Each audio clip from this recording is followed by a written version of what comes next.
Welcome everyone to the second day of the International Symposium on Revolutionizing Medical Imaging with Computer Vision and Artificial Intelligence, held from 22nd August to 25th August 2023, organized by Amity Institute of Biotechnology, Amity University, Noida.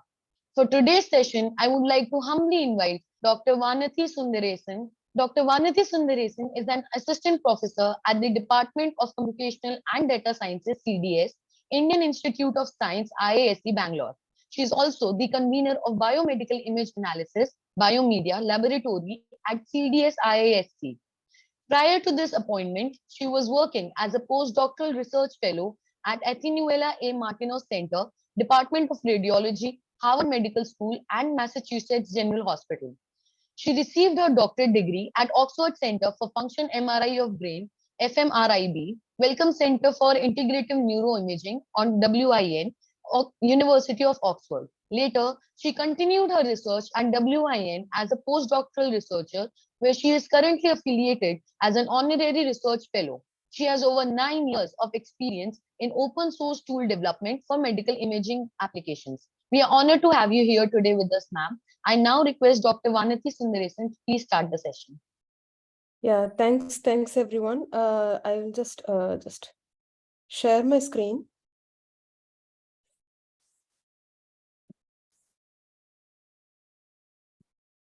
So can you see my screen? Yes, ma'am. Yes. Yeah. So first of all, thank you, Professor Seema and Ms. Priyanka and everybody who organized this session and who have been communicating with me in a very seamless manner. And thanks for this opportunity to present my work here. I'm so thrilled to be here. So let me start my talk without further ado. So today I'm going to be talking about artificial intelligence for analysis of medical imaging biomarkers. So before going into the talk, I would like to give a brief overview of how this talk is organized. So first, I will give you an overview of medical imaging, introduce this concept of how medical imaging is used in precision medicine, and then introduce some of my work in AI applications in imaging for small vessel disease detection. So I'll be specifically talking about neurodegeneration and small vessel disease science.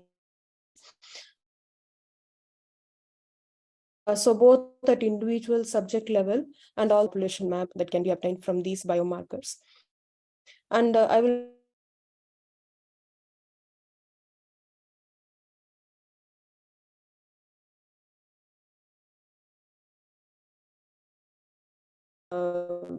especially when we are talking about medical. Hi, I think I lost connection. Yes, ma'am. You were not. For some reason. So I'm going to reshare my screen, and I want you to let me know exactly where you lost me. So I started precision medicine. Is it clear? Can I start from here? Yes, you can. Yeah, okay. So the term precision medicine actually is an umbrella term. So it covers the various aspects that would aim to provide personalized care for subjects. So based on subjects' medical history or lifestyle factors and various disease biomarkers that we can find from subjects' medical scans, and also, if possible, integrating genetic factors or other genome-related information at population level to narrow down the symptoms associated with specific diseases, so we can give a personalized care for the subject.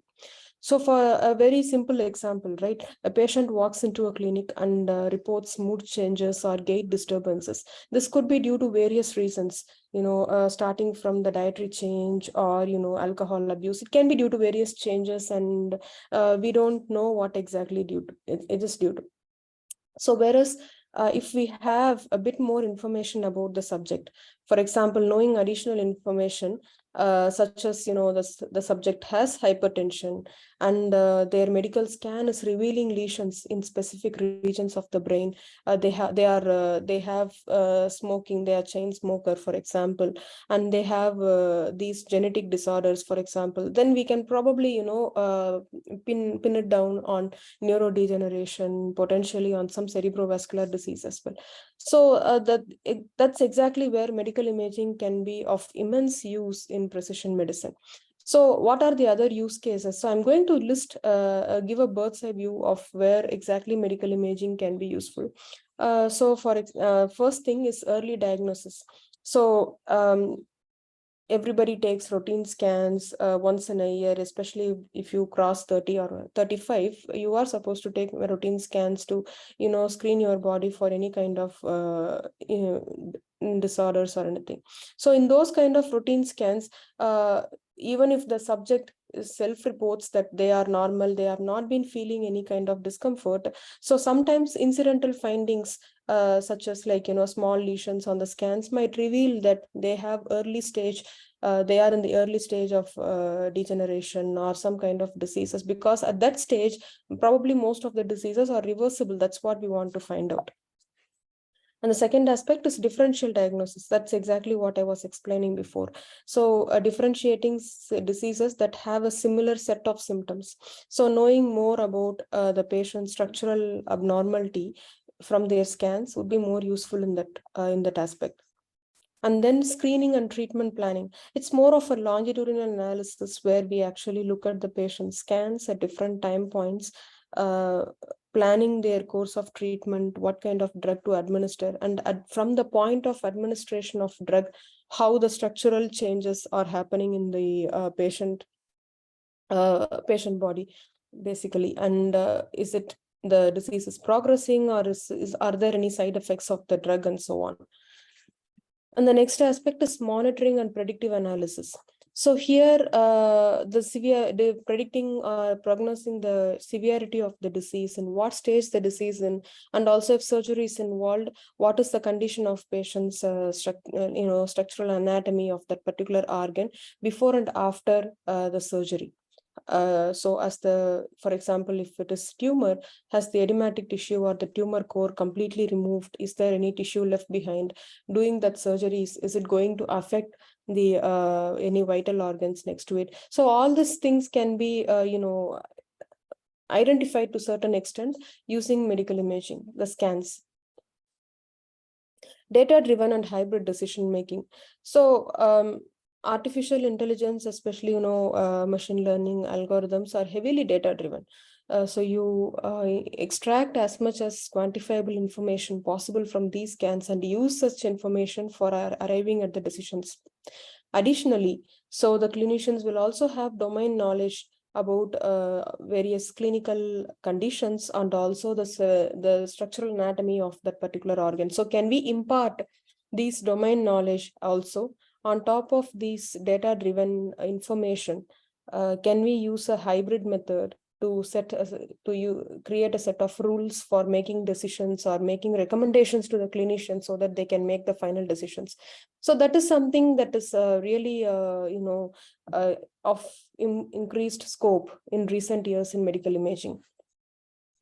And further understanding of disease conditions. So purely from research point of view, we would want to know more information about these diseases in order to predict them in a proper manner, prognose the course of progression of the disease, and also to know a bit more about them at population level, so we can do further analysis on the disease conditions and also various symptoms that can lead to this disease. So coming on to AI applications in imaging for precision medicine. So the first thing is early diagnosis. So as I said, early diagnosis is quite essential for timely treatment. So in that manner, identifying early signs is quite important, right? So one of the signs I was working on is detection of cerebral microbleeds.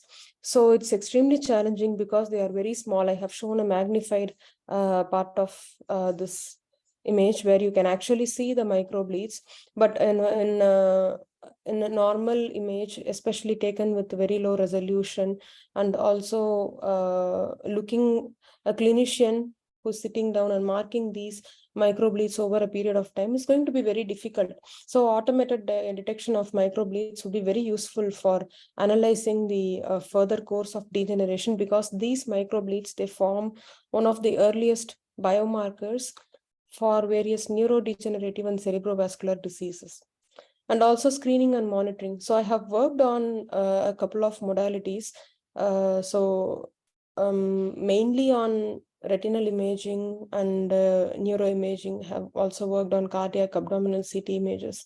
But then during my master's, I was working on developing the complete pipeline for identification and screening, and also even detecting the severity of age-related macular degeneration and diabetic retinopathy. So identification of signs and different levels of this disease and predicting their severity. And then extraction of imaging biomarkers for diseases. So segmentation or detection of these signs and their precise location is the essential initial step towards their quantification, and also for various other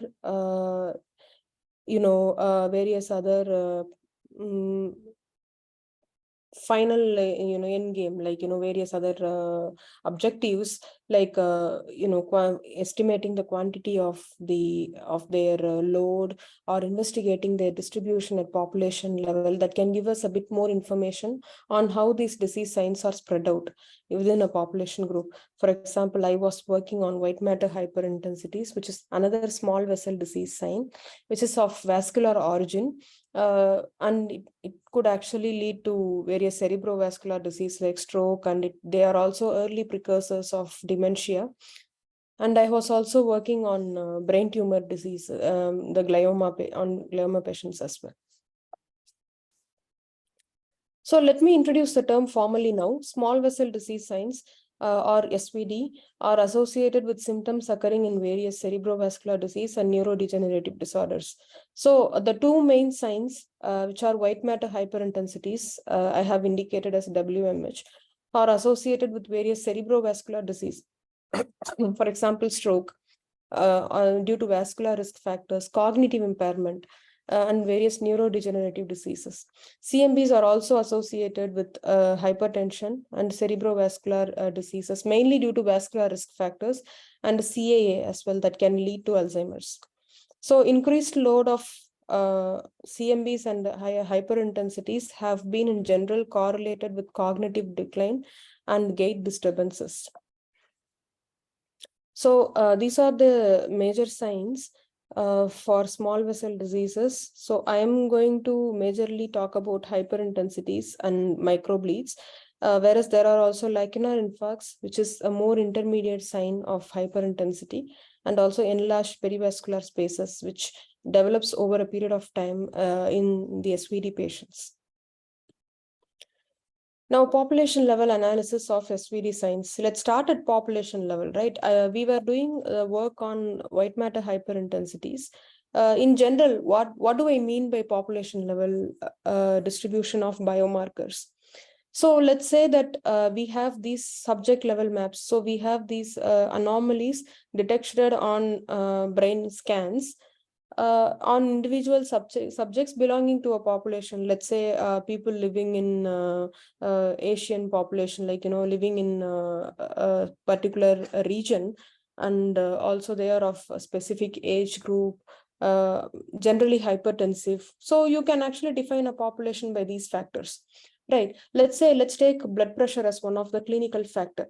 And now I have these subject level maps. So how can I use these clinical factor, for example, blood pressure, and create a map, a more population level, a more higher level heat map that would give me the overall occurrence or the spatial distribution of these lesions within the brain.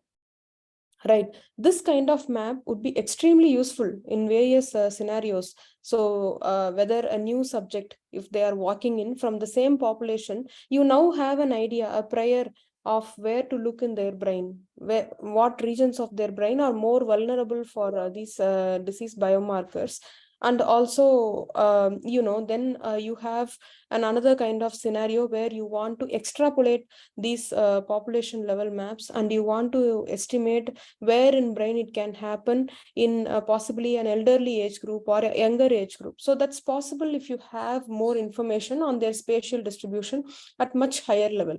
So on top of it, if you have an idea about multiple biomarkers, then you can actually join develop a joint map of multiple biomarkers. Here I have shown two biomarkers, biomarker 1 and 2. It can be hyperintensity or microbleeds with respect to this clinical factor. This would not only show where it is happening, but it would also show me if this happens, what is the other sign that would happen along with this. Right. So that kind of information is very useful for clinical deployment. So we used a Bayesian inference approach for estimating this location, spatial location of hyperintensities. So we grouped the 3D volumes into n age groups, into small bins of age groups, and then we determined the binary white matter hyperintensity maps. So this can be done either in the manual manner or by automated estimation of these hyperintensities. And then based on, we did a simple averaging at a different age group level.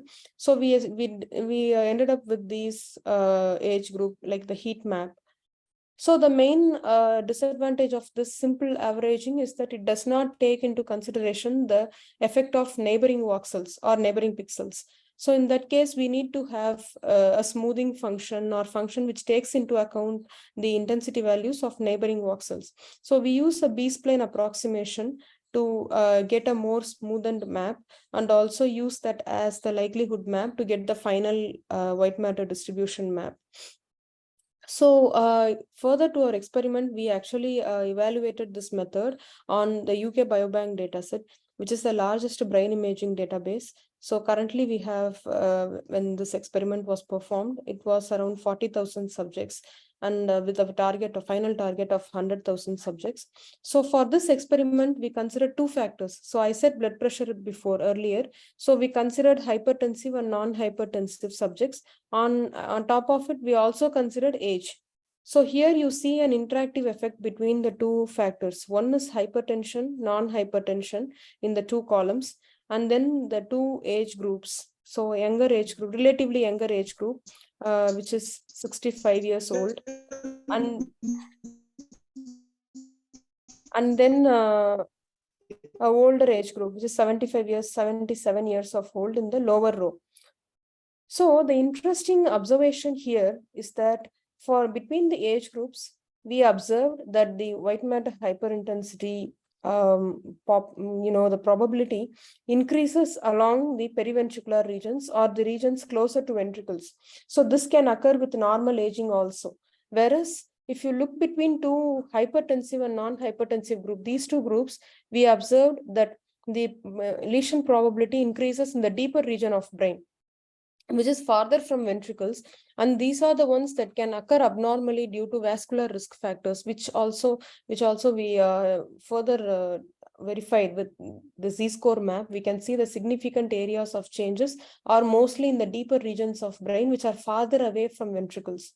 So this gives us an important insight and also aligns with previous studies, clinical studies. So this gives us the insight that where exactly the lesions due to hypertension or blood pressure, due to vascular origin, is happening in the brain, so that if you are looking for early signs of stroke or some kind of vascular diseases, hemorrhage, so this is where we want to look at. This is where these are the regions prone for ischemic lesions or hypertensive lesions.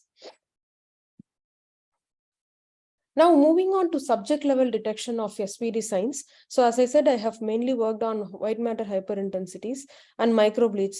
Let's start with microbleeds. So they are quite difficult to detect, and they have a lot of mimics as well. So small penetrating arteries or calcifications in the brain, or these kind of acquisition artifacts which can create small differences in intensities, they can all confound our automated technique to detect microbleeds because they look exactly like them. So we started our method by applying a fast radial symmetry transform, which highlights the circular objects irrespective of their size. But while doing this, we also end up with a lot of false positives, as you can see here. So I have shown in these magnified regions, we do get the microbleeds, but we also get a lot of false positive, the central sulcus and also around these ventricular regions, and the susceptibility changes, they also light up.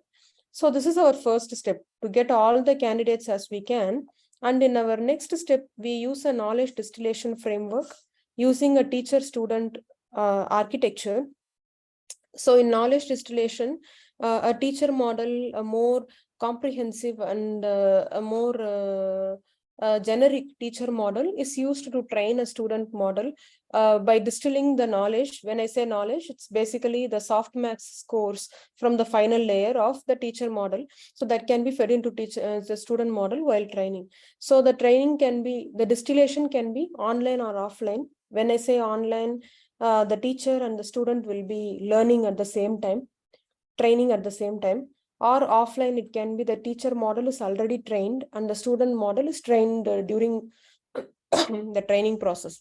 So we used offline where we train the teacher model and then use the pre-trained teacher model for training the student model. So let me just explain the teacher model first. So I used a simple unit architecture, but I use small patches. So here my teacher model is multitasking in nature. So it has the segmentation arm, which actually gives the segmentation of microbleeds candidates, let's say, and then a classification arm, which would actually tell me how probable for each of these patch to have microbleed, one or more microbleeds. So that is basically the patch-wise classification arm. So what the model is trained offline, and then what happens is that this classification arms softmax values are scaled using a temperature factor, a temperature parameter in the final softmax layer, and then they are fed into a student model which has the architecture, part of the architecture of teacher, involving only the classification arm. So you can see already that the student model is much simpler than the teacher model, and it can actually differentiate the only aim of the student model is to differentiate between the candidates, to distinguish the candidates between CMB candidates or microbleed candidates and the mimics. So that's what is happening here. So we have two loss function. One is knowledge distillation loss, which aims to distill the maximum amount of information from teacher, and the cross entropy loss, which was used for binary classification between the CMBs and non-CMB candidates. So the results, so I have shown the results at different stages. First, at CMB detection stage, the candidate detection stage, we can see that using the fast radial symmetry heavily improves the result. So without fast radial symmetry, the green curve, you can see it shows much lower sensitivity or recall when compared to the result with FRST. And also the second stage where we are discriminating the candidates into CMB and non-CMB. So here also we are without knowledge distillation, it's quite underperforming, as you can see in the by the green curve. And the blue curve shows just what would happen with the teacher model, but only with knowledge distillation using both student and teacher, the result improves closer to 90% of recall. So again, we can also see in the feature space what happens with and without knowledge distillation. So with the distillation, you can see that the features are clearly separable between microbleeds and non-microbleeds. So now let's talk about white matter hyperintensities.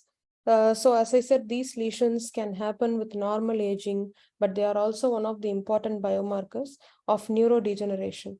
So we detected them using an ensemble of 3 models, one for each plane. So you know that the MRI scans come as a 3D block, a 3D volume. So there can be a crucial amount of information from each of these views, depending on what is the spatial resolution of these views. So our aim is to actually, our main novelty or contribution comes in the form of loss function. So here you can see, we already just saw that the lesions that are closer to ventricles can happen normally with age. But what are the most important lesions and interesting lesions are these lesions, the small dots you can barely see. So those are the ones that are more important and they are the ones that are of vascular origin. But the problem is they are not as prominent as these lesions closer to ventricles. So what we do is we want to upweight these regions, and we want to provide more leverage to these regions when compared to these prominent lesions. So our first, we initially used a distance map starting from ventricles. So the regions away from ventricles will be weighted up. But the problem with this is the gray matter is quite away from the ventricles, and that also has similar intensity. If you look around here, the gray matter, which is closer to these sulci, they also look quite similar in characteristics to these lesions, hyper intense. So we want to, downweight those regions. So we had an additional distance map, which would, from the gray matter. So essentially, these regions in the middle of the brain, away from ventricles and away from gray matter, would have higher values. So this is the final map we obtained. And this is the map we use to spatially weight the cross entropy loss. So using these spatial weights alone, our method was able to provide a better performance than the state-of-the-art method published in 2019 MICAI challenge. So we were able to get a better performance than the method. So I have just given you a taste of what are the different biomarker extractions I have done. But there are several challenges generally in deploying an AI tool in clinical environment. So let's just go through some of those in detail. So the main thing is data or label limitation. Medical imaging data is extremely sensitive, and first of all, they have to be anonymized, even if they have to be obtained. But obtaining them is also not easy. So there are so many ethical clearances, patient's consent has to be obtained, and it is not easy to just walk in and ask for data. So whatever data we have, and I mean, what I'm saying is even more difficult for manual annotation. So we have to ask a clinician to sit and annotate what they think is an abnormal area or an anomaly in a brain, which is extremely time consuming, labor intensive, and also it's quite expensive. So what can we do with the limited amount of data we have, and even more limited manual annotations we have? So we can't squander the amount of data, and also we can't use all of them for training. We have to keep them aside for evaluation as well, and then for different stages of tool development. So we generally go with semi and self-supervised method. So in semi-supervised method, we use a small proportion of manually annotated labels for training. And so we use a hugely unlabeled data for training. In self-supervised method, the method is expected to learn the intrinsic properties of data that would help in leveraging the lesion characteristics from the normal tissue characteristics. So I have shown like an overview of what we are working on currently to overcome these the data and label constraints. So first is the out of distribution sample detection. So given the normal healthy controlled subjects and abnormal subjects, our first aim is to identify these abnormal subjects at subject level, at scan level, not at individual location level. And then we actually see what is abnormal, what is different about it when compared to other normal scans. And then we use a bit of manual annotations as well. And can we, using this, our main aim is to see if we can actually locate these, abnormal regions that are supposed to be a deviation from the normal anatomy of these structures. For example, here there is a tumor in the brain, and there are some, bleeding hemorrhagically regions around the macula of the eye, and then the art wall myocardium is much thicker than it is expected to be in this image. So these are the outliers that we want to detect. So another class of work is weakly supervised, segmentation methods, where we have weak labels. So instead of asking the clinicians to painstakingly mark the lesion margins or lesion boundaries more accurately, we just ask them to do a very quick labeling, a very rough labeling. So ask them to put a circle where you think it's a lesion, or put a dot that would indicate that that's a lesion. And also, just mark it like roughly, don't mark it like very accurately, which will save some of their time. So that's another class of methods that we can use. Or maybe, detect from image level labels, whether if the clinician says, okay, this subject has lesion, this subject don't, can we just take that image level information and then try to detect where exactly the abnormality is without any help of manual annotation.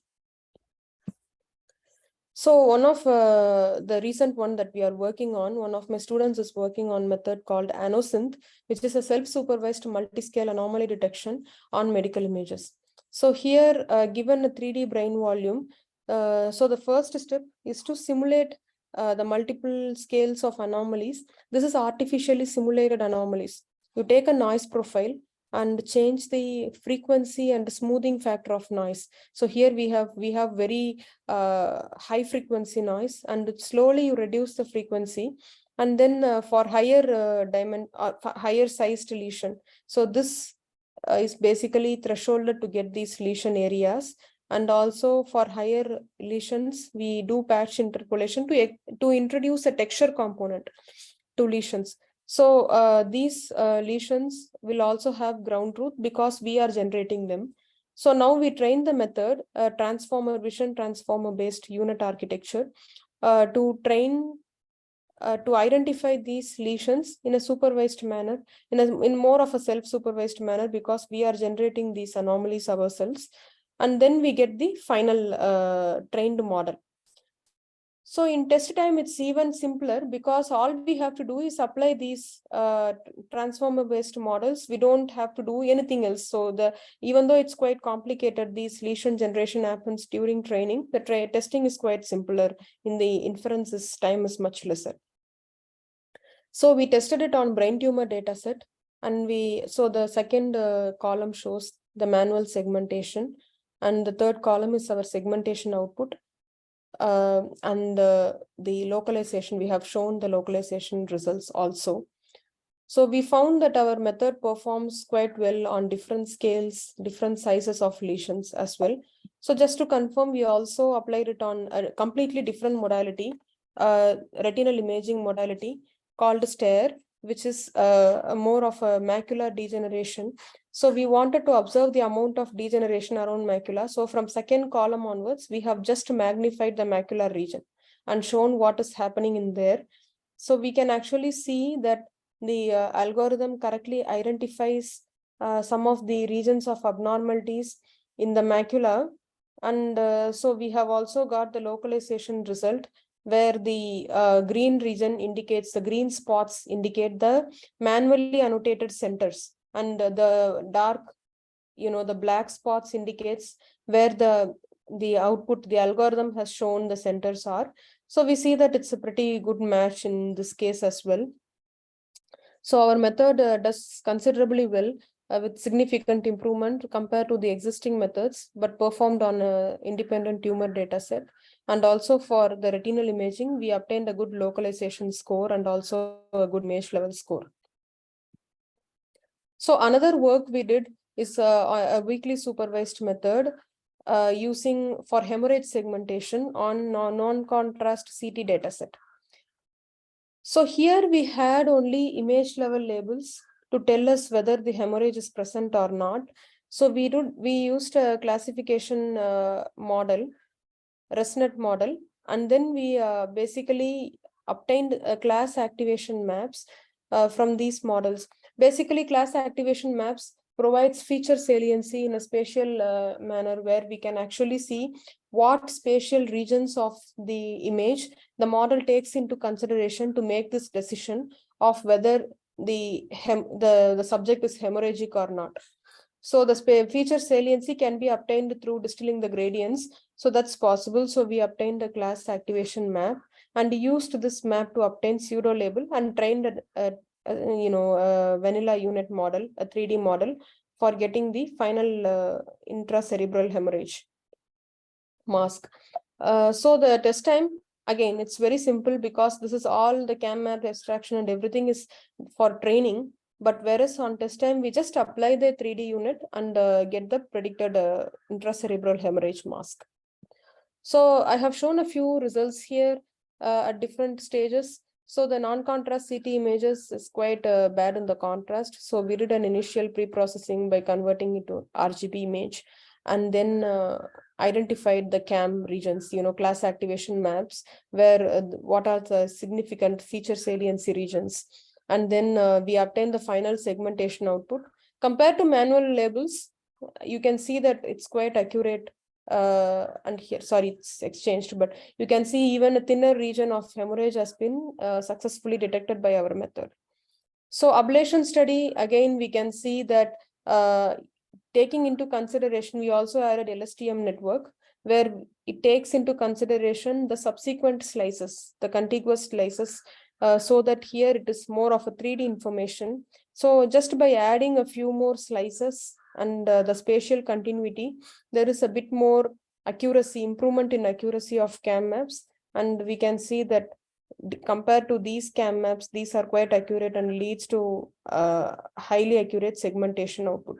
So these are the hemorrhage regions that are detected by our method, whereas this is the ground truth, manually segmented hemorrhages. So, and again, there are like also domain related shifts in multicentric data, right? So this is a huge problem in medical imaging because data comes from multiple scanners. So we really can't say we are going to use a single center data only, especially for medical imaging, right? So you can see that for the same age group, the scans I have shown shows various large diversity in contrast and intensity profiles. So how can we overcome these variations in data? So domain adaptation indicates that this term indicates a transfer of knowledge from one domain to another. When I say domain, it can be a center or scanner or anything, by leveraging domain invariant information to reduce domain shift. So another thing information is that another scenario is when you are training it with multi-domain data. Even then, if the test data comes from a completely different domain, so how can we adapt this model in test time to the new data set? So that's also equally important. So to get the effect of domain adaptation, we compared different methods on neurodegeneration lesion segmentation. So we initially took a source trained model and just applied it on target domain to get our baseline. So that's the intrinsic domain adaptation of the method without doing any adaptation extensively at all from our end. And then we also compared different domain adaptation techniques. And out of that, so in the interest of time, I just want to distill the main information I want to give. The main point here is that we observe that having an adversarial technique, having a multitasking model, which has the task is lesion segmentation and there is a domain predictor. So these adversarially trained multitasking model provided much better result when compared to other data, so other methods. So we also applied this method on a cardiac MR segmentation data, again providing very good results, and also classification of chest X-ray images. So the method is quite task agnostic and also was able to provide more robust results across performance across multiple domains.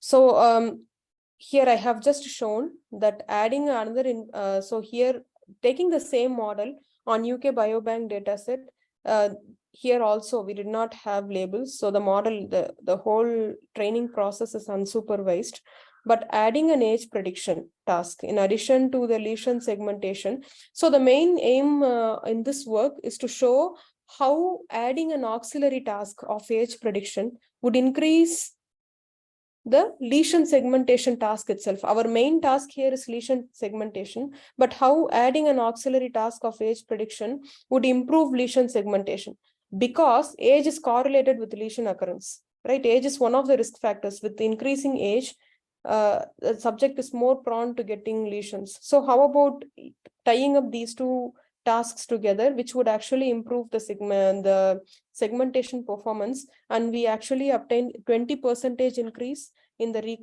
segmentation recall of lesions. So data sharing, this brings us to our last challenge, which is data sharing and privacy protection. So federated learning is one of the most, I would say, fastly explored areas, which is being like, a lot of research is being done on federated learning very recently. So what this term indicates is that instead of sharing data to train in a more centralized model, so the model will now be in a central server and the data can remain in the individual centers. So instead of sharing the data to train the model parameters will be shared among the individual centers and will be trained in these centers.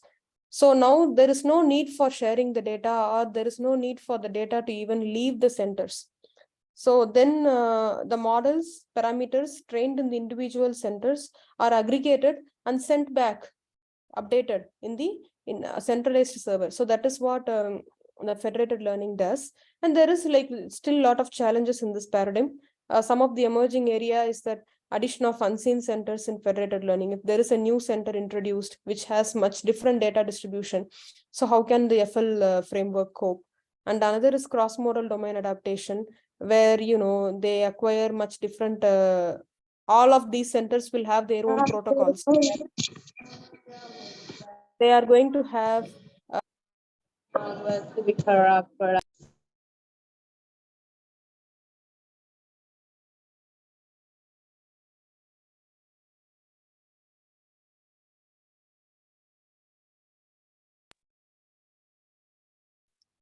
so how can we use these data characteristics in the federated learning setup?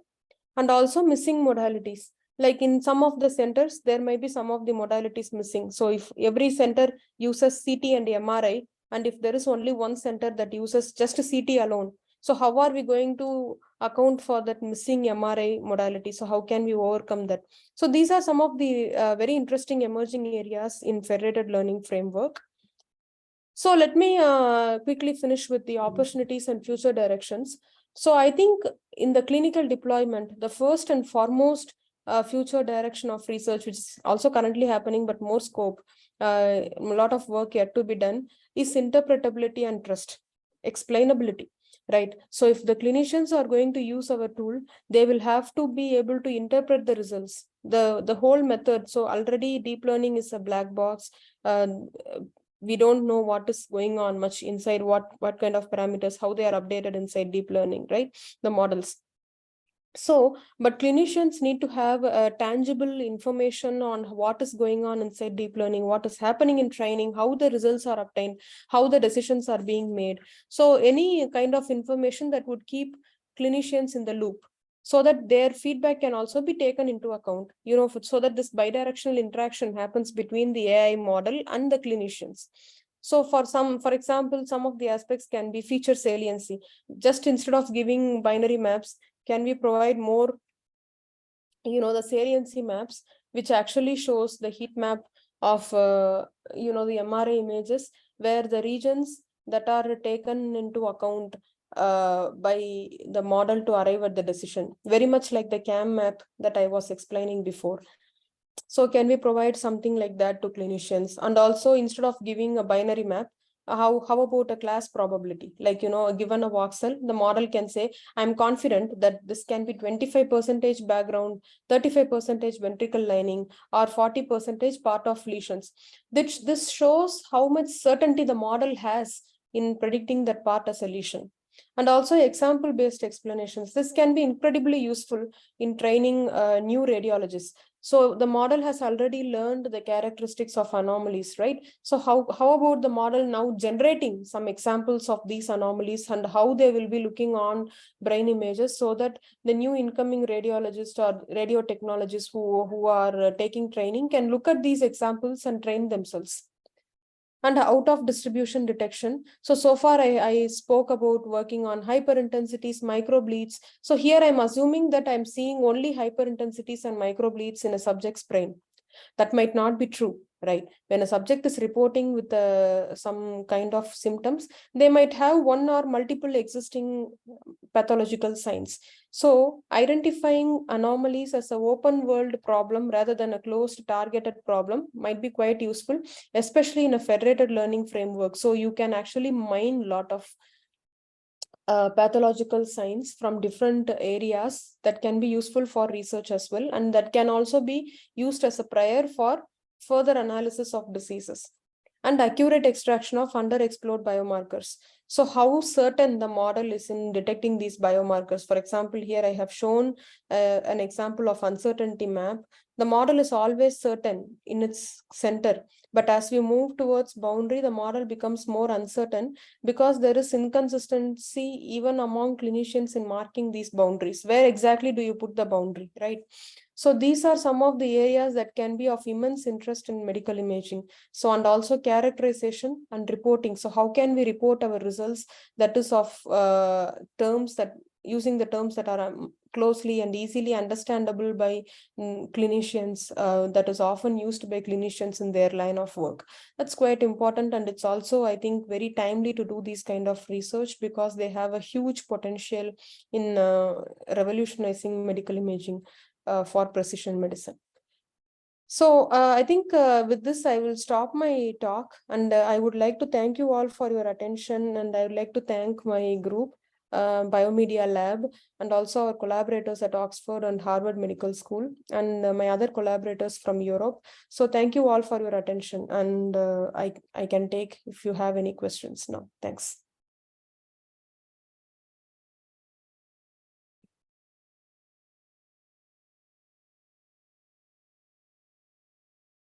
So the participants can ask their questions or the chat box, or if they could unmute themselves.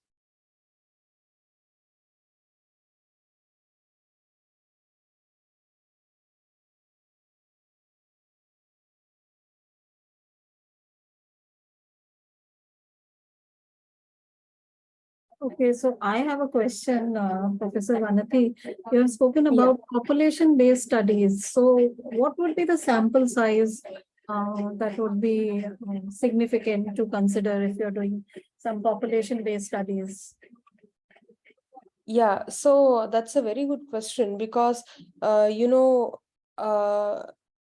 it depends on the disease signs that we are, or the normal anatomy we are exploring. I would say in a few hundreds is an agreeable starting range of population.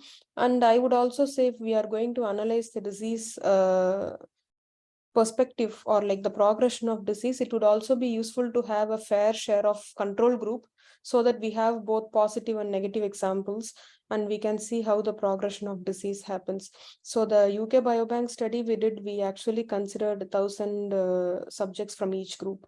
But I would say, given the shortage of data, even a few hundreds would be a good starting point. Okay, so yes, and how is the follow-up? I mean, since you've done the study in UK, how successful are you in the follow-up? Because long-term patient compliance, especially with, I mean, these kind of things, how successful? Yeah. Yes, that's actually a very practical question. So we actually did not involve in the longitudinal study. Unfortunately, would have loved to, but didn't happen. I had to move here because of I got this IAC appointment. But I'm still like I have my collaborators there, and we are still working on UK Biobank data set. So the follow-up, basically, when we are scanning the subjects, we ask them to come back for follow-up visits after a specific period of time. Not many people turn up. So we actually obviously have the decline in the total mass of population. But the main aspect here is we do, cross-sectional study most of the time. But for longitudinal study, it would be useful to, have a quantitative measure. For example, like, the lesion is happening in this area of brain, and the size of the lesion is this much. And, over a period of time, it has decreased by this amount. So that would be something useful. So we actually carried out such a study for tumor patients with one of my collaborators at Iran. So it actually proved to be quite useful. The point I was mentioning about monitoring pre and post surgical analysis. So after surgery, we actually improved quite a reduction in the main core tumor core tissue with only a few edematous tissue left. So that was quite useful. So these kind of studies are always useful, but we have to have the right amount of population turning up in the second and third timestamps. That's one of the most crucial thing. Even, when you wouldn't believe that even if we offer money, we do pay the participants for the scanning, but they don't show up, or they sometimes unfortunately they pass away too, because we look at elderly subjects. So there is all sort of things happening, but hopefully we'll have a very strong population longitudinal study actually from Indian context. We are also looking at some of the local hospitals in Bangalore to carry on that. CBR in fact is doing some research in that aspect as well, so we hope we will have some useful data in that front. Thank you for your. Yeah, sure. I am seeing a question in the chat. So have you applied and compared this method with any MRI machine in hospital settings? So the data that I showed here, okay, how do I go back? That's fine. So these results that I showed here, these ones are partly from challenge data. So the challenge data was obtained from 3 different scanners across Singapore, Amsterdam, and also from one is also from Oxford. So from Oxford, we actually, from the local data, it was of very low quality and very low resolution. So we do apply our methods on the real clinical data. So it's not just some carefully curated study with the properly drafted exclusion inclusion criteria. It doesn't always work that way, because sometimes we might have to actually apply our method on clinical data set. So usual method of clinical trial involves some kind of ethical clearance and everything at the data acquisition point. Luckily, we didn't have to go through that. We had data, but they were actual clinical data. I hope that answers the question. So the second question is, what ethical considerations arise in using AI for medical imaging? How can potential issues of bias, liability can be addressed? I don't know who asked that, but that's an amazing question. So there is, of course, a lot of ethical considerations we have, especially in using AI. So to what extent that can be used? So at the moment, I want to clarify that the AI tools cannot be used in any capacity as a decision-making tools. They can only be used as a recommendation tool. That is where we are right now, sadly. Long way to go, where they can actually replace clinicians, or even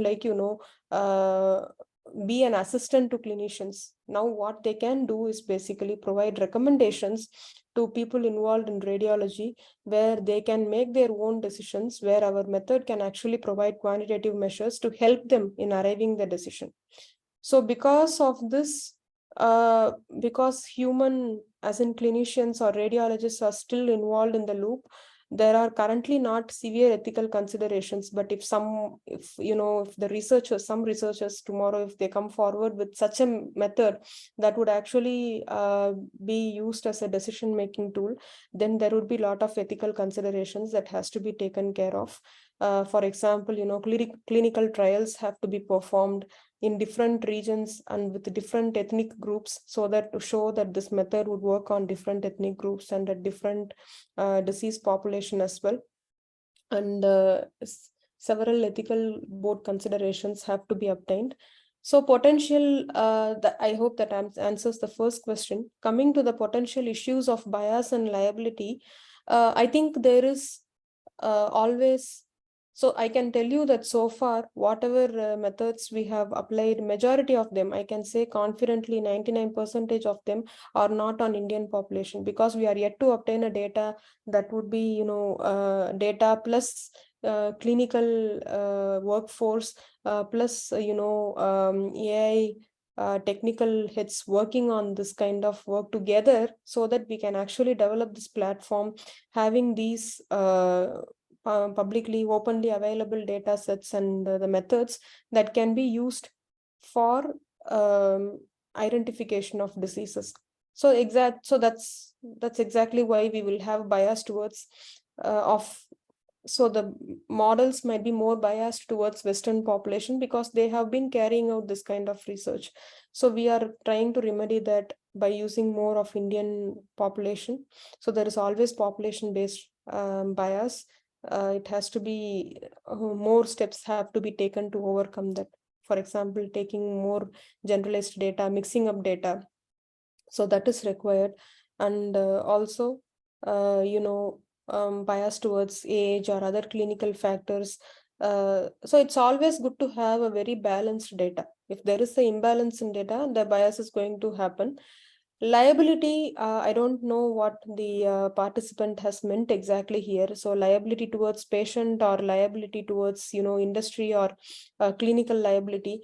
I would say it depends on basically how the model is going to be implemented and what kind of data has the model been tested on and evaluated and validated on, and also what is basically on the label of the model, like what are you claiming that model would do. Like it's good to under promise than to over promise, I would say.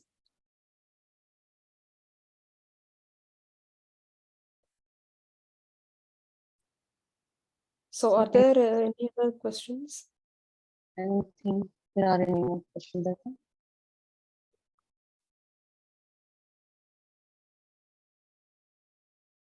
So let me take this opportunity and I will put down the, let me stop sharing my screen and I will put down the link so that you can share it with everybody. I will share it.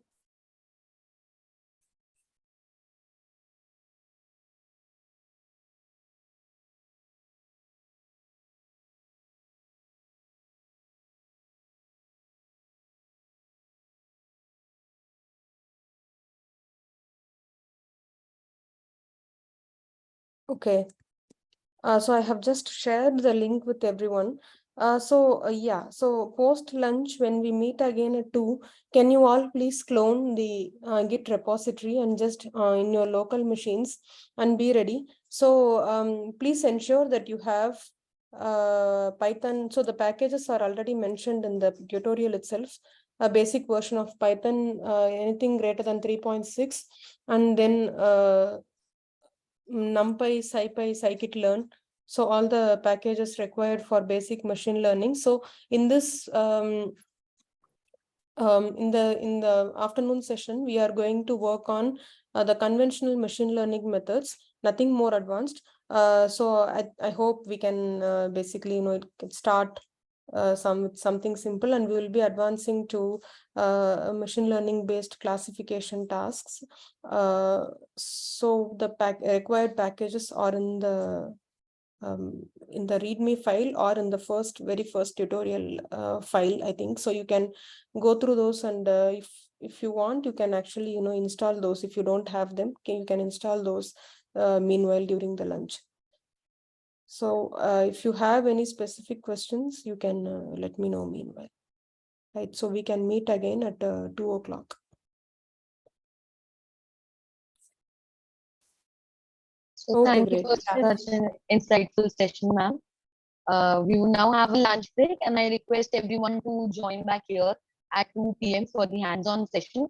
And I also request everyone to clone the GitHub repository till then. We're circulating the link. Thank you. Thank you. So we can start now. So welcome back, everyone. I hope everybody has cloned the GitHub repository, and we would encourage the participants to share their doubts and questions in the chat box and make this hands-on session really interactive. So, ma'am, over to you. Let me start the session, please. Yeah, okay. Great. Thanks, Mitsubishi.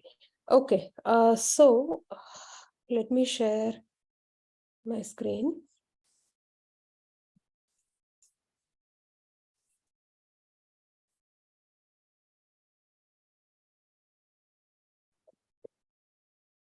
So we have 4 notebooks here. So the first one is quite preliminary. It just it's going to give you an overview of the Python, so what kind of like the basic Python packages and what we will be developing. So first of all, I hope all of you have got the repository and you have cloned it and you have it ready. So please make sure that you install the versions. So this is basically what I have is 3.7, but anything above 3.6 should work fine. And so just in case, like to make sure that it works seamlessly, so we have provided what version you would need for each of those. So this is how I plan to organize the session. So the first Python packages, so that should not take more than 10 minutes. I'll just tell you what these packages basically are used for and everything. And then we will move on to the matplotlib, numpy, and scipy. So these are the basic computational packages required for libraries that are required for running the course. And then finally, we will move on to the main content of the workshop, which is basically the scikit-learn package, where you will be seeing different ML algorithms. So we should have an hour to 1.5 hours, 60 to 90 minutes. We will be spending on these two basically. After that, so probably we will have, depending upon the time we are left, we will have a session on Q&A, like, on practical aspects of Python coding and any other thing, like, you have regarding medical imaging in general. So you are free to ask any questions regarding that. So now let's start. Yeah, Python is a programming language, and so it's used for various different aspects. So what is actually, I forgot to put here, is the statistics as well. Statistical analysis is another main aspect of a tool development, which is in fact the most difficult aspect, most important aspect, I would say, because you have developed a tool. How would you say the statistical significance of your results and the effect of sample size on your results? So all those things are quite important as well. So in addition to web development, software development, mathematics, system scripting, tool development, statistical analysis, so Python is a very useful and open source tool that can be used for all these aspects. So you install Python and then you can check the Python version, basically using this command version. That's actually a bash command. That's why I have put the exclamatory mark before that. So then print statement. So this is quite basic. So what I will, so NumPy is a library that's mainly used for basically, mathematical operations, array-based operations. So storing arrays and then operational aspects of arrays, array manipulation mainly. So again, you can see that I'm using an NumPy version of 121.6. And then scipy. So this is where most of the analytical aspect of Python are situated. Like, most notable operations separated by this library is integration, differentiation, gradient, all the calculus and analytical aspects, optimization as well. So I use the version of 1.4, and then pandas. So pandas is basically for data manipulation and analysis. So how scipy and numpy are used for array manipulation, analysis, and operational, calculative operations. So this one is used for data manipulation, where you have huge repository of data. How will you organize the data, and how will you access it quickly and do all the analysis? So pandas, I'm using 1.3. And matplotlib is for visualization, both interactive, animated, and also like, informative visualization, different aspects as well. So I have version 3.2. Scikit-learn is where that provides most of the learning based packages, machine learning tools. That's the ML library of Python. So here we are going to look at different types of ML methods. So whenever we are using a method, I'm going to give an overview of method just before using that method. So I have sklearn, which stands for scikit-learn. So sklearn version I have is 1.0. And then PyTorch. So today we will not be running any torch commands.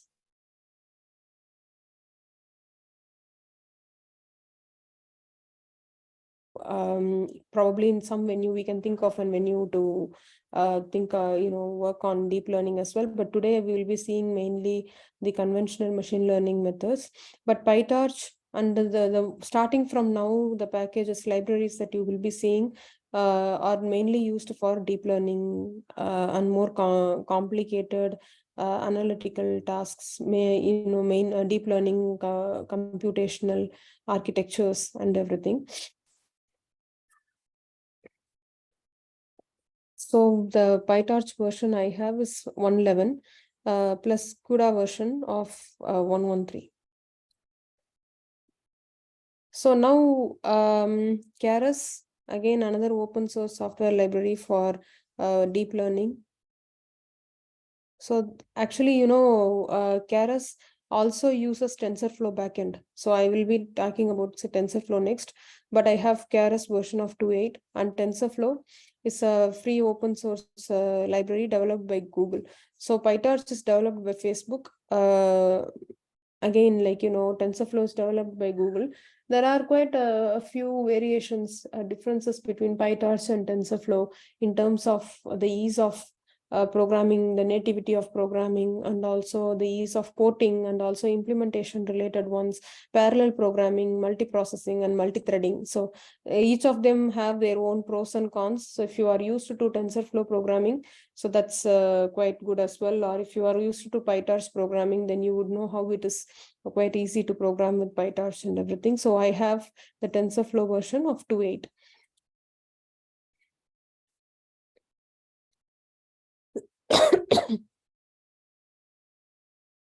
Right. So the basic aspects of Python, how can you get the number, like how user interactive way. So all these things being shown here. So input is the keyword where you can, that's the subroutine that you use for entering the number. So taking input from the user.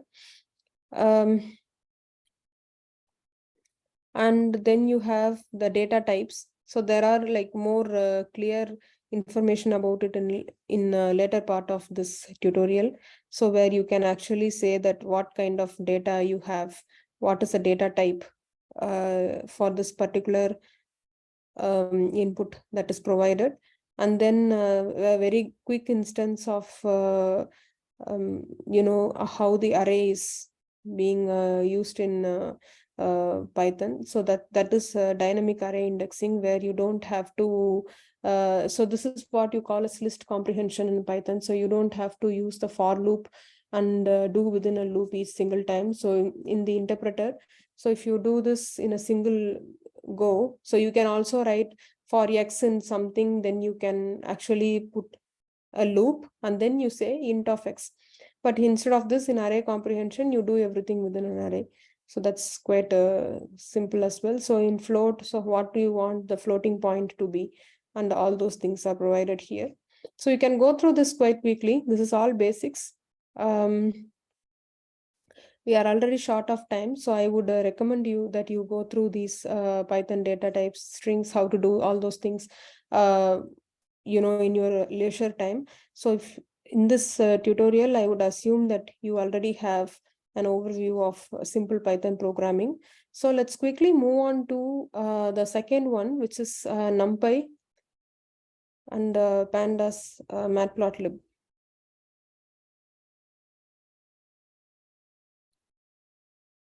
So NumPy version 125, I have this version here. So basics of, how to set up an array. You can just say np.array and you can give the array and also what data type at the same time. That's the syntax for doing that. And then that's one-dimensional array. Two-dimensional array basically is made up of 2 rows. So you give each row separately.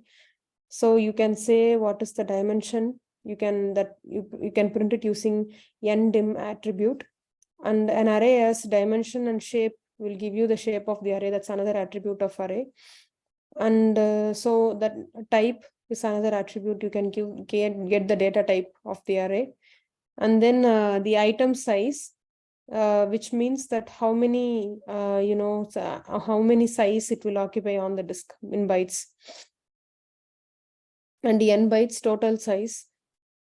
So number of elements, size will give you the number of elements of an array.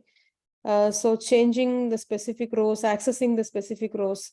So first, if A of 1,5 will be first rows, fifth column. Yeah, so these are also quite basics. So one thing is basically how to basically, define an array. So let's see. So start index, end index, and step size, you can actually provide it in that way. So from starting to end, you can say that the step size should be 2. So that is also another way of describing an array.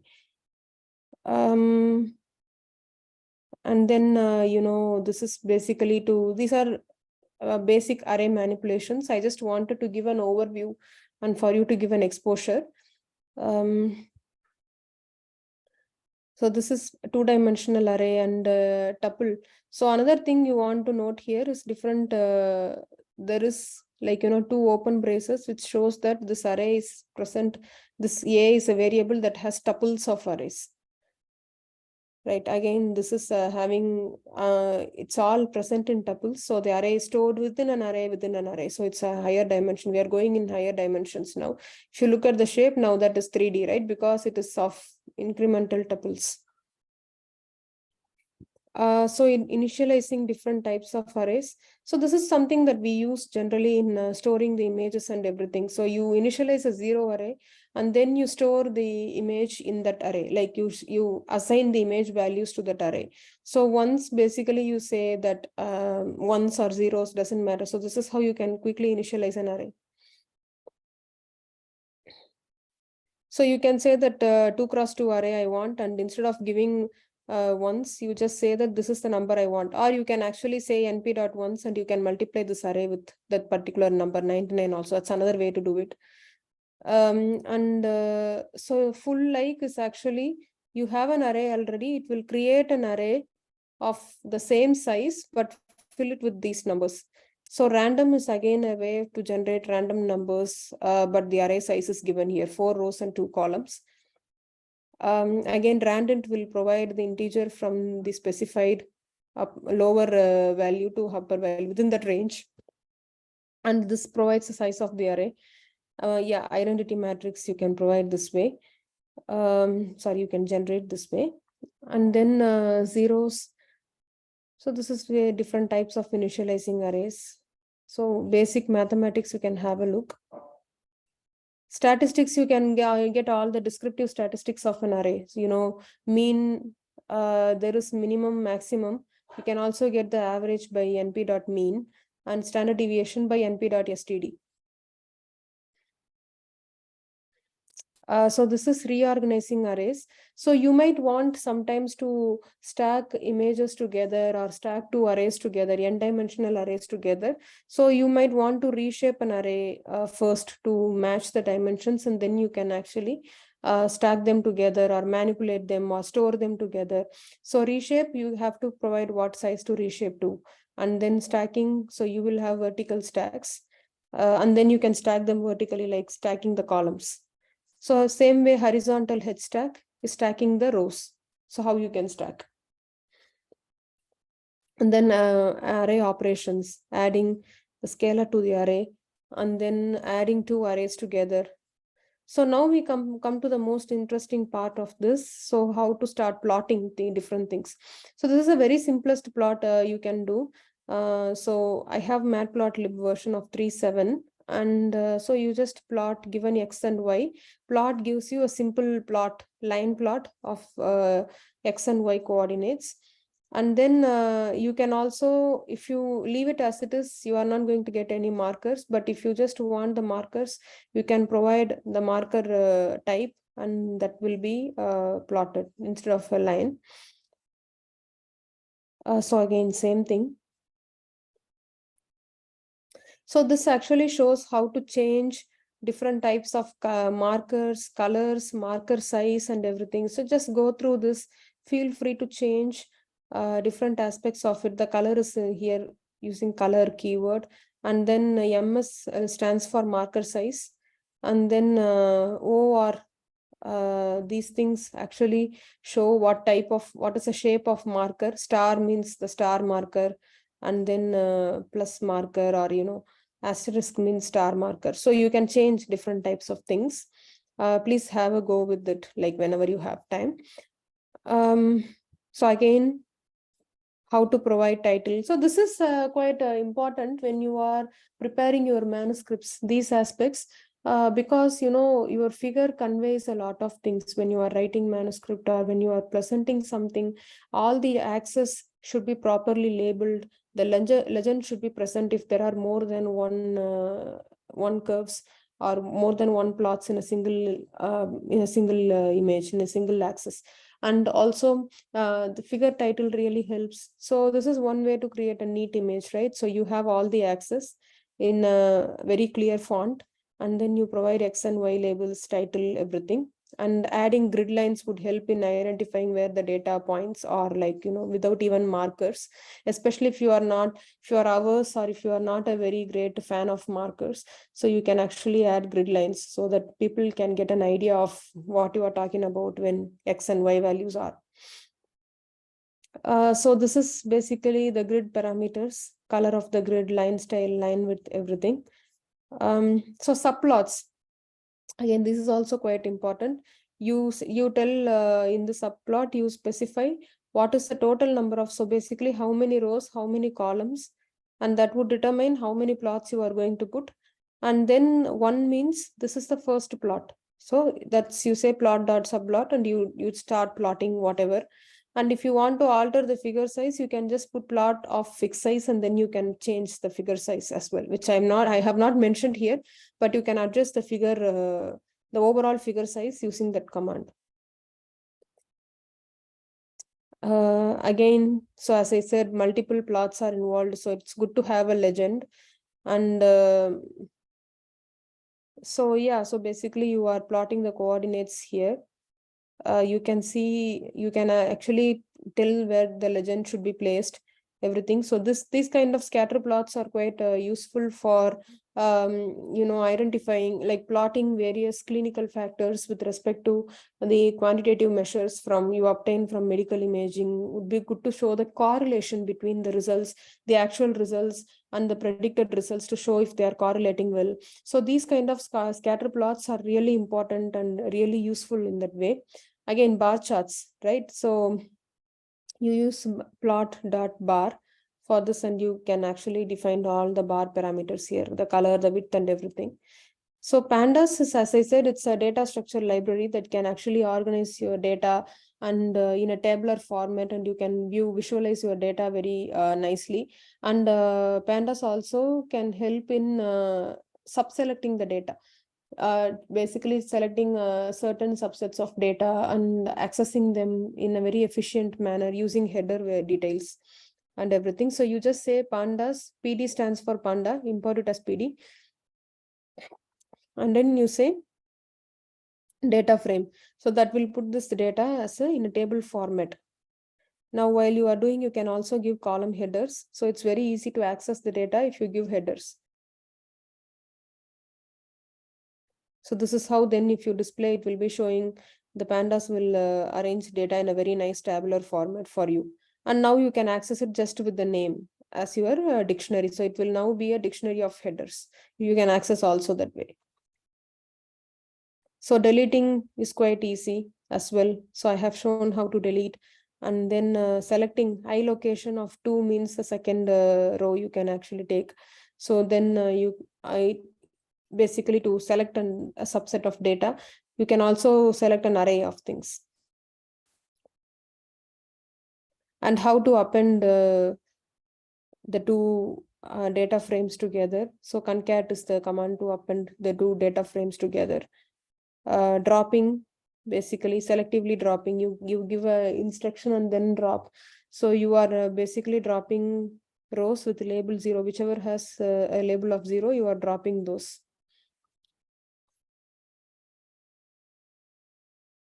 So again, concatenating, dropping. So statistics, how it can be useful. So you have different series now. And now you can also start making a data frame in a dictionary format, as I said. So this will be the key. For example, age, actor name, age, and height, these things will be key. And you will be putting in the series of values into it. And this can actually make a data frame. You can see that even though you have given it disjointly as different series, it is nicely building up a table out of it. So I would say that if you have a lot of numerical or a lot of non-imaging data, it's always easy to organize your data as a pandas data frame. So it's a really a good way of organizing data, accessing data, and also visualizing data. So you can see it as with this very nice table. Please refer to this thing, this pandas tutorial. Whenever you want to create a table, it will be a really good addition to your skill set. So you can also access, take mean or standard deviation, basically take the statistics along a specific axis, just like how you are accessing the arrays. You can also access the data frames as well, depending on whatever row or column you want to take a mean of. So standard deviation, everything. So if you put df describe, it is going to give the overall statistics. It's a very useful command to know. It will give you the whole, all the descriptive statistics of that particular table. How many instances are there? What is the mean value? What's the standard deviation, minimum, and then interquartile ranges as well. The 25th quartile, 50th, basically first quartile, 25th percentile, 50th percentile, 75th percentile the values, and then what's the maximum value.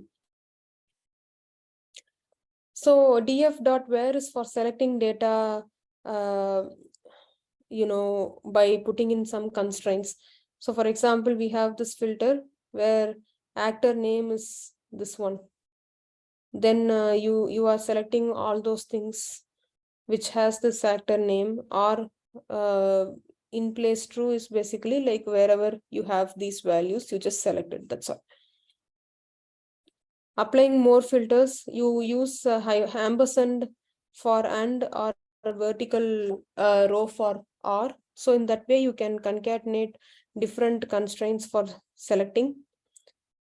So OS command is really good if you are actually running long-term like validations, very extensive validation. Let's say you have thousands of data or thousands of images. So you are going to have to list so here it's only just a single file, but if you are going to list all the file names, it's quite easier to use OS commands. They have whole lot of attributes to them, list directory, or concatenate the different directories, splitting the directory, getting the base name of directory. So please go through OS library as well. So now we are reading a CSV file. So we actually created a data frame. So far we have been creating data frames by ourselves. We just gave some values as a dictionary or something, and we created this table. Now we are reading in a CSV file, an Excel file or CSV file. And then this is from the file, you are getting these values, right? And the file itself has these headers. So how can you access these headers? And so how can you start plotting? Let's say I want to know the duration versus calories, right? Over a period of time, how many calories are being consumed or something like that. So I need to actually look at the data, what these things means. But there is a correlation that is being plotted between the duration and the calories. Here, if you specify what is that's the grid parameters.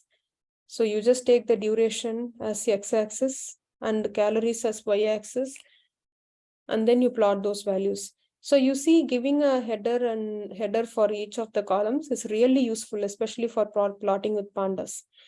Seaborn is another library for, especially for visualization. The difference between Seaborn graphics and Matplotlib graphics is that Seaborn it has a very beautiful aesthetics, and it can also provide a very good, very intuitive user interactive, user GUI for when you are coding. You can actually see that the options and the arguments that are giving for Seaborn plots are much more intuitive than Matplotlib. So in Seaborn, we are loading an iris, like publicly available iris dataset. And now you see the plots are much more refined, and the color themes, the color palette is much more better than Matplotlib and very distinguishing as well. Different types, you don't have to say what is the marker, what is the different type of color. It just chooses a palette, and there are default palettes. You can also choose the color palette, and you can start basically plotting it. Here you see the line plot, and from the same data, but it actually shows the interquartile range, or how much is the certainty of these line plots. So in all these regression plots, it's actually very useful to specify the area, the band of certainty between 25th to 75th percentile.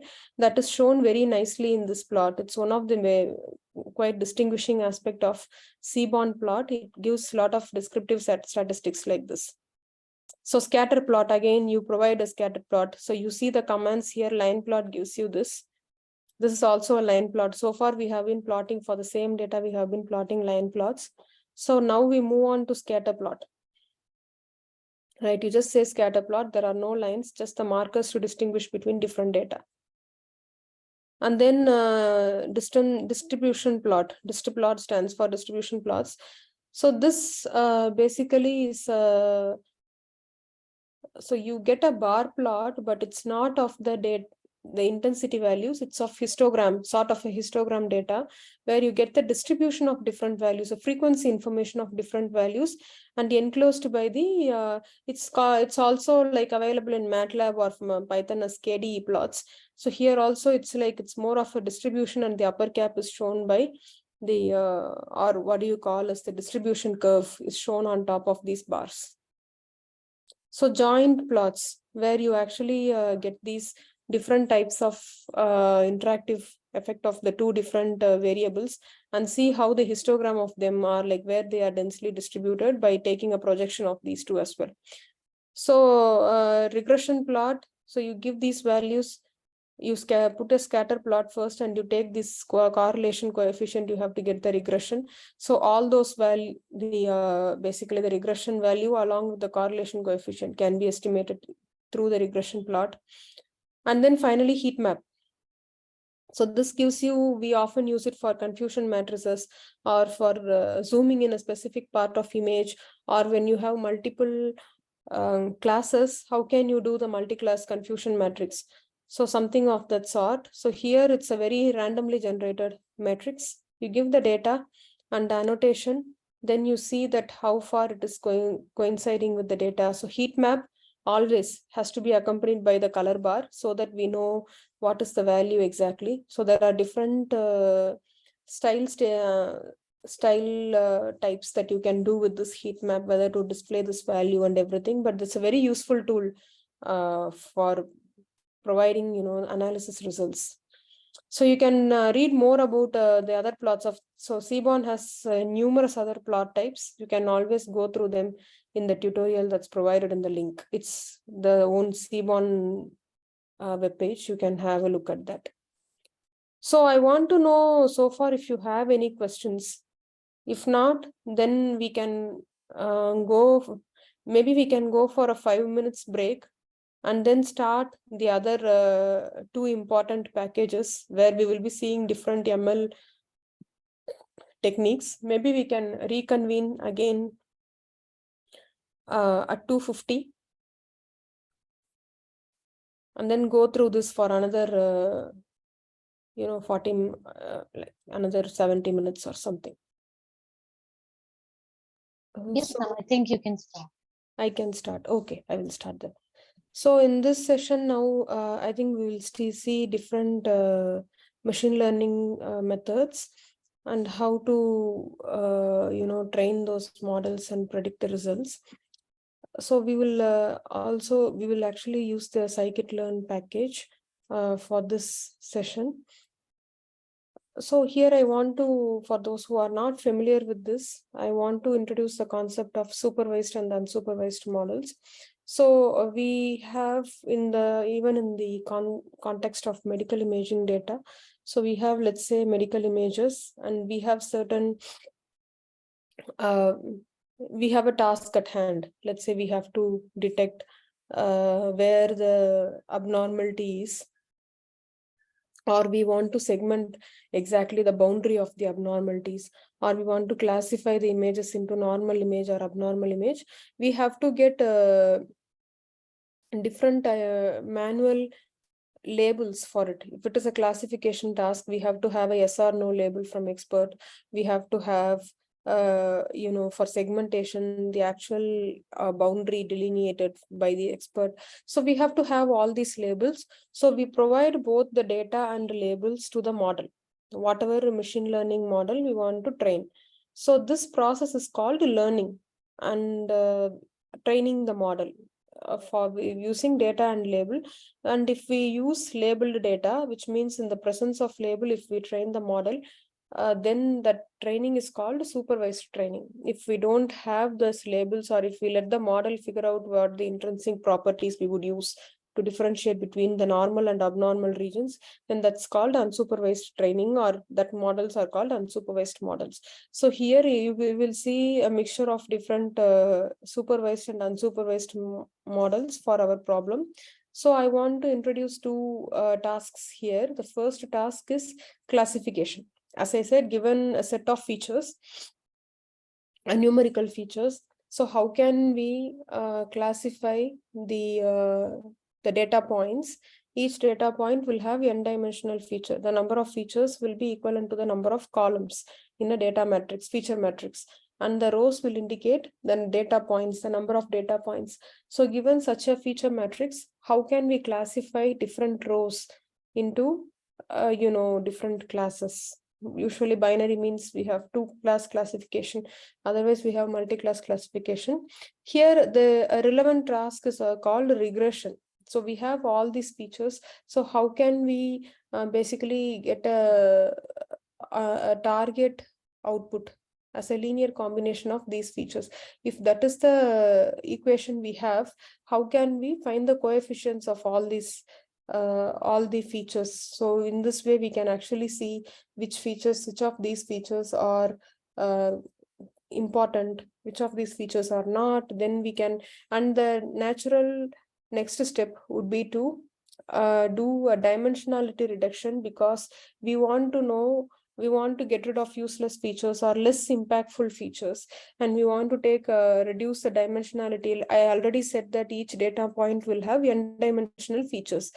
So n might be too large sometimes, right? You have 1,000 features, 10,000 features, but there are only, let's say, 500 useful features out of 1,000. So how are you going to reduce the dimensionality of these features so that the features are of lower dimension but more impactful?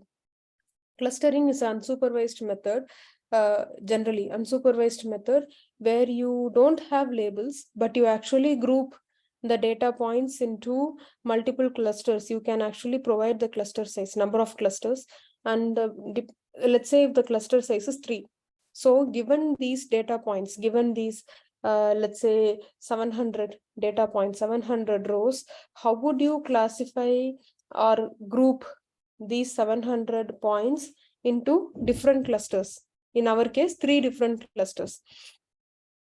So how can we intrinsically characterize the feature properties of these data points and group them into different clusters, right? So as I said, dimensionality reduction is also important for feature selection and feature extraction. So principal component analysis. right? So that the PCA is used as an most important or most commonly used method for dimensionality reduction. So where the data points are basically projected along the line, which best defines the high variability existing within the data. So if the data is existing in a specific feature dimension, if you have to visualize, let's say a 2D dimension, you can actually see how the data is being spread out. And the direction of maximum spread will give you the direction of the vector along on which the data has to be projected. And then you can see whichever is not is orthogonal to that, then you can actually get rid of those features, or the directions, the feature that lies along the direction of the orthogonal vector can be ignored because they are not carrying much information regarding the data. So steps involved in PCA: standardizing the data, which means that you subtract the mean and divide by standard deviation so that all data is contributing equally, and compute the covariance matrix. So this is for us to know what is the spread of the data, and so the higher variance will give the highest spread of the data, the direction of spread. So calculate the eigenvalues and eigenvectors. Of course, the principal eigenvalue is what will give you the direction of maximum spread. Then that is the direction on which you will project, and you can actually compute the those are the principal components. Some of the training strategies, I would even say steps involved in training. So that's data pre-processing. You should always have a look at the data. You should study the data. So without having a look and without having a proper knowledge of data, you should not proceed to train the model or even do further analysis. So how can you improve training so you can use more data, more variation in the data, and training multiple models? Sometimes, having an ensemble of models would really help. So that's why we do n-fold cross validation. So in that case, we will end up with the n models, and for predicting, we can apply all those n models and then take an average of results.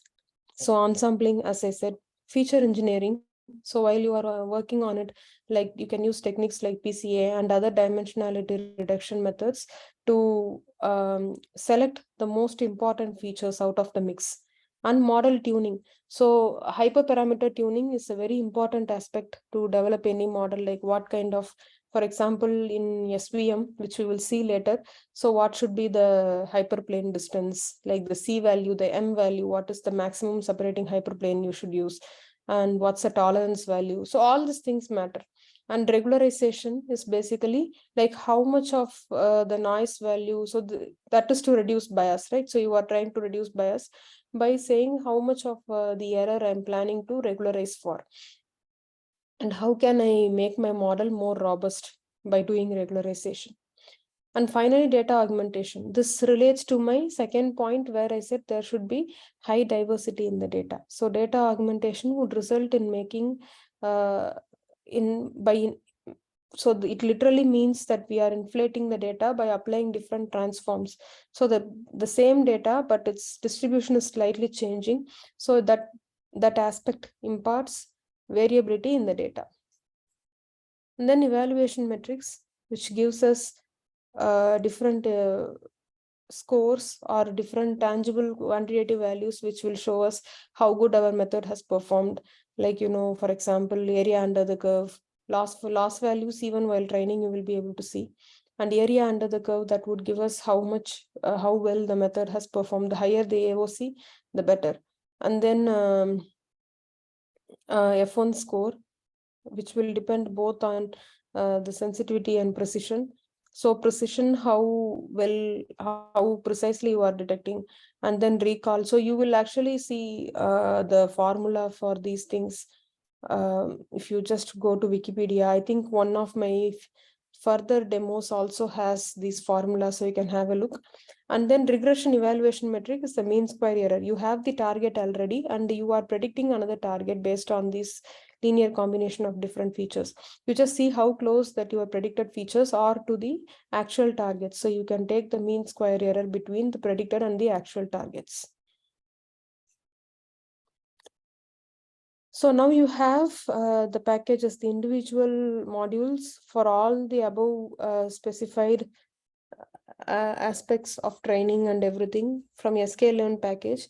So you can actually do model selection and do the test train split for each. If you are doing for fivefold cross validation, you can actually decide test train split for each of those. Pre-processing, you can actually do different types of pre-processing. Sometimes you might have to reduce noise, so you can apply certain filters also. But here it's going to be slightly numerical data, not imaging, at least for this one.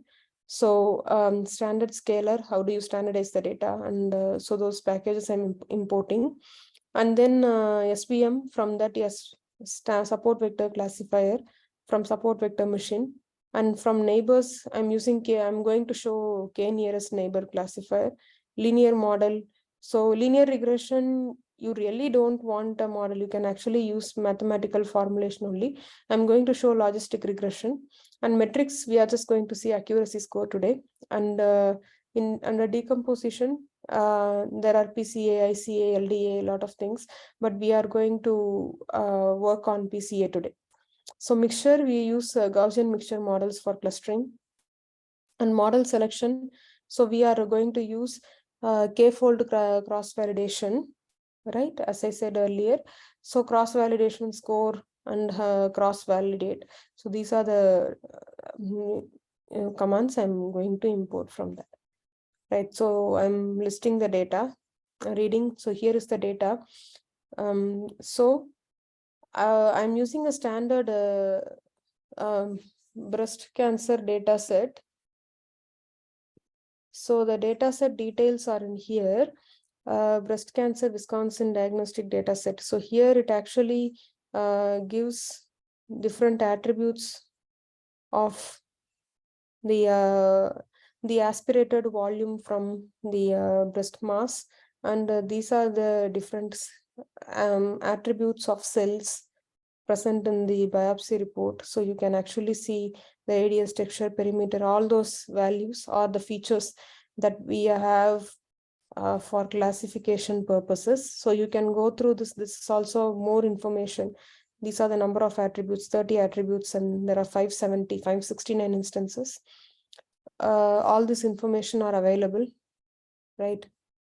So you can have a more quantitative analysis of these results. You can actually see about the features here, right? So please go through this in your free time. I will put this in the chat.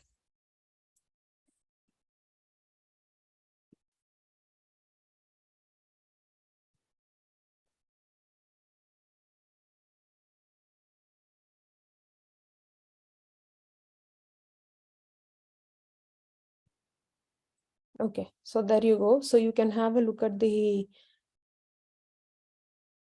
data set details there. So that's the data set I'm using today. Okay. Let me close it. Right. So we are just, whenever you say data header, data.head, the main objective of this syntax here, this command here, is to basically display all the headers. So you will just see the first 5 rows of the data, but the data, as we saw, has 569 rows. So you can now see that wherever it's unnamed, the diagnosis is unnamed, I'm just going to drop it. I only take whatever is present.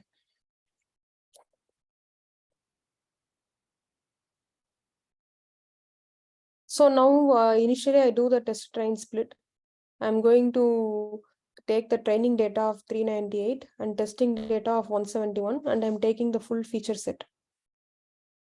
So now I'm doing the standard scaler, which means I'm scaling the data using their standard deviation. Now all the data will have the same range.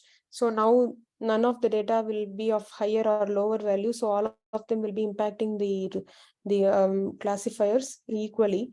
So I use std.fit for that. And then so you now this is the X standard is the fitted model. Now you apply that model to transform the training and testing data. So that's the standard normalized data you have now. So we'll start with PCA. So PCA is the command basically. So you have already loaded it from here, right? I will directly use all these, the commands here from there directly wherever they are loaded, imported. So this subroutine here is PCA. I'm giving two number of components. And then you are going to, because I want to visualize it in the two-dimensional axis. So now I'm fitting a PCA model. And now the variance is explained along two axes. Along one axis, it has 0.43, and another axis, it has 0.19. Obviously, this is going to be my principal axis, 0.43. So now we are transforming the PCA. Now we have actually, we have projected our data on the principal diagonal eigenvector, and that is basically, that's what we have here: X train PCA, X test PCA. Now visualization of data, right? So here visualizing as label information, where we have so what I have done here is this data is here. So so what would happen if we have the two axes of it, right? So we are actually taking it, B is benign, that is class 1, and M is malignant, that is class 2. So here without any labels, we are just looking at the data. So you see that there is not much you can see really, because there is no label information. So with label information, you can see it's quite separable, because the data is already projected on PCA axis. They are already projected on separable axis. So the principal diagonal axis. So after PCA, you can see the data is quite separable. So now we do clustering. I'm using cluster, k-means clustering. So the number of clusters is 2, and I'm actually doing a maximum iteration of 500. So this is the model I'm fitting on training data, right? So the label training accuracy is 0.991, where I'm actually getting the accuracy score of k-means. That's the model I have of labels. And then the same accuracy for test data, you see that the model is performing quite well. It's giving comparable accuracy as that of training data. This is because we already have the data is quite separable in terms of labels. We can actually separate the benign data from malignant data. The best breast cancer data set is quite nice in that way, because there is the values, all of them, like the radius, all the attributes, they vary quite a lot between benign and malignant. So I chose an easy data set to show how to do clustering.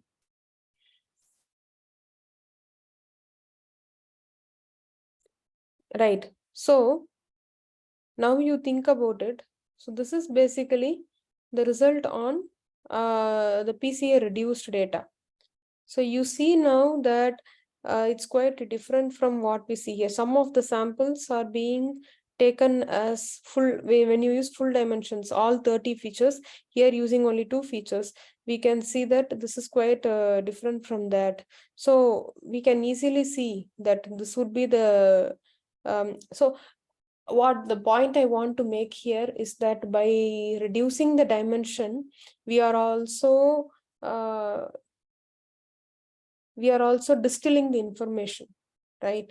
There are some minor amount of information that is lost from all the other 28 features that we threw away because of using PCA, right? We have actually reduced the dimension of features from 30 to 2. That is going to cost us something.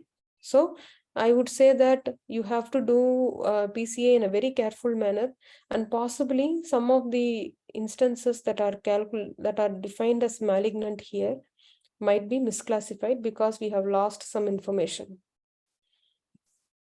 right? So now k-means clustering on principal component data.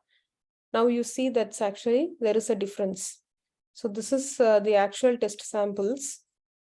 So this is true samples versus what you get in the principal component analysis on full dimensions. And this one on principal component, on these are true labels versus PCA on the PCA output. So you see that there are a few more false positives in the PCA when compared to the actual results. So you can go through this and you can also increase the PCA component numbers and see if it makes sense, if it would be useful for you to have a look. So that would also be a very good way to understand these methods very well, right? Now we go to the KNN classifier. So here I use K nearest neighbor classifier subroutine. CLF is my model. I'm fitting the model to X train and Y train. So this is supervised, so I need to provide the labels as well. So now the accuracy is 96. Why? Because it's supervised, right? So it has already got the label, so it can actually compare and it can learn. I'm using 5-fold cross validation. Now I'm going to use K nearest neighbor classifier and I'm just going to cross validate. I provide the model X and Y, how many folds, and for scoring I tell that I need all these values, accuracy, precision, recall, and F1 I want. Now you see the test accuracy, you are getting 92.6. So now that's a good point to note, right? When you have provided training labels for training, it actually provided in cross validation, it was able to give 96% accuracy. However, on test data, which is quite a separate data set from the training, we obtain lower accuracy. So you can also see the test accuracy for different folds as well. So this shows that with the new data, this is what exactly we were trying to, I was also covering in my talk, right? Even though I was talking about it from the deep learning perspective, you can actually see that between training and test data, there is a fall in accuracy already because the data distribution is slightly different for the test data when compared to the training data. So that's affecting the model robustness already. And logistic regression. So here is how we have already imported the logistic regression package. So the CLF, the same, I'm giving the same model name. It's a different model. So I'm fitting with X and Y train. Now you see the accuracy is very high. So why is that so, right? So in the K nearest neighbor classifier, so it actually works based on the number of neighbors.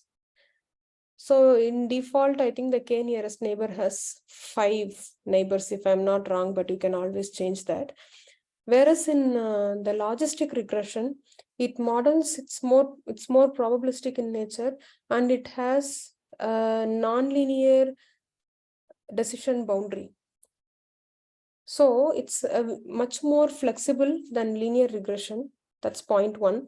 And point 2, you might want to notice is that it's probabilistic in nature. So the more and more iterations that is going to happen inside, it's going to converge at a better result because it has some prior probability value. So now I'm fitting the model here, the accuracy score I'm trying to predict from it, and I'm getting 98, which is much higher than K-means clustering. So, but there are certain disadvantages to logistic regression, right? So you have these features. So you have to, logistic regression is quite suitable for certain types of features. It has to have a very good separability, non-linear separability, but still a very good separability. Now support vector machine classifier. So I'm assuming that you guys know how SVM work. I will give a very brief overview of that. So let's look at this thing, right? So there are 2 classes, as we all know. We have a benign class and malignant class, right? So now this the SVM works towards identifying the best separating hyperplane. So here in this case, this solid line here is the best separating hyperplane, which will actually separate very well the one class from the second class. So here, what are the support vectors? The support vectors are the instances that are closer to this hyperplane. The instances from the two classes, the class B and class M in this case, which form the boundary of these dotted lines, or which are closer to the boundary of these dotted lines, because these are the points that actually decide the dotted lines, where the dotted line should be fixed, right? The maximum distance there is between the dotted line and the separating hyperplane, then we know that the points are very much separable, the data points, and the SVM will have better accuracy. So the farther they are, in other words, the farther the two classes are from each other, the SVM will work in a better way. The closer they are, then the SVM is going to have a very narrow decision boundary, which is not going to work. So our objective function here is to minimize or maximize this the distance between these two dotted lines. And this is for the linear decision boundary. We will also see different kinds of decision boundaries based on the kernel function. So kernel is something that we describe what shape this decision boundary should take. So first thing I'm going to do is I'm going to use linear kernel. So linear kernel I'm using, and C is the tolerance value, and C also is a function that would determine basically how far these decision boundaries or support vectors are from each other. So these points are called support vectors. So the accuracy score, so we are actually predicting the same way. SVC is the package that we are importing, and we are actually using the same fit attribute to fit the model. Now you have the model, and then we are predicting. Now what is the performance? Test training accuracy is 94. Test accuracy is 97. It's even better than training, right? Because SVM uses this kernel method, you will see that's even better with the non-linear kernels. This is just a linear kernel, but still it's doing better. And the number of support vectors, these rounded ones closer to the decision boundary. So that's 61. Right, you see now how nicely the plotting has happened. So you have to provide all the details. The making a more understandable plot is the most important part of experimentation, because reporting and documentation is quite important in data science. Now the shape of support vectors, 61/2, because it's PCA dimensionality reduced features. Now I'm using radial basis function, RBF kernel. Now that's nonlinear in nature. And then I'm doing the same step for it. I'm fitting the model again. I'm determining the accuracy of the score accuracy for different, for the training and test data. Now you see the kernel, right? Now it's again, the test accuracy is better. The support vectors, the number has increased because the kernel is able to follow the shape of the data. It's able to fit itself to different data. So the advantage of this is that most of the data which is not linearly separable can be separated using the radial basis function kernel. But the disadvantage is that it might lead to overfitting. You see, it's already overfitting. So there are so many small kernels which is fitting whatever data is available. So this might work for a fewer data. But if a new data comes in, a new data point, let's say a new patient comes in and they have a new data point for them, so it might or might not work on that. It's not going to be very robust because it's already overfitting. It's basically fitting to every one or two features, which is not data points. Sorry, which is not a good thing. So there has to be, this is what we call as bias variance trade-off, that when a model needs to perform well, at the same time, the model also has to overcome the biases in the data set. A very very highly accurate model working on only one data set is completely as useless as having a model which does not work on multiple data sets, right? So the model has to have lower bias towards the data, and at the same time the model cannot have too much variance. Then the model will not give good results on any data. So you need to correctly balance trade-off between overfitting and underfitting. Now polynomial kernel, I'm using another kernel, polynomial. with the same C value. Now we look at the training and test results. Now you see the model line is not exactly linear. It has more degrees of freedom to bend, and it is bending, but the problem is that you have much more support vectors and the performance is slightly lower because it's more of like a spline fitting. So it kind of fits in a very again overfitting, but also in a very localized manner. It doesn't look at the overall structure of data because it has more degrees of freedom, but it has to eventually go through a single line. So now what would happen with a smaller C value, right? So if the C value is reduced, then you see that there is heavy amount of overfitting, right? It's actually, there is a lot of decision boundaries. There is a lot of support vectors you can see. So the support vectors are being selected in a very overfitted manner. So that's what I meant with C, right? And also the distance between the hyperplane and the decision boundary, the support vectors have also been affected drastically by reducing C. So number of training samples versus test accuracy. If you look at it here, so the same standards, so you are standardizing the data and everything. So that's fine. So you see the train size with the training size, the test accuracy is increasing drastically. The number of samples I give for training plays an important role in improving the model robustness, because the model has to see sufficient amount of variability in the training data, and lower the amount of data, the model is never going to do that. So with only 10 instances, your test accuracy is just 63%. With 20, you manage to improve it to 90, right? With more and more data, the accuracy keeps on improving, right? Finally, you see where is the best results. So you can also decide the number of amount of data. This is one of the very basic brute force method to do it. You increase the training size, and then you determine finally what is the data size to go with. This is a very brute force method. There are also several other methods. Generally, the accepted method is use 80% of data for training and then use 20 for testing. So that's 80-20 split is what you can see in most of the cross-validation results.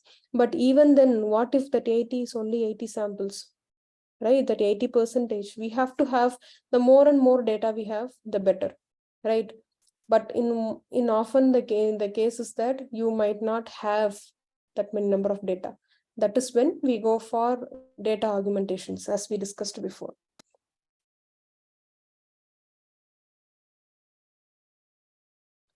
So now how is basically here is where we have plotted, right? Different classification accuracy. We just saw like how do we determine which is better by plotting them and getting the peak. So we get the peak here. So we also have to like optimize, have a higher classification accuracy. At the same time, we don't use up all of our data for training. So there has to be some optimal amount of data used for training, keeping the rest for testing. Right, so we go for Gaussian mixture models now. So in Gaussian mixture models, so we model the data as a mixture of different Gaussian functions. So the important parameters here, the individual means of Gaussians and the standard deviations or variance of Gaussians. So here I'm just showing the, if I have the data, how would I just, based on the mean and standard deviation of the model, how can I show it as a mixture of Gaussian? So Gaussian mixture is my model. I'm saying two components because I have benign and malignant. So given these two components, so given these two components, the covariance type, I'm taking the full covariance, and then now I'm fitting the model, Gmix, and then I'm plotting it. So while plotting it, you can actually see that I'm taking the ellipse here, and finally I'm plotting it here. So you can go through this as well, and you can change. If you slightly change the values, one good experiment for you to do here is if you change the values, you can see how the mean and standard deviation of this Gaussians are changing. You can see how the ellipses are shifting here and there based on how well your data is spread out. So again, linear regression, I think we had I discussed this earlier. So we have the data. So there is this data, you have the descriptive stats of the data. Now, if I just want, this is the count, 500 samples are there, mean values, the standard deviation, minimum and maximum is here, and the percentile values are here. So now I would like to test linear regression model in the test train split, the economic data. This is a new data set, economic data set. So I just want to do the correlation between two values, right? So X is 350 and sorry, training data 350 samples and testing is 150 samples. Now when I fit the linear regression, so these are basically the, now I'm taking only 4 features here. For 4 features, I want the coefficients, right? Now, how will I know which of the features are important, right? There are 4 and we have provided 4 coefficients. So I will take the feature that has the maximum coefficient as the best feature. Best feature means the most impactful feature for that particular analysis. That is my best feature. And that actually depends on the coefficients detected. So now on the tested data, if I predict it, what would happen, right? Now y test and predicted y. So you can see that basically applying those coefficients on the test data, we are getting almost the same correlation or the same distribution as that of training data, which is good. So the mean square error for training data is 106. It's even lesser for the testing data, which is 79. So 80. So that's a good thing because our model is performing well, fitting well on the testing data. So the same coefficients, right? So these are the coefficients. After fitting the linear regression model, I'm getting these 4. When I apply these same coefficients on the test model, right? You are predicting it on the test, it will apply these coefficients here. So whatever results I get, if I take MSc, it's giving only 80. So ridge regression, again, this is a form of regularization happening in the regression, where here I am giving a alpha value of 0.1, which is the weight on the ridge. On the extra regularization term, we have an alpha of 0.1. Now you see how the values are changing, right? So it is basically the aim is to avoid a lot of outliers. Here the data is again well distributed, so that's fine. So the coefficients are still the same, which means that the data doesn't have much outliers. So it's fine. So the coefficients are preserved even after applying the ridge. So here is the formula for ridge regression. So we usually have only this term. So we have this extra error term in the ridge regression to allow for small variations, small errors, which is more regularized, which is more generalizable. Right. So these are the basic methods. Before I move on to bagging and boosting methods, I would like to know if you have any questions. Otherwise, I can move to the bagging and boosting.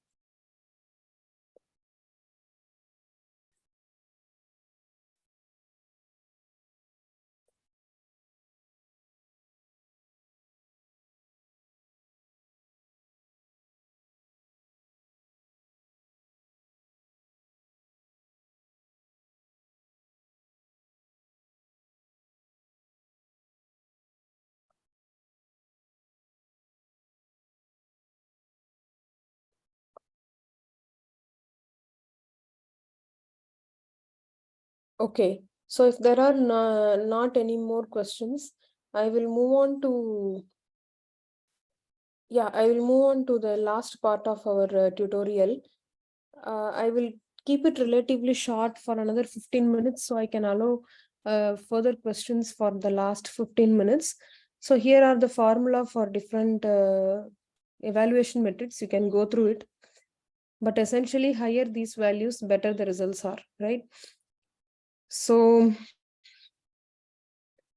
You can also go through different data sets here. So here we will be using MNIST dataset, which is here you can have. So there are so many websites for MNIST datasets. It's a numerical digit dataset. I'm just trying to show an example of MNIST database. So you can see some of these. This is just 28 cross 28 image tiles having different handwritten digits. So that's the simplest data set, and you can use it quite quickly for various purposes. So I'm going to just use this data set for today's last tutorial. So here, same attributes I'm downloading, and here is first to visualize the data set. So I'm using IM-show. So far you have not seen how to plot an image. Here I'm using IM-show to plot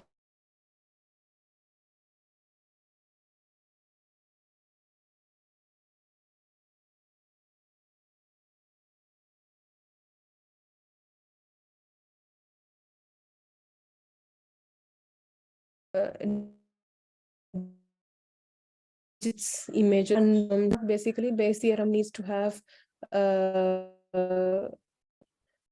so it needs to have a prior and likelihood function as well, and then finally it will determine the final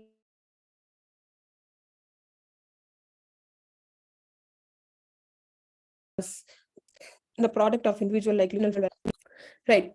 So I want to I'm importing all these model like these packages, Gaussian naive Bayes.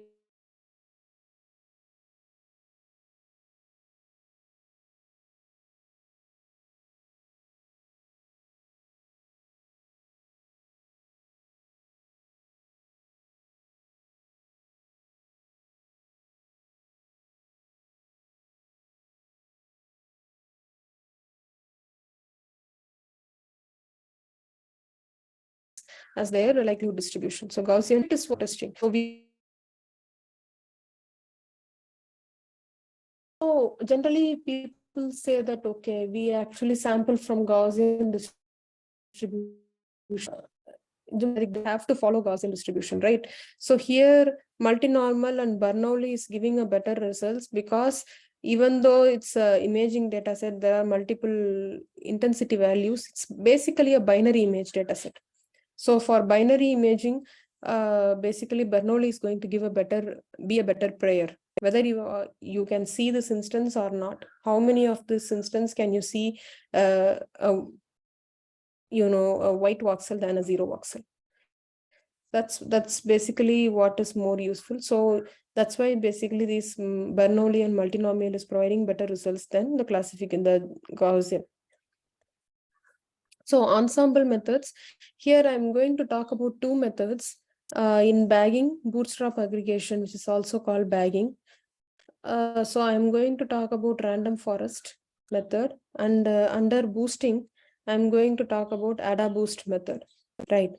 Let's first see bagging, where there are different decision trees. You all know what is a decision tree, right? It's basically a series of binary rules, yes or no, and then you reach the leaf nodes. So you actually have a group of decision trees. So what essentially happens in random forest is that a random number of data points are sampled in a given time, and they are passed through random number of decision trees, and finally their results are combined with the majority voting to find the final classification output based on the weighted averaging or voting. In terms of classification, it's going to be voting. For regression, it's going to be averaging. So what gives that? So random forest is a very, very, very powerful classification or regression technique. So what gives its power? Because there is a lot of randomness involved. There is an inbuilt regularization there, where there is basically some predictability to it, but mostly it is highly generalizable, number one, and number two, it is quite ensemble in nature. So instead a single model providing the result model. So the results are more regularized. So there is less bias towards any given data set. So very small chance of overfitting. So random forest classifier, again, n estimators 100, which means I'm giving 100 trees, and then number of jobs. So usually you just say how many GPUs or CPUs are involved, right? So you are fitting the model, and then once you predict it, you see it's extremely powerful and it's giving 97% of result in classifying these MNIST data. What are the digits? And so the target for this would be 10 class classification, where you would actually take from 0 to 9 as basically the whatever is in the text will be the target as well. Now finally boosting. So boosting works on the principle that if you combine n number of weak classifiers, for example, say a linear regression, right? That's quite a weak classifier. But if you combine n such classifiers, weak classifiers, it will provide a very strong classifier. So that is the underlying theory behind the boosting. So here we will see ADA boost and the XG boost. But ADA boost is basically several weak classifiers into a strong classifier.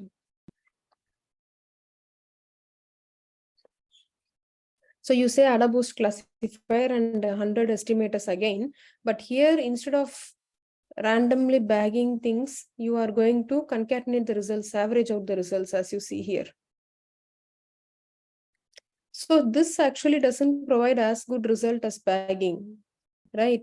So you have to think about it. Why? Why is it not providing? So we are providing same number of estimators, but why is it not giving as good result as bagging? Because it's missing that randomness. It's taking it's taking a weighted average of every single classifier. Let's say out of 100 classifiers, if 60 is not doing well and 40 is not doing well, in random forest, it's fine because there is some randomness involved. So you can actually take a random subset of images, data points. So that can actually show that the results are not predictable. But here, if 40 out of 100 is not good, it's directly going to impact. You are taking an average, it's going to pull the average down. That's exactly what is happening. So in XG boost, basically the regularization happens in the form of gradient. So there is the gradient boost happening between different of these estimators, right? Not the direct average, but the gradient between them are used to boost the further performance. So XGB classifier, you can see that applying them, they are supposed to be generally better than ADA boost classifier, but here in this particular result, they gave exactly the same result as that of ADA boost classifier, but you can see that the bagging doesn't suffer from any of those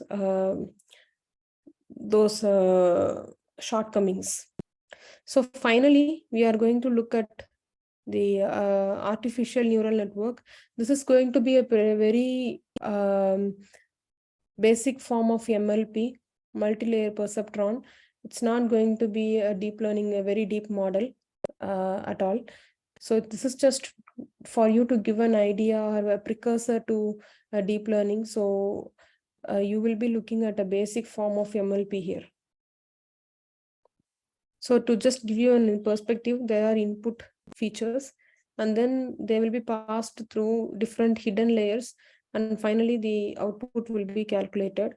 So these hidden layers, you see that they can actually they have non-linearity attached to them. So there will be weights and biases which will be multiplied with the input, and then there will be biases as well. So which will be added to these activation outputs of that just goes into the hidden layers. So at each layer there is a sense of non-linearity that is introduced. So again, there is an MLP classifier. That's the package for the neural network. So you load this. Right now I have given the hidden layer size of 100, so 100 neurons, and then the random state again, so giving a state point, and then the number of iterations is 300 iterations is what you are giving. So you are fitting and then you are classifying. Now you see the performance is good. It's really good because there is a sense of non-linearity involved. The decision boundary is not linear anymore. Or even though there are 100 hidden points available, they are not like weak classifiers. Each of them process the input data. If you look at it, all of them are connected to all the input points, input nodes. So in that way, they actually have a sense of how to process the input and what kind of linearity, non-linearity to introduce, because that is taken care of by the activation function. So you can learn more about it. I'm just providing a basic overview, and this forms the precursors for deep learning models. There are like convolutional neural networks where you would actually use these neural network models on images to get the results. So you can go and always have a look at it. So I hope I will stop my tutorial here. That's all I have for today. I just wanted to give you an overview of different machine learning methods and how we train and test and give a pipeline for all these ML techniques that can be used for different,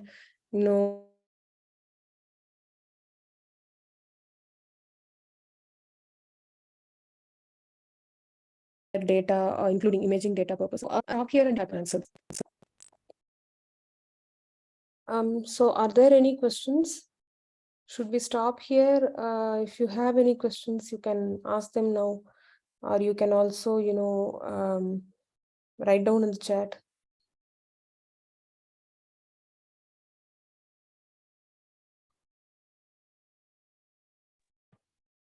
I don't see any questions so far. I think they are trying, and probably if there are any queries, we can connect them with you again. Yeah, that's fine. Yeah. Yeah, I do understand it takes some time for Yeah. to work on it and yeah, for everything to sink in. In any case, they have the material, so they can contact me at any time regarding any Yeah, questions they sure. have or anything. Right. So it's been a pleasure, participating in the symposium and doing this hands-on session as well.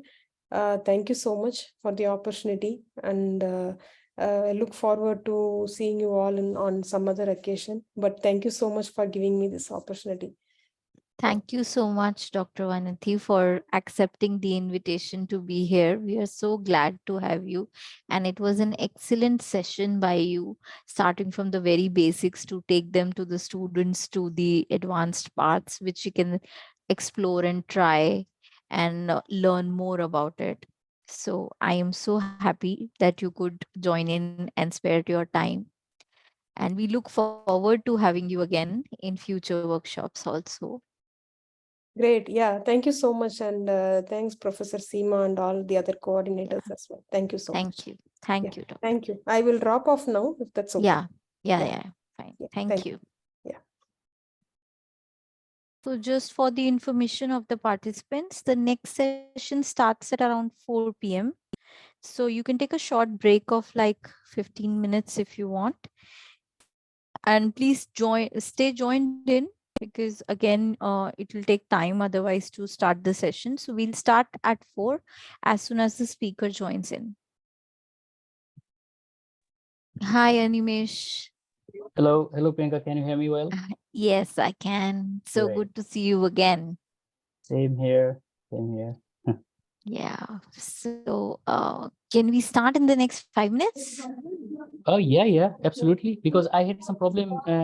I had to register, so I was not expecting that I have to register. So it took a while Okay. to. Yeah, but no worries. Yeah. Okay. All right. So I think if you want to check the slides, maybe. Yeah, absolutely. I'll. Okay. So I'm sharing my screen. Okay. Can you see my screen? Can you see the slide? Yes. And is it a full screen mode? Now it's full screen. Yes. Okay, excellent. I think it is working. So great. Yeah, great. So I'll just allow us to introduce you, and then I think we start. Absolutely. Yeah. Yeah. Okay. Over to you, Sudipti. Thank you, ma'am. So our next session is by Dr. Animesh Acharji, Deputy Program Director of MSc in Health Data Science, Dubai, and Assistant Professor of Institute of Cancer and Genomic Sciences, University of Birmingham, UK. Dr. Animesh is a translational scientist. Dr. Animesh is a translational scientist working in an interdisciplinary area that connects clinical, computational, statistical, and basic research. Dr. Animesh is involved in a number of projects within the SRMRC to analyze multi-omics datasets that are generated from different clinical trials, such as biomarker discovery, inflammation, and immunometabolism in trauma, and multi-omics data integration. We are honored to have you here today with us, sir. I now request Dr. Animesh Acharji to please start the session. I think you're muted. Oh yeah, Yeah. sorry. So thanks a lot, Priyanka, for inviting me, and Sudipti for very nice introduction. I really appreciate. So yeah, so as you said, I'm based in UK, and I have a multiple different aspects of what I'm doing currently. So what I'll do, I'll go through a couple of the agenda for today. This is the agenda for today. What I would like to do initially, just to introduce multimodality, in terms of the data sets. What does it mean in terms of the multimodality? The second, I'm going to talk about some sort of a basic aspect of the fusion or kind of a integration strategies in high throughput data, which involving also the imaging data, because these sessions, overall session in MAT is on the imaging. So I have taken carefully 2 case studies, one of them where I have extensively used image analysis together with other types of data sets. Okay, so one of the is endoomics. So 2 different diseases. One of the disease is IBD, or inflammatory bowel disease, and the second one is the stroke. Yeah, and they kind of it's kind of a diverse in terms of the multiple different portfolio. Okay, so let me introduce first of all what I mean by multimodality. What I mean by multimodality, and it's also linked with my own portfolio and my research group, what I'm doing here in UK. So you must be or many of you must be aware of this type of workflows. In the drug discovery mainly. So what is happening? You have some specific questions in your mind. What you do, you generate some sort of a high throughput experiments, and from those high throughput experiments, you wanted to get some knowledge end of the day. And you do use a couple of methodological aspects as well. These methodological aspects varies in a very different ways.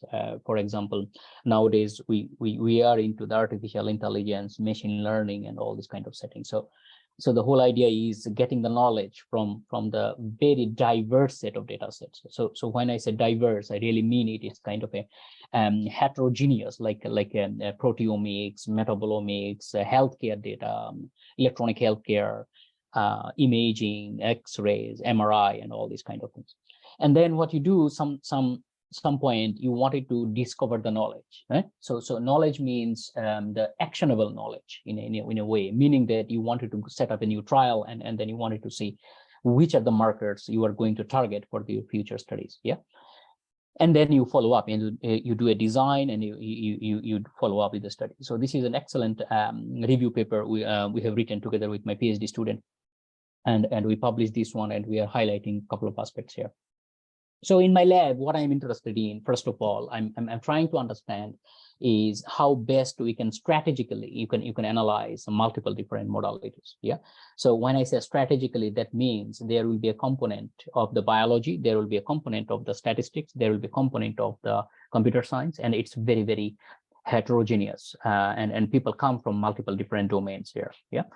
And then the second question I'm asking, okay, I mean, if I have the data which is very quantitative, how can I top up or fuse some sort of a qualitative information there? Qualitative information meaning some sort of interactions, for example, protein interactions, protein-protein interactions, gene-protein interactions, and all these kind of things. And the third is, once you have a very massive amount of the data, how best you can identify the markers or some sort of a features which can be valuable for your future studies. Yeah. And then you ask further questions. Okay, once you identify the markers, if those markers can be useful for your diagnostics. Yeah. So meaning that can those marker can be an early stratifier, meaning that, I mean, based on those marker, can you say something about the disease progression? Yeah. And then there are a couple of other things like a quantification of the interactions between the multimodality. So again, multimodality, I usually mean here, data is coming from, let's say, RNA sequencing, or data is coming from the imaging. So this is the multimodality. One is the molecular phenotype. One is the like a very higher level of phenotype. Yeah. And then finally, how to develop association and causal modeling and generate a hypothesis, meaning that what is the probability that given A and B, two features are interacting, and then presence of another feature, let's say C. So A and B only active presence of C. So how the system-wise this kind of a causality is happening there. So some sort of a graphical model, some sort of a the graph theory-based models, and those models can be useful for the translational medicine, and then follow up some sort of a validation. So as you can see, there are a couple of questions, and it is looks like a very messy questions, but actually it is not. So what I've done in my portfolio, in my lab, I have dissected those questions in 3 different aspects. So first is a multimodal and multi-omics integrative analysis. The second one is the diagnostics or marker identification. And the third one is a really heavily computational portfolio. So third one, usually people coming from the computer science background, people usually come from mathematics or statistics background, and they contribute in terms of the development of the methodology. Yeah. The first 2 portfolios are very heterogeneous. So people come from the biotechnology, bioinformatics, people come from biochemistry, even, because we also wanted to understand the druggable pathway once you identify the features and identify some tentative pathways there.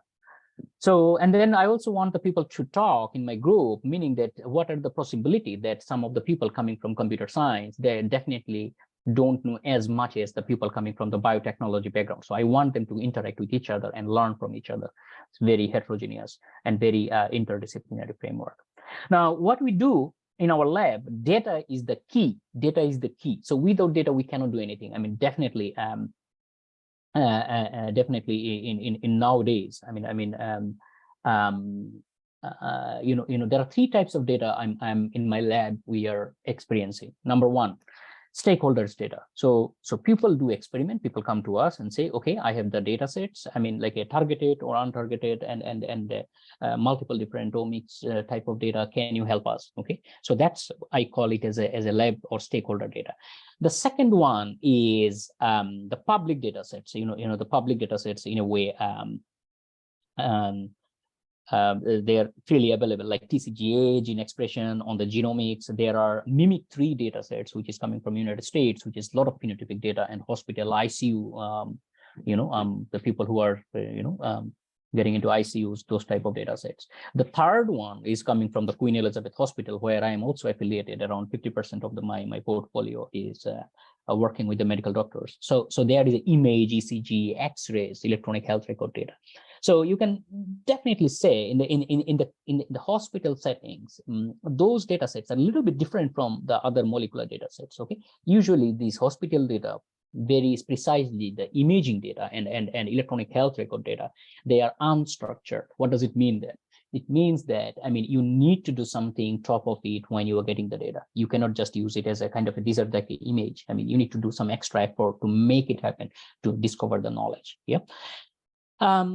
Yeah, and then you can see there are some sort of interactions between those. So meaning that, so I wrote it validation. Why? Because there is a possibility that if you get a multiple different data types, maybe you can use it for validation or some sort of an extra knowledge, what you are getting. Actually, you can diverse from one space in the molecular space to very high level of the phenotypic space. Yeah. So that gives quite leverage actually in that way. Now, in the public data, I mean, a question is how we are using those public data. Public data I use mainly for the novel methodology. Okay, I will give you some examples. I think I have some examples in my slide. For example, I have developed some sort of a new integration strategy, and those new integration strategy you cannot really apply directly from the novel data sets. Yeah, novel data meaning that, I mean, you have just did a sequencing or some sort of a data sets, and you wanted to because nothing is new maybe in this data. Public data, which is already validated, many people have worked on those kind of data, so it gives a leverage or kind of a coverage of our findings. So summary, 3 types of data coming in 3 different sources. It depends on the questions we are asking. Based on the questions, we take into account those data sets. Okay, now let's talk about the multimodality. Multimodality, because my case studies are based on those kind of multimodality too. So I think it is, I'm roughly going to introduce what does it mean. And this is the very nice review paper came out in 2021. And the group from McGill University, Canada, and they wrote a very nice review, and they are telling that actually you can integrate multiple different data sets in 3 avenues. Okay, and if you ask me which one is the best, actually everyone has got their limitations, so nothing is the best. I mean, you need to decide on what you actually want and acknowledge the limitations. That's it. So 3 types of integration given 3 different modalities. So modality meaning that I'm assuming here gene, metabolite, protein, or let's say X-ray. Yeah, for example. Yeah. So gene, you do RNA sequencing nowadays. We do single cell RNA sequencing. We do even spatial genomics nowadays. A metabolite, you can do LCMS, GCMS, high throughput. Everything is high throughput now in a way. Proteomics, even LCMS you can do, and then you can generate some data sets there. So one of the things is the early integration. The early integration means you concatenate all the data sets in a single kind of a single Excel sheet, if you wanted to say that, and then you combine them and you want to do some analysis on top of it. That could be one of the way to do it. And the second way is intermediate kind of integrations, and those intermediate integration is a kind of using some sort of a projection-driven methodology. So like partial least square methodologies and other things, you can use it for your analysis. The third one is quite interesting for me, and I have literally spent quite a lot of time in this late data integration. So what I do, I treat each of the data is a separate entity, meaning I assume nothing is given to you, only one data set is given to you. Yeah. So let's say you have given some one data set like X-ray data, and then you try to identify the pixels, you try to identify what is inside there, and based on that, you wanted to take it there. Yeah. So I further developed this type of methodology further in my portfolio. So I'm calling it as a quantitative integrations and qualitative integration. Yeah. So let's talk about the quantitative integration. So quantitative integration meaning that, for example, you have some patients cohort. Yeah. And actually, I mean, this I have taken, I think 2 days back, one of my editorial got accepted in Frontiers in Systems Endocrinology, and I have taken this picture. I took liberty to take this figure from very recently published editorial. This editorial is based on the metabolic diseases. However, I thought this can be applied to any and generalize many other different topics as well. Yeah. So what I'm trying to show, I'm trying to show here, given some patient cohort, you have sampled the microbiome data, you have sampled the epigenetics data, you have sampled RNA sequencing, you have sampled flow cytometry, the immune parameters, you have also sampled, let's say, the LCMS. To capture the metabolites. Yeah. Okay.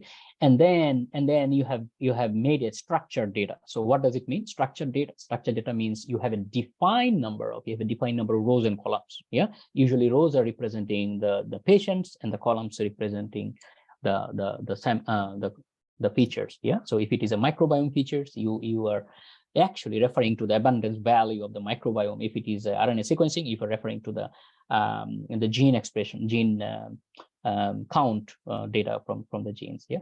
And then what you do some sort of a selection of the markers. I mean, assuming each of the data sets will have some sort of an inherent variation, inherent signals, and not necessarily, but that is your hypothesis that maybe and it happens in the disease like cancer. Disease like cancer is a very multifactorial disease. So you believe the signal will be coming from multiple different dimensions, whereas in the rare diseases, not necessarily you will get all the signals, because some of the rare diseases, you get only signals in the protein level, sometimes you get in the gene level, sometimes you get another symptoms and other things. Yeah. And then what you do is some sort of integrative analysis, some sort of association analysis, and then you try to understand the mechanistics. Yeah, mechanistics meaning that you try to understand the biology here. Yeah, so that's why I'm saying the druggable pathway or something, if it is a drug interventions and you wanted to measure the drug doses. Yeah, there are a couple of more papers if you're interested. Many papers over the years I try to publish. I mean, I think 2016, the one of the early development where I made using different machine learning tools and then using this type of approaches, and later on I kind of evolved in using similar technologies, similar strategies in multiple different areas. So that's the quantitative approach, meaning that you have everything quantification. Okay, now what is the qualitative? Now qualitative is a little bit different. Here, in the contrary, you can see multiple different cohorts. So for example, you can see here cohort 1, 2, 3, and 4. So these are the multiple different cohorts, not necessarily there is an intersection between the cohort. For example, you can say this population is coming from, let's say, from India. One population, cohort 2, is coming from UK. Another population is coming from maybe Spain. So they have a genetic structure, genetic architecture embedded within each of the populations. Yeah. So meaning that, I mean, you cannot just, you cannot just put it in a kind of a in a similar way. So and then there is some sort of a variety as well. For example, in the cohort 1, you can see there are some genes and metabolite. Cohort 3, there is a genes, microbiome, and proteins made. Yeah. Now the problem is you cannot really integrate these things by principle, by kind of definitions of mathematics, because mathematics says you need to have the same samples and the same time if possible, if you wanted to measure something around this. Yeah. So what is happening in this type of portfolio that I was thinking quite for some time, and then what I'm thinking is kind of a projecting all the data in a higher dimensional space, and looking at the ontology, looking at the interactions. So ontology interactions, they are really not quantitative. They are kind of a binary, or sometimes multiple, right? X is interacting with Y, Z, A, B, C. So X is a multiple partner of interactions. Yeah. So those interactions are not really how much. Those interactions are really kind of a frequency, how many times there. So there is a differences between how much you are measuring and how many times you are measuring. So there is a differences between these two things. Looks like something is I was able to successful couple of cases, but still I'm working on to identify some kind of a very sophisticated way of doing it. It's still not quite good as I wanted, but something is working. If you can fuse these kind of interactions together with the data, it becomes more powerful, and that's what I call it as a qualitative approach in a way. And also there is something called hybrid. So you do a qualitative, you do quantitative, and then you try to see, which I have not tried yet. But in future, I'm very much willing to try. So that brings me to the point what I'm going to say for the case studies one. By the way, if you have any questions, you can interrupt me anytime. I mean, I would rather do this kind of interactive sessions rather than I'm the one who is speaking all the time. So what is this endomic study? I mean, let me go through the little bit on the cohort and the data generation. So as I said, in the beginning, this data is about the IBD patients. Yeah. So these IBD patients are came in our Queen Elizabeth Hospital, and unfortunately we did not have many of them. Yeah, we did not have many of them. So there are 29 IBD patients, and 14 ulcerative colitis, and 15 of Crohn's disease, meaning that IBD is a kind of an umbrella. So IBD, usually people consider if you have either ulcerative colitis or CD, meaning that ulcerative colitis and CD actually considered as an IBD kind of thing. Yeah. I'm not a clinician, of course, but what I have learned from working with people who have a medical background and consultants working there. So what happens, those patients are coming to the hospital, and they undergone some sort of a colonoscopy or flexible sigmoidoscopy. Yeah. And those patients, importantly, is given some sort of a drug. Okay, so I think this is very important information in this slide. So prior to initiation of a biological therapy, so biological therapy in this case, we have given them some sort of a drug. Okay, and those drugs are anti-TNF drug. Yeah, so they are targeting some particular pathways in where IBD is, and we wanted to see what are the status phenotypically, how they look like in terms of the data, in terms of the molecular data, in terms of the imaging data. So two types of data we have measured. Number one is called the membrane-bound antibody labeling. Okay, membrane-bound antibody labeling. So that kind of is quite unique and doesn't often people do this type of thing.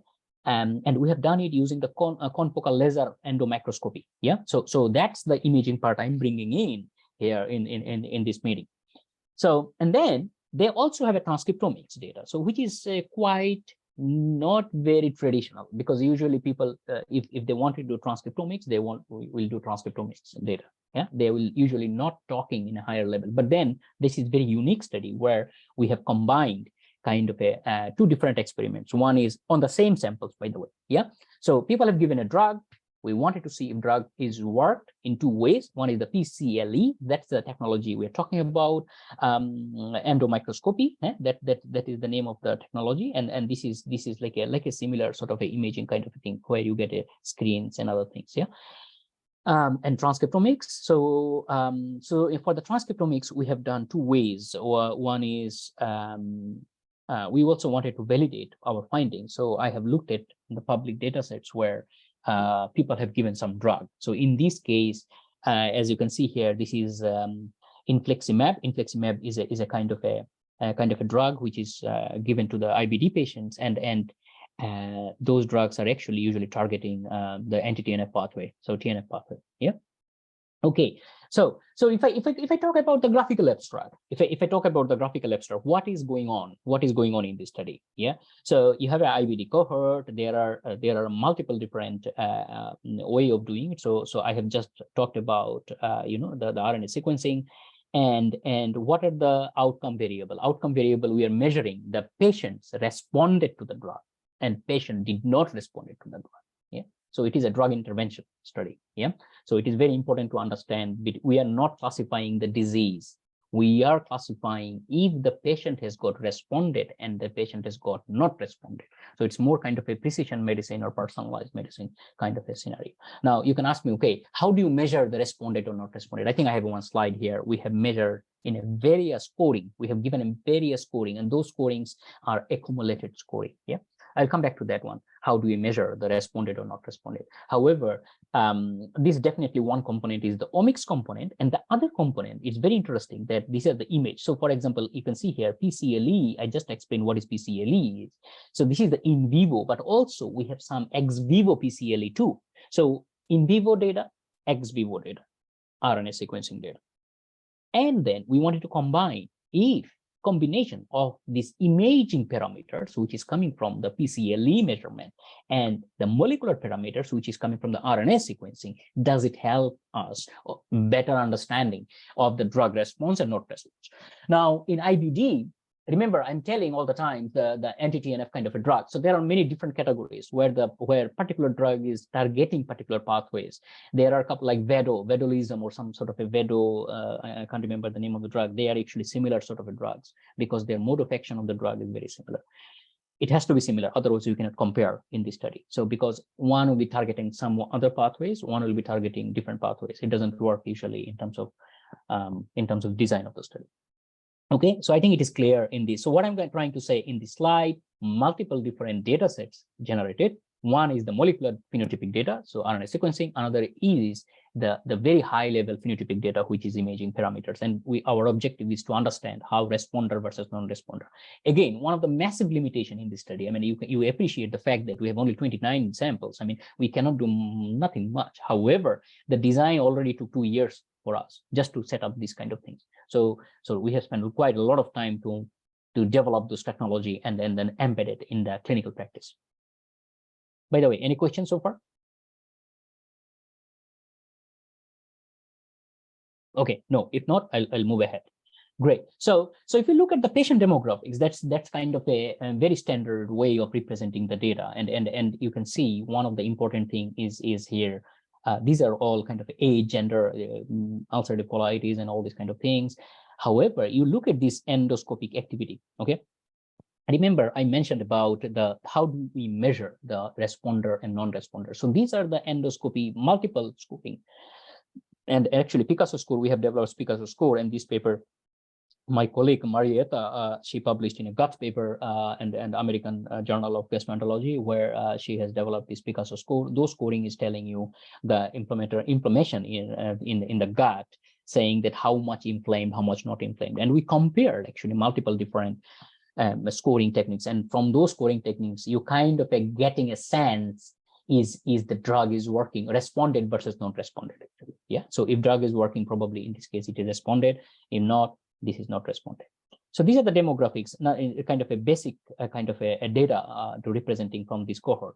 And this is kind of a showing how it looked like actually in a kind of a multiple different features in PCLE. So what is happening in this, for example, crypteria. So you measure if there are any IBD in the gut, we wanted to measure the peripherals. Yeah. So for example, we have measured peripherals in 20 micrometer in this case, and there are, you can see there are different sections here.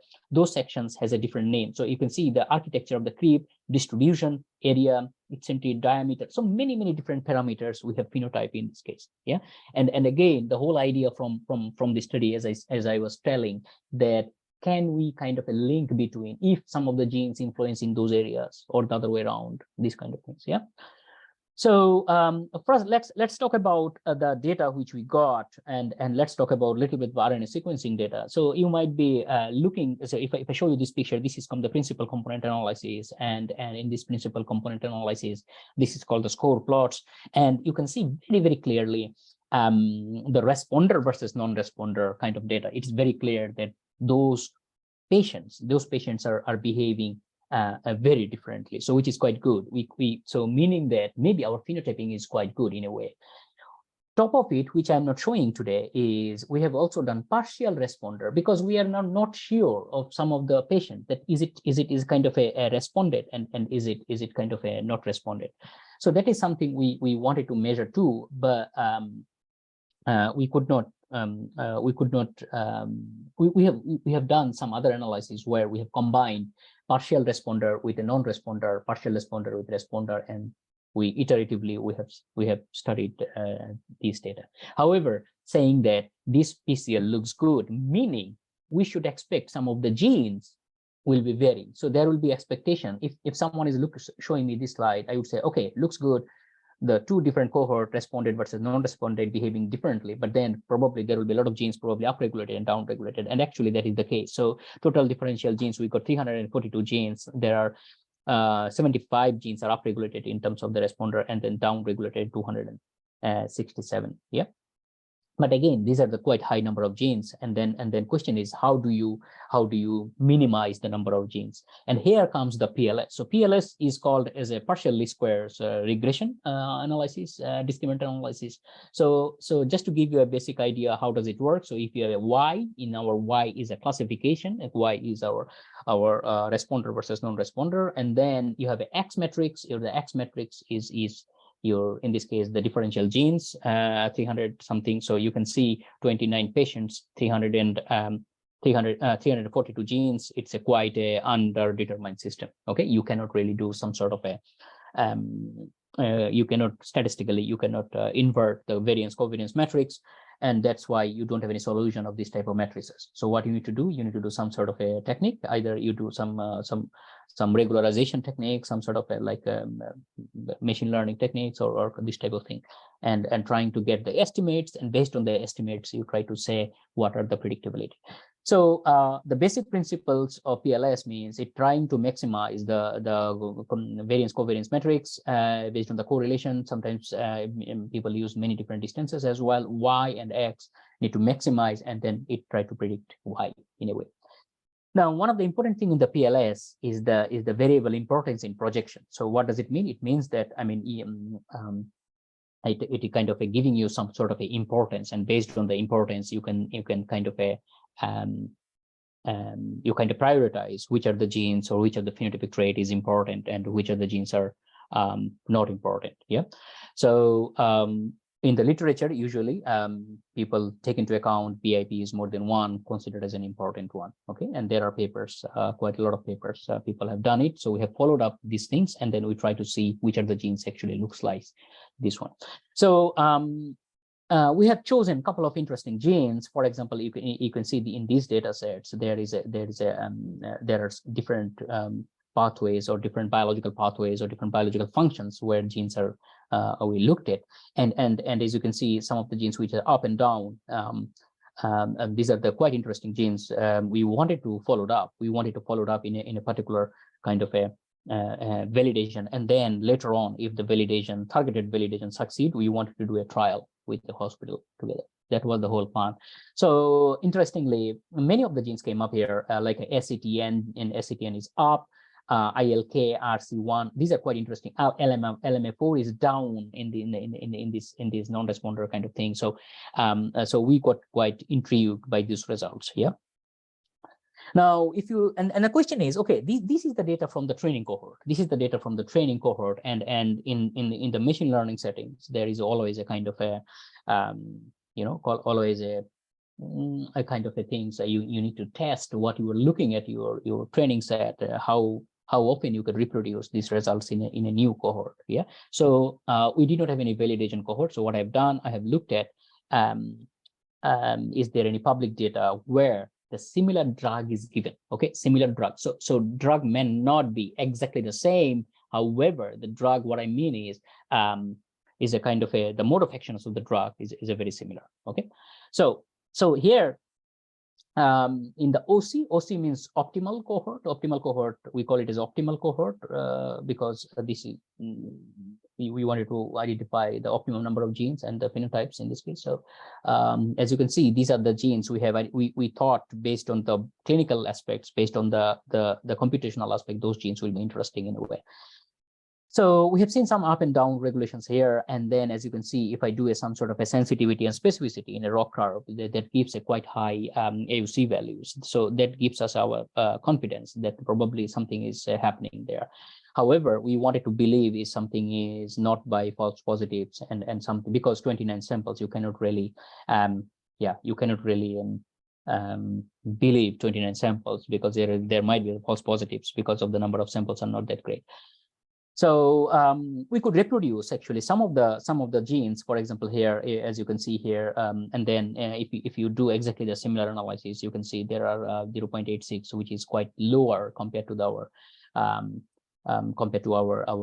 training cohort in this case. So, but in any case, I mean, we did not expect the validation cohort will be quite high in this case. So we are quite happy in this, and then these genes actually went to the qPCR experiment, and we wanted to validate those experiments. This is a little bit targeted one, so just wanted to show you the behavior. If you do some sort of a non-parametric Wilcoxon test, and you can see the up and down regulations, and if the regulations is going to be significant or not significant. One thing I want to remind you, you can see some of them are not significant here in the 0.005 in the level, for example, GADD gene, but remind you those genes came from the PLS models and in a multivariate settings. So not necessarily there will be a univariate significance there, because there will be a lot of interactions and interactions in the PLS models which take into account where in this type of box plots, you really don't take into account the multifactorial aspect of it. So that's why not necessarily there will be univariate way of significance too. Yeah. In terms of the other data set like ex vivo PCLE and in vivo PCLE, we measured all these things, and we also did some sort of a ROC analysis, and we found that in IBD, what are the, so you can see that the values are not that great, and the values are not IBD in total one is not that great. In fact, in UC ulcerative colitis, sometimes it tend to be quite high. For example, 0.93 AUC is quite high, and we thought maybe this is due to some sort of maybe this is the confounding factors, and or maybe sometimes even false positives, because in 29 samples you cannot do much on those samples. So in this case, and then this is, I think, the final slide from this study, and we wanted to see if there are any kind of associations between the gene versus the imaging trait in this case. So for example, if you consider the IBD cohort, you actually, for example, intensity level, you see the CXCL6 is very much involved in a kind of a the intensity values here, all intensity and CXCL. So CXCL3, CL family genes, those are actually chemokine genes. So those chemokine genes probably is interacting with this intensity is a phenotypic level. And if we dissect the responder versus non-responder patients, meaning that we are looking at the subset of the population, and even then, actually, these are you can get, these are the quite varieties of values here. So you can see there are some sort of a the correlation structure kind of a disrupting in a way. So the conclusion we made, I mean, from the study is it is very important. First of all, we wanted to check the PCLE technology, if it is working, or if you can get out of something from the PCL technology. Second, we wanted to identify how does higher level of phenotyping is interacting with the molecular data. So so we are quite happy with this, and then we published this paper in the inflammatory bowel disease, and Marietta was leading this paper. Marietta, she's a clinical consultant and a professor, and now she became the professor in the University of Cork in Ireland. And there are a couple of other people who have done a lot of studies here. If you're interested, please go through this paper. It is a quite computational plus. It is also the clinical paper. Okay, so this is the first case study. Now I'm going to the second one, which is Potria's cohort. Before I go, is there any burning questions?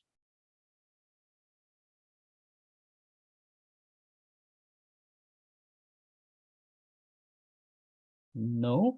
Okay, I say I take it as a no, and then okay, I'll move into then the next one, and then maybe next 15-20 minutes I'll spend on that, and maybe we can discuss some follow-up questions, if any. Yeah. Okay, so this Potria's cohort is very different from the cohort I have kind of described earlier. Yeah. So this cohort is about stroke patients. Yeah, stroke. So and then we are looking at hyperglycemia. Okay, in this case, but in a different way. So the two different things we have done here. We wanted to understand the imaging way. So there is something called ADC. So this is called apparent diffusion coefficient. So apparent diffusion coefficient, it's a kind of a imaging measure, and usually not done too much in the human studies, but they have done quite a lot in the animal studies, and it has been shown they have been linked with the severity of the cytotoxicity injury. Okay, so that's the hypothesis people people have shown. So we got some sort of a inspired from kind of a those animal studies, and we wanted to understand if ADC can tell us something, if ADCs tell us something. So ADC is a quantitative value, yeah, and then we kind of classified as a more ADC, less ADC, this type of thing. But this is coming from the imaging parameter, MRI, and all these kind of things. Okay, so going into a little bit more detail here, what we have done, and then we hypothesized that the combination of the metabolic profiling. So I'm now going away from the genes, and we're talking about metabolic profiling here, and MRI. So we are talking about MRI here. So again, this is very nice example of how your molecular phenotype can be linked with other different types of the phenotypes in this case. Yeah. So here, as I was telling, that this is so we have done two different things. One is from the MRI, we have sampled this ADC, and for metabolic phenotyping, we have done LCMS. Yeah, so LCMS. Now, this data has come from the United States. Yeah, this data came from the United States, and I think I have a slide to introduce the group I've been working, and this is a very highly collaborative work from the United States. So what I've done in this case is multiple different algorithms has been applied. You might be knowing logistic regression, a random forest, and generalized additive model. So generalized additive model, it's a kind of a traditional way of doing it. It's kind of a nonlinear spline. It's a kind of a graph smoothing kind of analysis, and we thought maybe that would be interesting to see how it behaves. Yeah. So what is the graphical abstract? What we have done in this? I mean, and I tend to tell all my people in my group, I mean, whatever you do, first thing is you need to make what is your planning, and it gives you a quite nice architecture. What is the expectations further down to your analysis? So the cohorts are there. The clinical analysis has been done. MRI has been done. Imaging analysis. Metabolic extractions has been done from the subset of the population, not entire population. And then after some peak integration and all these things, peak integration is and alignment and all these things are quite ingredient for for the metabolic analysis, and then you get a quantitative data, and then you're trying to interpret it. So that's kind of a workflow, kind of how does it go in this portfolio. Okay. So how does it look like? So if I look at the baseline characteristics of the clinical data, how does it look like in this case? So you can see metabolic cohort is a 381, and then MRI is done on a subgroup. Yeah. So MRI has been done in 201. So it is a subgroup of patients where we have done MRI in a way. So it will be in general it will be 201 patients, because otherwise we'll not have the ADC coefficient. So ADCR, you can see here, is 0.69 and other things. And also the p-values, you can see probability values, some sort of a F statistics or T statistics has been done on those, and then trying to generate those p-values that are significant at all. So the first thing we wanted to identify is if there are any differences in the metabolic portfolio. Is there any metabolic signal? If there any metabolic signal is associated with hyperglycemia in this case. And as I said, ADCR MRI is a vector, is a kind of a coefficient or a vector cake generated from imaging. And we kind of sometimes we did a high and low kind of a ADC value, and we want to see if there are any signals coming out from the metabolic data. So what we have seen here is the two metabolites actually kind of coming quite top in a kind of a in terms of the mean ratio and the probability values. One is the uric acid, another is there is allantouric or ADCR in both the cases come up. There are a couple of others as well, and I'll discuss in later on a little bit in the presentation. And then there are a couple of other things. So as you can see here, there are quite a lot of data actually coming up as either upregulated and downregulated in this area. So the interesting thing would be we in the clinical medicine or translational medicine, people wanted to see very few, not too many, because they wanted to follow up in the future studies.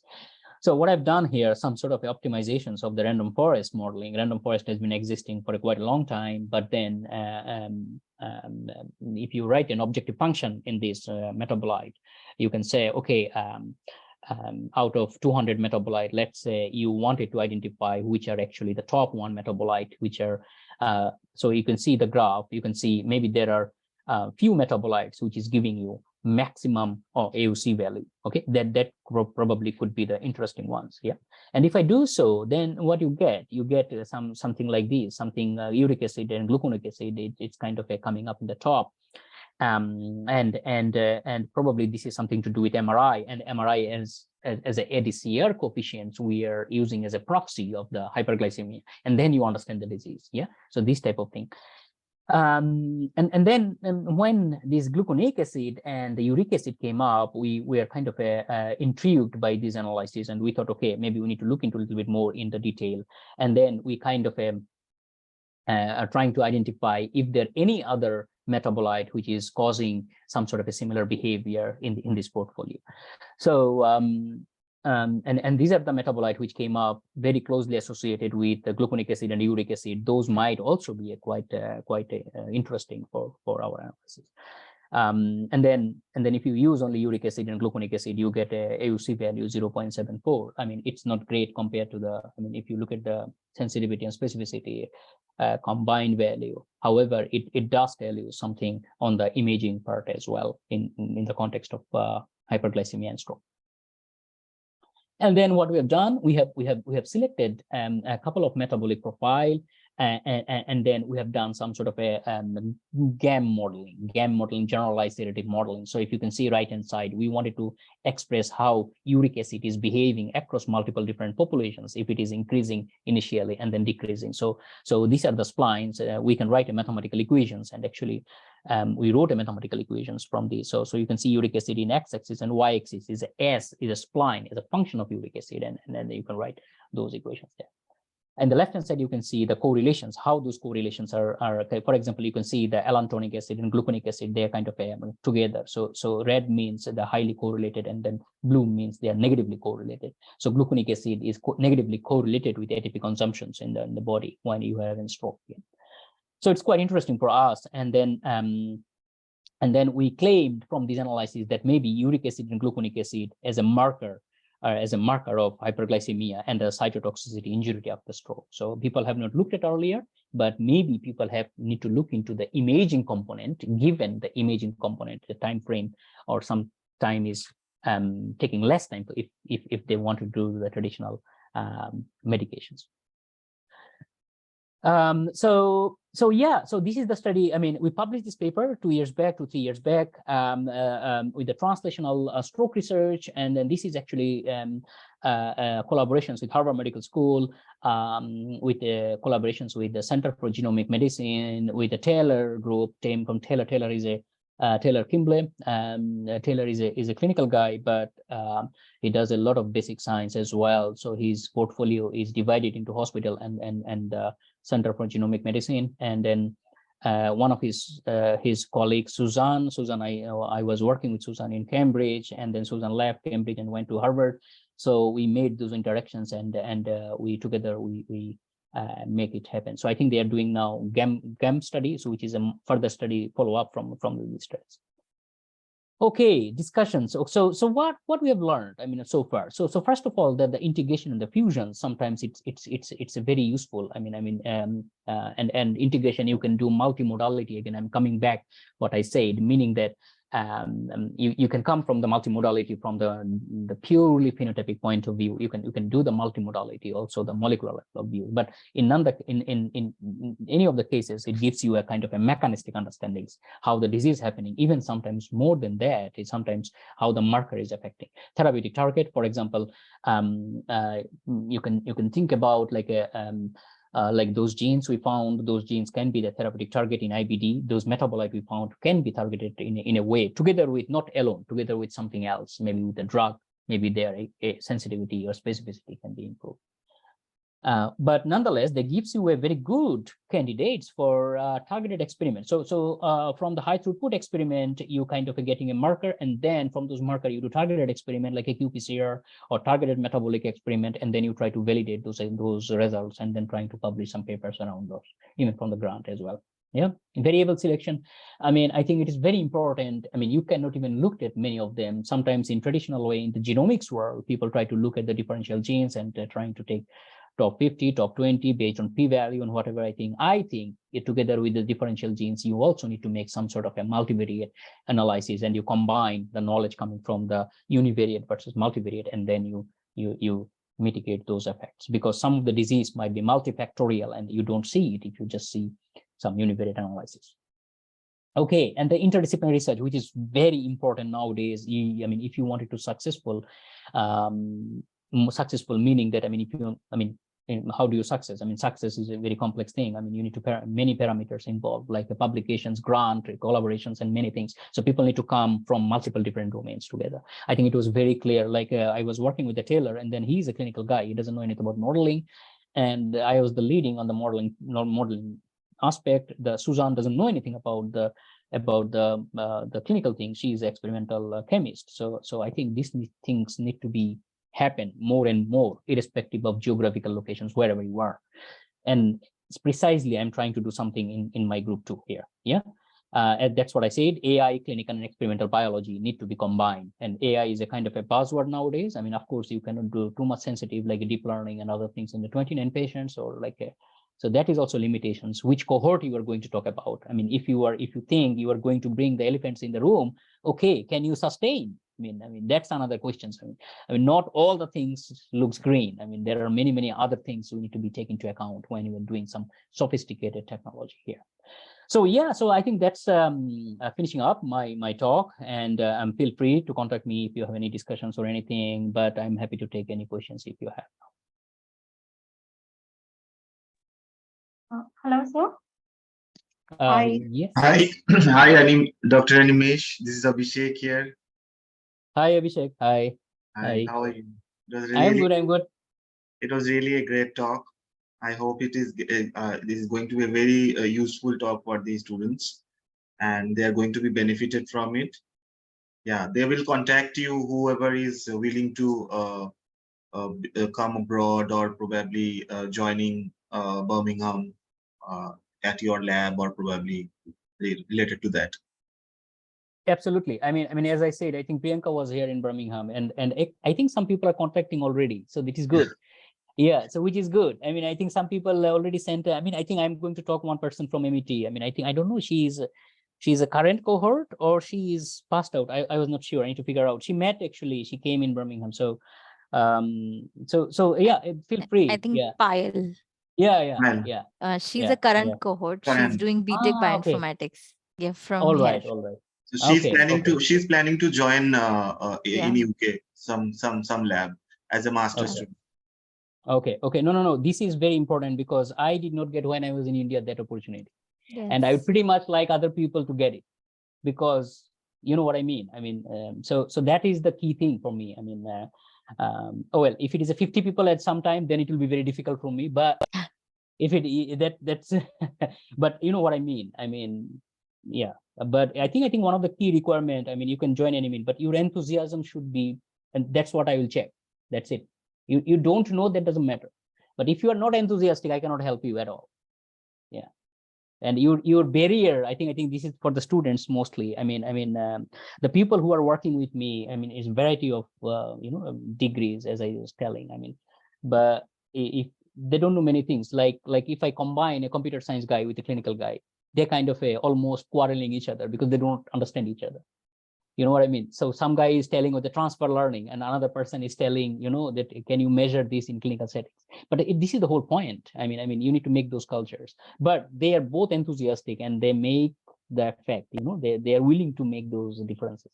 So I think that is important, even more important than your regular curriculum. Actually, you can teach anybody anything if you have those. Yeah. But yeah, great. And just I'm taking opportunity. I think I am going to meet I think next week or something the global collaborative manager. Finally I am getting hold of him. And he's based in Delhi. So Birmingham International Collaboration, the head, he is based in Delhi. So we are going to have a meeting couple of days, and we'll take it further down to the things we have discussed when you were there. I think Professor Bhatnagar was also, I have talked with her as well. Yeah. But we are not sitting. I mean, I'm chasing for a longer time. But finally I got it. But we'll see how far we can go. Yeah. So I'm on it. Yeah. I think we have one question by Payal. Please go ahead. Yes. Yeah. Hello, sir. Payal this side. I have a question about the integration of multiple type of data. For example, if they are combining of proteomics and transcriptomics data, then it's easy to understand that on what level they can be integrated. But when we're talking about image and transcriptomics data, then these kind of data should be combined or integrated post-analysis or at an intermediate level. Very good question. Yeah. So I think you appreciate the fact that the image is a unstructured data. Yeah. It's just a image mean pixels and other things. So those two data sets, even if you do RNA sequencing, the initial time you cannot do any analysis. You need to do quality control. You need to align those genome and then identify the counts and all these things. differential genes. So what I'm telling you, this imaging and integration, that has to be done after you do some basic analysis on that. Those images need to be reflected in terms of the quantifications. If you don't have quantifications, you cannot really integrate that in this patient. Yeah. So what I'm telling, after the post analysis, each of them. Yeah. So they will come independently, two workflows going independently, and some point they will mix. Yeah. So for the RNA sequencing, that will come from the differential gene expression, and then and then the imaging part. Once you have quantified those kind of pixels in a sensible way, then you need to quantify, integrate those things. So thank you, sir. Yeah, no problem. Any more questions? Any more other topic? Anything else? Actually, sir, I have one more question, just last question. So Yeah. there are two types of results when we combine the multiple data. One is qualitative and one is quantitative. I can understand that from qualitative data, we can determine the gene ontology, the pathways, and different things. What about the quantitative data? What can we get from combining different types of data in terms of quantity? Okay, so in the quantitative framework, you wanted to understand, let's say you have 5 different types of data types. Yeah. Now those 5 different data types may not be very informative. Okay, so if you use, let's say, 5 genes, 3 proteins, 2 metabolites from same diseases, if you wanted to do the sensitivity and specificity analysis for 3 genes, you might get around 0.7, 0.65. But then if you combine these two, your sensitivity and specificity might be increased. You know what I mean? So your predictability using combination may be increasing. So meaning that maybe the disease pathology cannot be explained by one type of data. The disease pathology may be explained by the multiple different data types here. So that's the value of doing the quantitative analysis. So and also in the other way around too, not necessarily all the data types will be, because let's say you have a quite a lot of money, and then you wanted to follow-up experiment. Yeah. So you have a pilot data already, and those pilot data you have done on maybe 5 different phenotyping, 5 different experiments, and then you are going to follow up only which is important. Now the quantitative data, quantitative integrations will give you some sort of a portfolio, some sort of a indications what goes first for your validation. It might happen that your metabolic data may be important, so you wanted to follow up with this. Other data may not be very useful. If you will get AUC less than 0.50, it is nothing, right? It doesn't make any sense in terms of analysis. So so these are the things. These are the things can help if you have a multiple quantitative data sets. Yeah. Okay. Thank you so much, sir. Yeah. Welcome.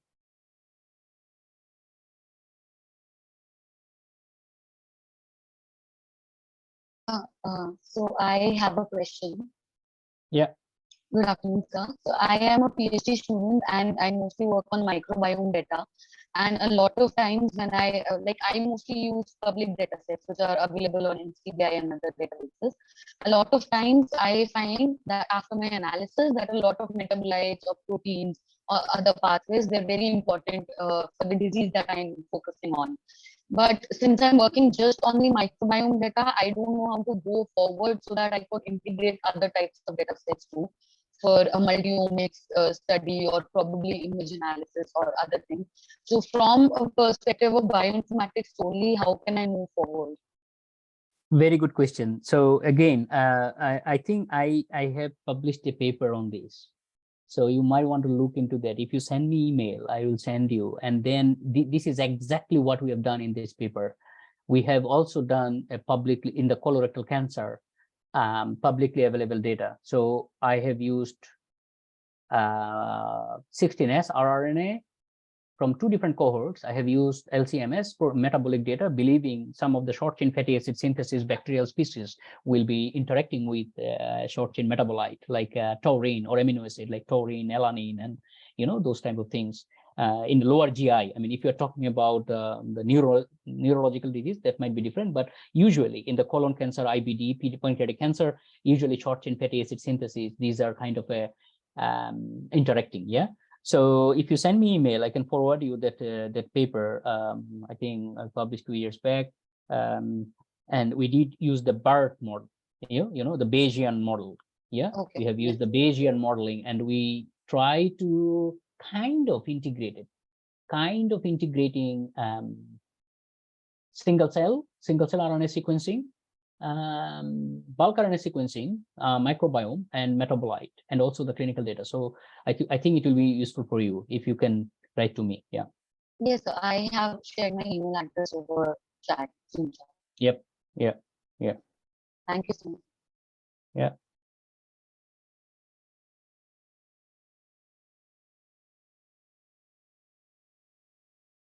Any more questions? Any other clarifications? You can always get back to me. That's fine. I mean, you know, I mean, that's okay in a way. But this field is quite booming. This field is quite booming in a way, like, for example, microbiome-based diagnostics is coming up quite heavily, and people are trying many different things methodologically, but also clinically as well, because people believe the microbiome, last 10-15 years, microbiome analysis, if you look at the number of papers people are publishing, it's significantly higher compared to 20 years before. So yeah, it's quite interesting. Yeah, Oh. I think I don't see any other question right now. So we will connect the students in case they have any queries and specific concerns. We can share with you separately also. And I'm so grateful for you to accept my invite and be here and deliver this talk, because I know how busy the schedules are, being there myself, like running around from lab to lab there. So it was really great again to see you today, and hopefully we'll take it further for sure. Yeah, thank you, Priyanka. Thanks everyone. Thanks Professor Bhatnagar and Abhishek for inviting me and talking about it. Yeah, great. Thanks a lot. Have a good evening then. Thank you. It was Thank you great so much. Thank you. hearing you, Yeah. Animesh. Yeah. Thanks a lot. Okay, bye for now. Yeah. Bye. Bye.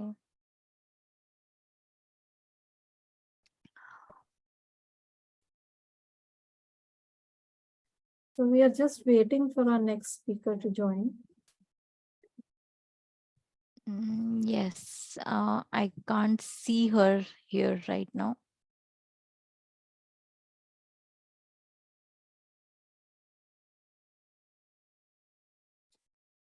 Can we send an email invite? I think they joined earlier.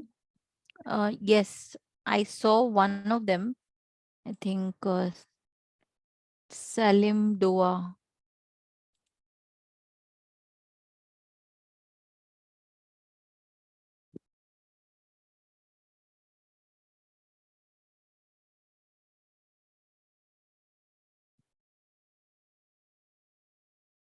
Okay, I think the students can probably take a 5-minute quick break till the time we have our next speaker, because then this is a continuous session till anyways, we were starting at 5:15 with the session. I think that's why probably. I think we can start. Yeah, sure. I think we should start. So for our next session, I would like to humbly invite Dua Salim and Hunter Gill. We are really delighted to have you here with us today. So I now request Dua Salim to please start the session. Thank you. I will share my slide. I will share our tutorial slide for today. Yeah.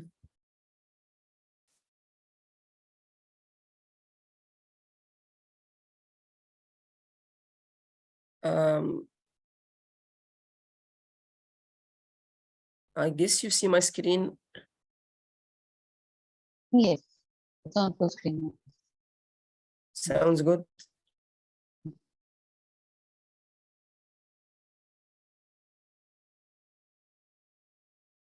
In today's tutorial, we will introduce the two retinal image segmentation for creating biomedical segmentation dataset and using deep learning segmentation model. This tutorial will be covered by me, Dua Salim, and Hunter Jill. As for the workshop material, we need a Label Studio library to be installed, and it is available at this link. And this is a software tool for annotating images and creating segmentation map.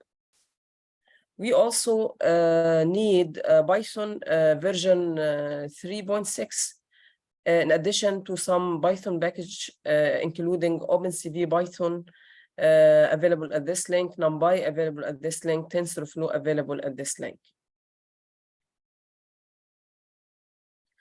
The workshop agenda includes the following. In addition to the experimental setup and software needed that I just covered, it also includes overview of retinal image, 2 common approach for extracting features from retinal image, segmentation overview of diabetic retinopathy as a common retinal image disease, lesion features for diabetic retinopathy, exudates as a common diabetic retinopathy lesion features, fundus image dataset that will be used in this tutorial, unit image segmentation pipeline for exudate extractions that will be covered also in this tutorial, unit model-based lesion detection and the quantification, unit model implementation, metrics for performance evaluation of unit models, and a brief overview of DR detection using unit image segmentation.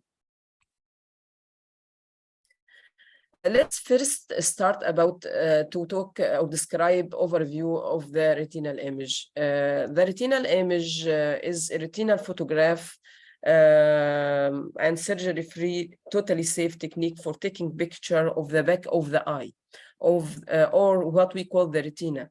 The technique allows the eye doctor to have a closer look at the retina, blood vessels, and optic nerve. And as we see here, the doctor examined the patient retinal eye, and this is supposed to be the inner view of the retina in the bottom. 2 common type of retinal imaging, including actually the eye doctor can use 2 common type of retinal imaging to examine the patient eye. This include what we call optical coherence tomography, or OCT, and fundus photography. Each of these methods has precise benefit to detecting certain problems in the eye, and the eye doctor will determine the best technique for the patient-specific condition. In this tutorial, we will focus on the retinal fundus image, which is on the left side. And as you see on the right side, we have an example of retinal OCT image. There are mainly 2 common approaches for extracting features from retinal image that we'll cover in this tutorial: feature extraction with transfer learning and feature extraction with image segmentation. For image extraction with transfer learning, the main idea is relying on using a transfer learning model, such as, for example, VGG16, which is on the left side, or ResNet 50 deep learning model shown on the right side. And in this case, we will use those transfer learning models, which are deep learning pre-trained models previously on huge image dataset, such as ImageNet. And we use them to extract features or local features or diffusion from the retinal image. So we treat, in this case, the pre-trained network of the transfer learning model as an arbitrary feature extractor, not as a classifier. And any of both models expect input image of this size, which is 224 multiplied by 224 multiplied by 3, and thus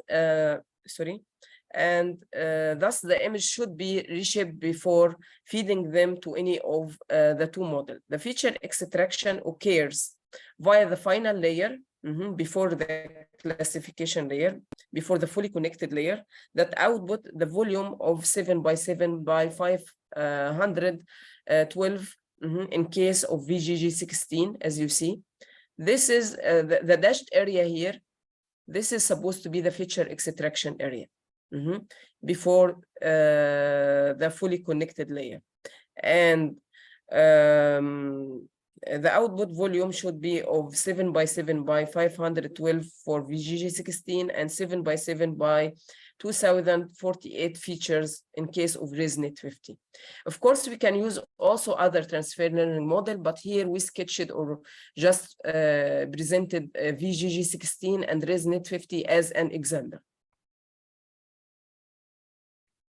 What is the advantage of feature extraction using transfer learning? So feature extraction from image using transfer learning is highly recommended because currently it is not possible to rely on feature extraction using image segmentation technique only, as there are few retinal imaging dataset that cover the segmentation and which provide image masks corresponding to the retinal image in the dataset that are needed to extract and to quantify the feature extracted using the segmentation model. As Hunter will show this in the next few slides. And obtaining those masks needed to the involvement of trained ophthalmologists, which is costly and time consuming. In this case, transfer learning feature extraction is highly recommended. However, transfer learning has limitation for feature extraction because it can only extract local feature or their fusion and cannot extract the global image feature presented by the contour and the structure features that describe the retinal lesions, where the presence of the retinal disease is characterized by detecting one or more of these lesions. And of course, in this case, we need segmentation to address this limitation raised by transfer learning, as we will see in the description of the segmentation in the next few slides. Now I will let Hunter introduce the image segmentation part. So Hunter, feel free to take the... Yep. I think so. Yeah. I think you should see my screen now. Let me know if you can't. But yeah, so what Doa mentioned a few times was image segmentation and how that can be useful for extracting certain information from retina fundus images. But before we really get too far into it, we wanted to give just a basic idea of what image segmentation involves, if maybe you're not familiar with it. So really the idea of image segmentation is just making sense of an image. So, you know, just we as people can look at almost any kind of image and tell what are the different parts to it or the different components. So like if you look at this example, you can see pretty clearly that it's a cat against some kind of furniture background. So it's well enough that we know that, but how can you train any kind of machine learning system to be able to tell apart these different parts of an object of an image? So that's kind of like the basic idea for image segmentation. So it's a subdomain of computer vision that's based on dividing a digital image into distinct compartments or regions or segments. So these segments are used to both classify and localize certain objects within an image. So by classification, what we mean is being able to detect certain objects that you might be looking for.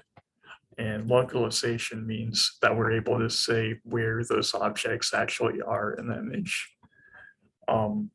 So image segmentation is really broadly used across computer vision, whether it's detecting people, if it's used for self-driving cars, but in our case, specifically, what we're interested in is using image segmentation for biomedical images.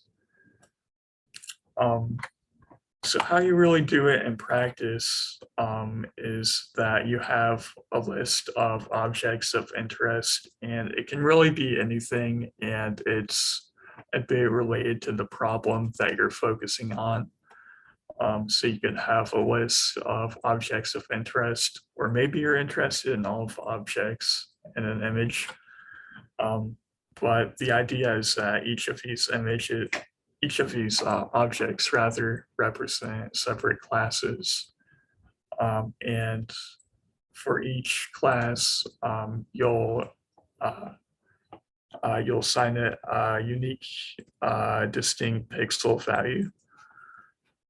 So once you've assigned your pixel value for each of the classes you're looking for, you're able to create a segmentation map. Sometimes I think DOA also called it a segmentation mask. Those terms are interchangeable. But the idea behind the segmentation map is that you replace each pixel of an input image with the class value that you assign for that pixel.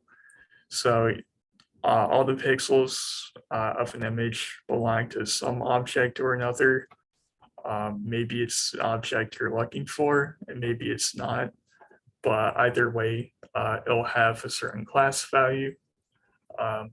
So the segmentation map is literally just a one-to-one mapping of those class values from the input image. So in this example, if you were only interested in looking for cats in 2D images, this would be an example of a binary segmentation map that you would get for this image. So you would set all the pixels that belong to the cat as white, and then everything else that you're not interested in, which we call the background, you set that just to be black pixels. And for our demo today, we'll really just focus on kind of like what we show here. This is binary semantic segmentation. But just to be a bit thorough, we described a few different kinds.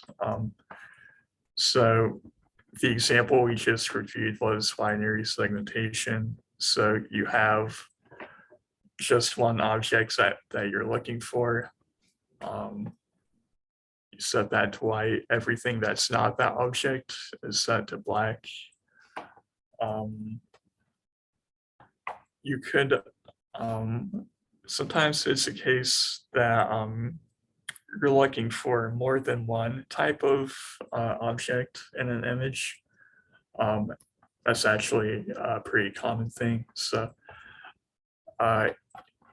in this case, we're looking at both cats and flowers. So you can see that all of the cats receive the same purple pixel value that corresponds to one class. And then the flowers, we give a different blue color, and this represents a separate class. And this is sort of like the segmentation map you get for this multi-class problem.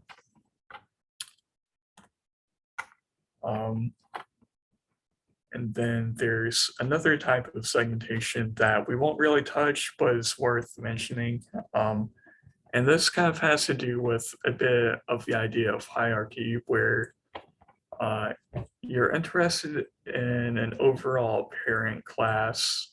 So say that we're still interested in cats, but if you look like we do before, if you wanted to tell the individual cats apart from the segmentation map, you really couldn't do that. They're all just kind of like this purple blob. So you can't really make out the boundaries between them. So this is kind of where instance segmentation comes in. you're drawing out, so it's setting all of these cats to be the same overall parent class, but at the same time, you're also distinguishing each cat example. So this is kind of like what the segmentation map would look like for like this cat instance segmentation problem. And finally, there's a third type of segmentation, which is even further kind of removed, and it's basically a combination of semantic and instance segmentation. So that third type is called panoptic segmentation. But kind of like I said before, what we'll focus on later is just binary semantic segmentation. All right, so next is just a brief overview of diabetic retinopathy. So first off, what is the retina? So the retina is a specialized tissue made up of rod cone photoreceptor cells. And it's really the tissue that allows us to see the world as we do. So there's a few eye structures towards the front, the cornea and lens.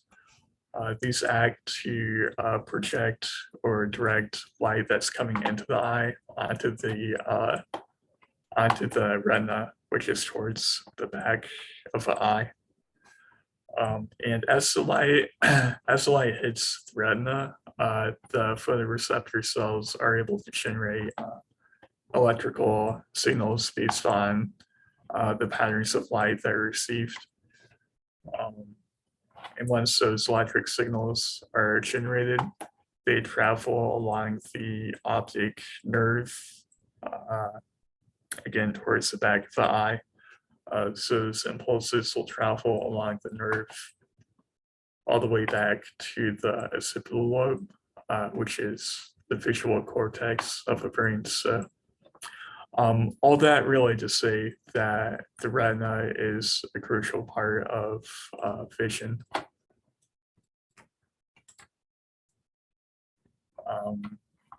So what happens in diabetic retinopathy? It's eye disease that can often develop as a complication of diabetes.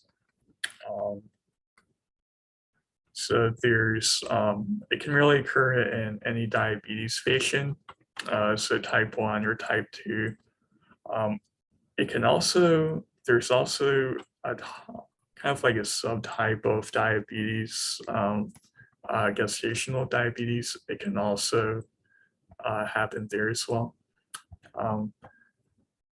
But yeah, of the 90 million diabetes patients across the world, or I'm sorry, there's 90 million diabetes patients across the world that are affected by diabetic retinopathy.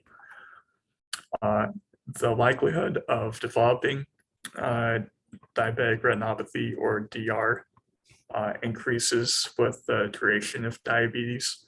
So the longer you've been living with diabetes, the longer you're likely to have DR. And overall, it's one of the most common causes of vision loss and blindness.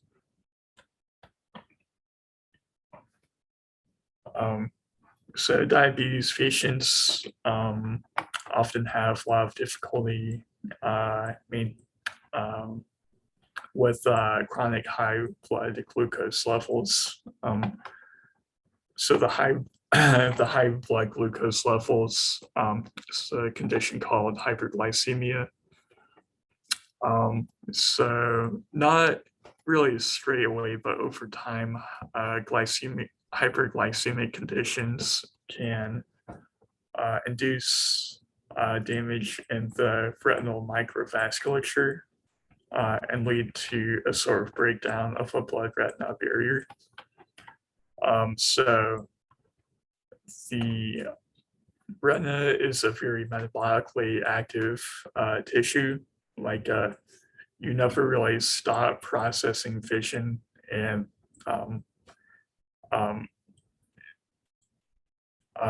that process itself is pretty energy intensive. So what that what that means is that there is a lot of demand for a pretty rich blood supply, sending oxygen and nutrients to the retina. So when you have these hyperglycemic conditions that start to damage the capillaries and vessels that surface the retina, you start to have certain signs of retinal damage. And some of the changes that that signal have the approach of diabetic retinopathy are parasite loss.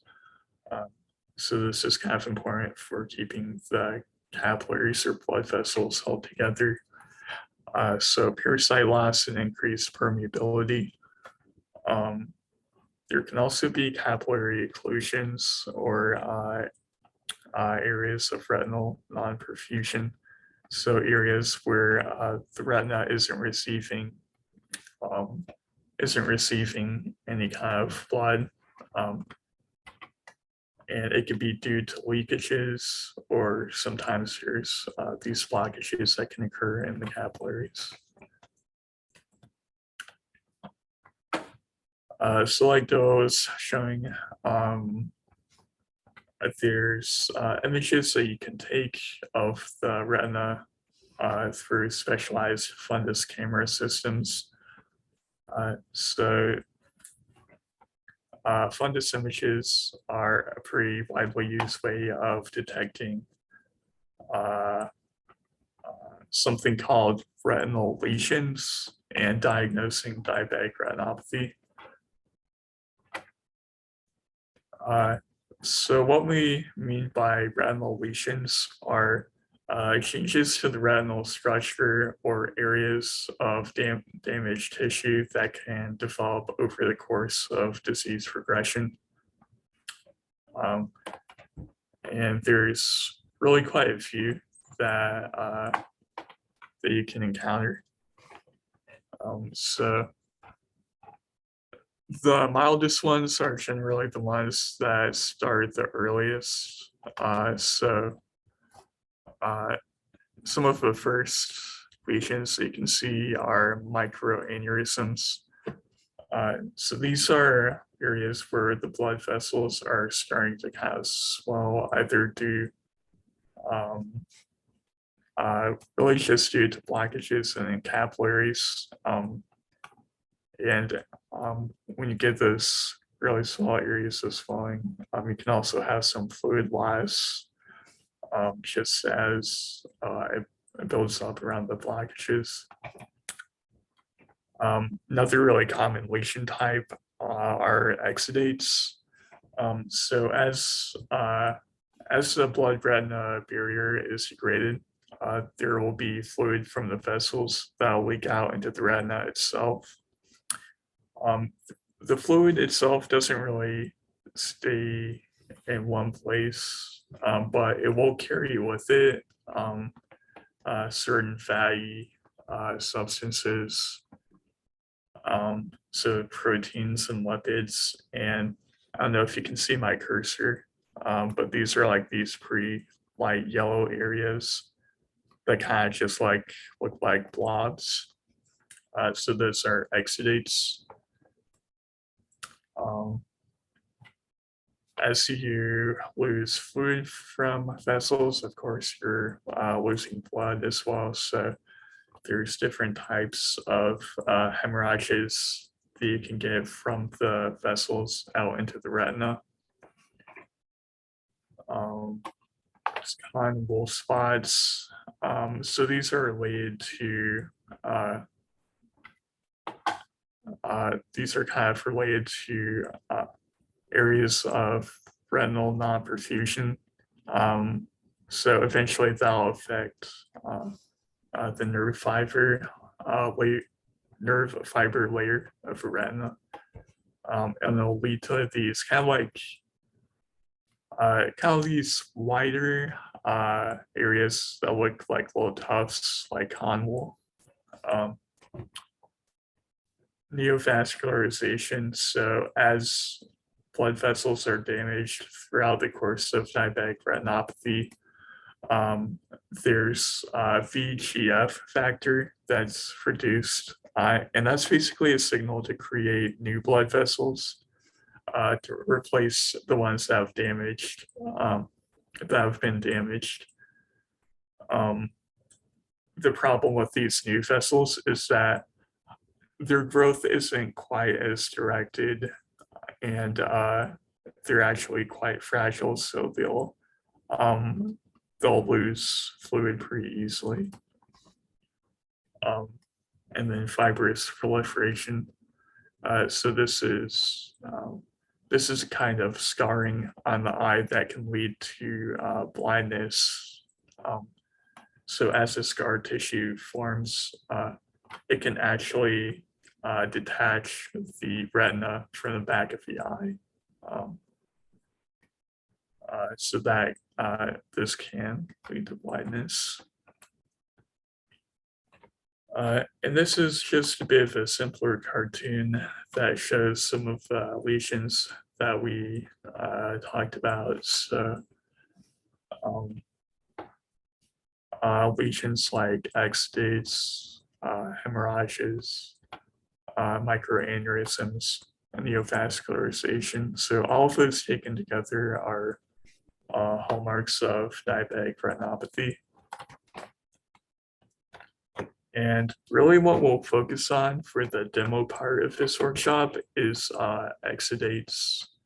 So kind of like we said before, there are these flecks or kind of like blobs of just aggregated lipids and proteins that are carried by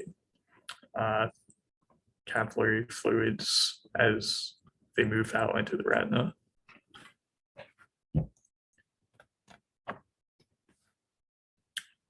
So you're able to give different grades of diabetic retinopathy based on the types of lesions that appear. So in a healthy eye, you would really basically see none of these lesion types. In the first DR grade, mild non-proliferative, you would see basically just microaneurysms. And as you get more severe, you'll see others start to appear. So larger and larger hemorrhages, conwall spots, exudates. And what really separates the non-proliferative from proliferative stages or grades of DR is the appearance of neovascularization or the new blood vessel formation.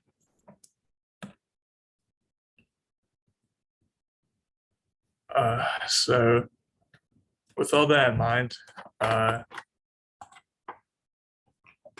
we'll take just a really quick look at the data set that we'll be using a part of for our workshop. This data set really is just called retinal lesions. It's available through the GitHub link you see right here. And it's actually a pretty large public data set. It's about 1,500 color retina fundus images.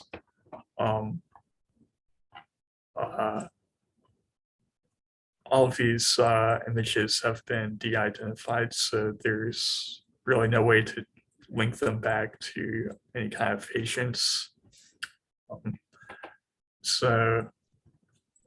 This public retinal lesions data set actually comes from larger public data set from Kaggle. So basically what the authors did was that they selected this 1.5 thousand images, and they had a group of 45 ophthalmologists that would go and create segmentation maps for each of the fundus images. And I think there's 8 different lesion types that they were looking at. So it's actually a really good data set if you're interested in this kind of problem.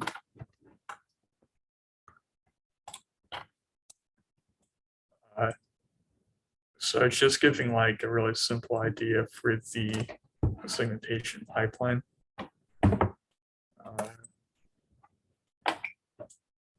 So this is really just looking at the segmentation portion. But basically what you do is you have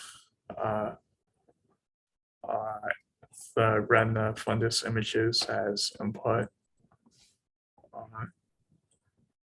As you're training your segmentation model, what you're doing is you're looking for different lesion types. Kind of like we said before, we're interested in exudates just for really just to kind of save time for this tutorial. We're just focusing on one lesion type. So there's some pre-processing steps. Well, actually not really do when we get into the tutorial. These aren't quite needed, so we kind of left them out. But this kind of shows like some of the pre-processing steps you can do.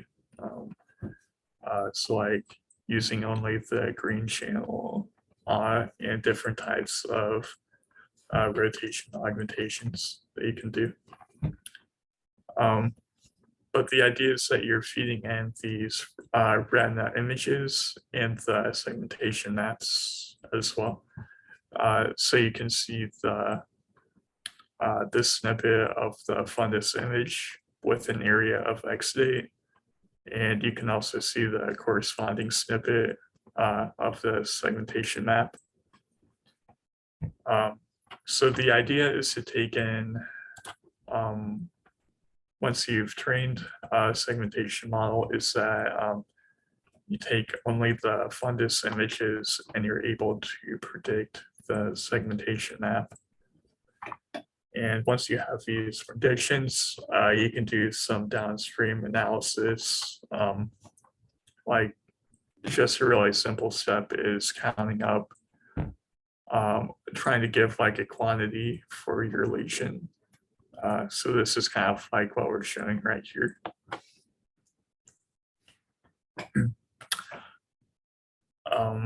So specialized deep learning models can be applied for biomedical image segmentation tasks.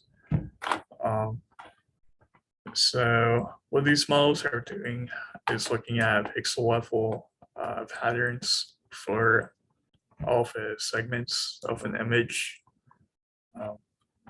And there's quite a few that quite a few architecture types suitable for image segmentation that exists. There's, I think one of the earliest was Mascar's unit. UNet is also a fairly early one, and it's also one of the most widely used. And then Deep Lab is an example of a later model architecture. But just for our case here, we'll just kind of keep it simple and use UNet as our architecture.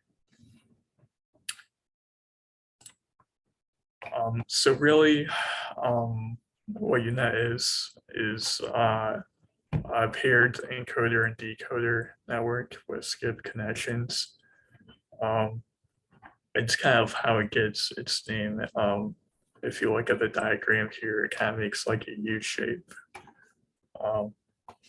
But the idea is that there's certain discriminative patterns or features. So these are kind of like the pixel patterns, or basically kind of like unique features for each class that can be basically reduced down by the encoder. And then the decoder network will project those patterns back into the pixel space, such that each pixel for the input image will receive a class prediction. And all of these predictions taken together are what your predicted segmentation map are. Segmentation map is. And just for really just for time's sake, there's we thought we'd just cover two of the lesion segmentation metrics. So the first is just accuracy. So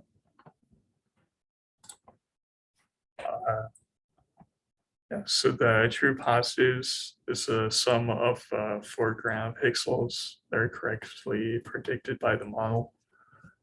True negative is a sum of background pixels that are predicted by the model. Oh, and it's worth saying the foreground pixels are what would be like these white pixels right here.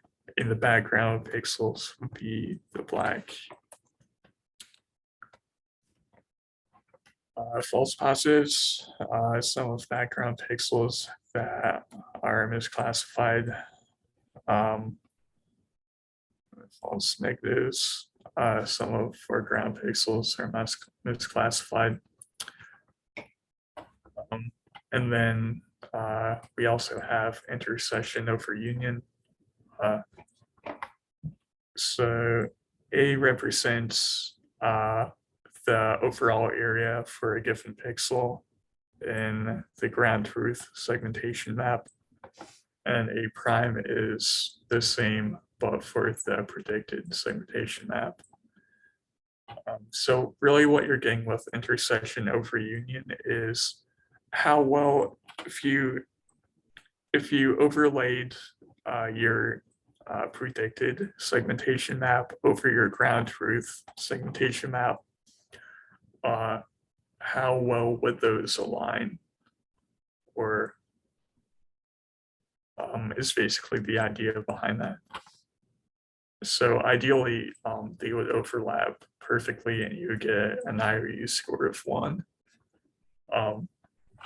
But generally, if you have an IOU score of about 0.8 or above, it's an indication that you're doing pretty well.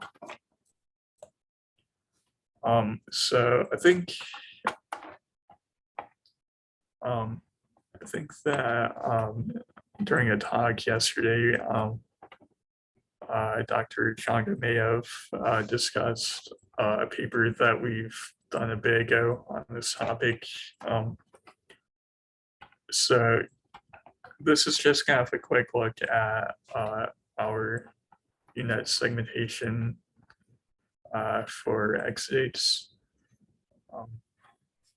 So we had about 98% pixel level accuracy and about 0.8 as far as IOU.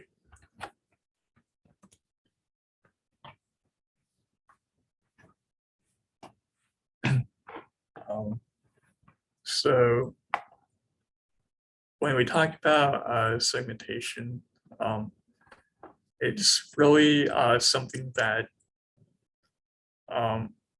is most useful when it's used to provide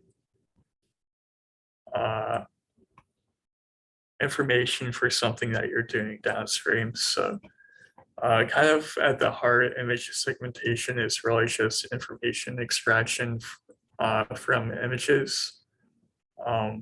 So most of the time, it's not quite enough to do segmentation on its own. You want to use the segments that you predict to do something else. So in our case, what we did was the segmentation pipeline that we kind of described before.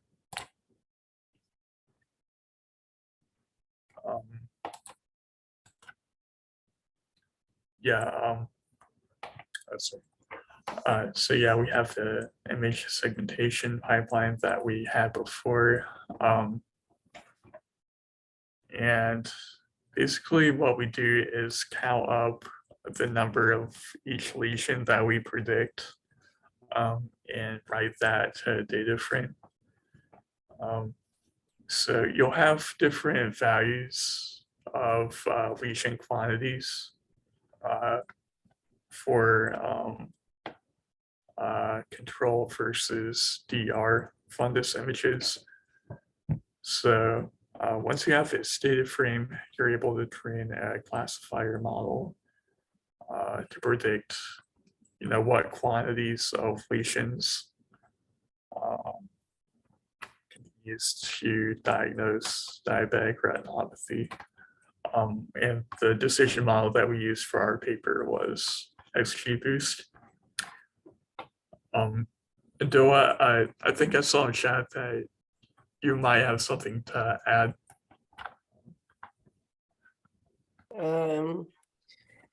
Just I want to cover quickly the main architecture of our approach for DR detection using the exudate features extracted by a unit image segmentation model. So as you see in the figure, first the retinal fundus image input to the unit image segmentation model. Then after that, we will be able to extract the exudates values from this image segmentation unit model corresponding to each input image. Actually, we collect those values in a data frame. Let's call it exudate data frame. And those values are used as a feature to train the XGBoost model. Applied to the input image dataset. After training the XGBoost model with those features, lesion features that we call, in this case, the exudate is an example. After training the model with those feature values, the model will be able in the testing phase to detect if the input image has DR signs or a healthy image that has no DR signs. So to summarize, the basic architecture start by the input image, then the feature extraction using the unit image segmentation model, then getting the feature data frames that include the values of the feature extracted using unit model, feed them as features to train the machine learning model. In this case, we consider XGBoost as it achieves high values in comparison with other models that we are tried. And after training phase and the testing phase, the model will be able to detect if the image has DR signs or no DR signs. This is the basic architecture of our approach. And to evaluate the model, Hunter, could you please go to the next slide?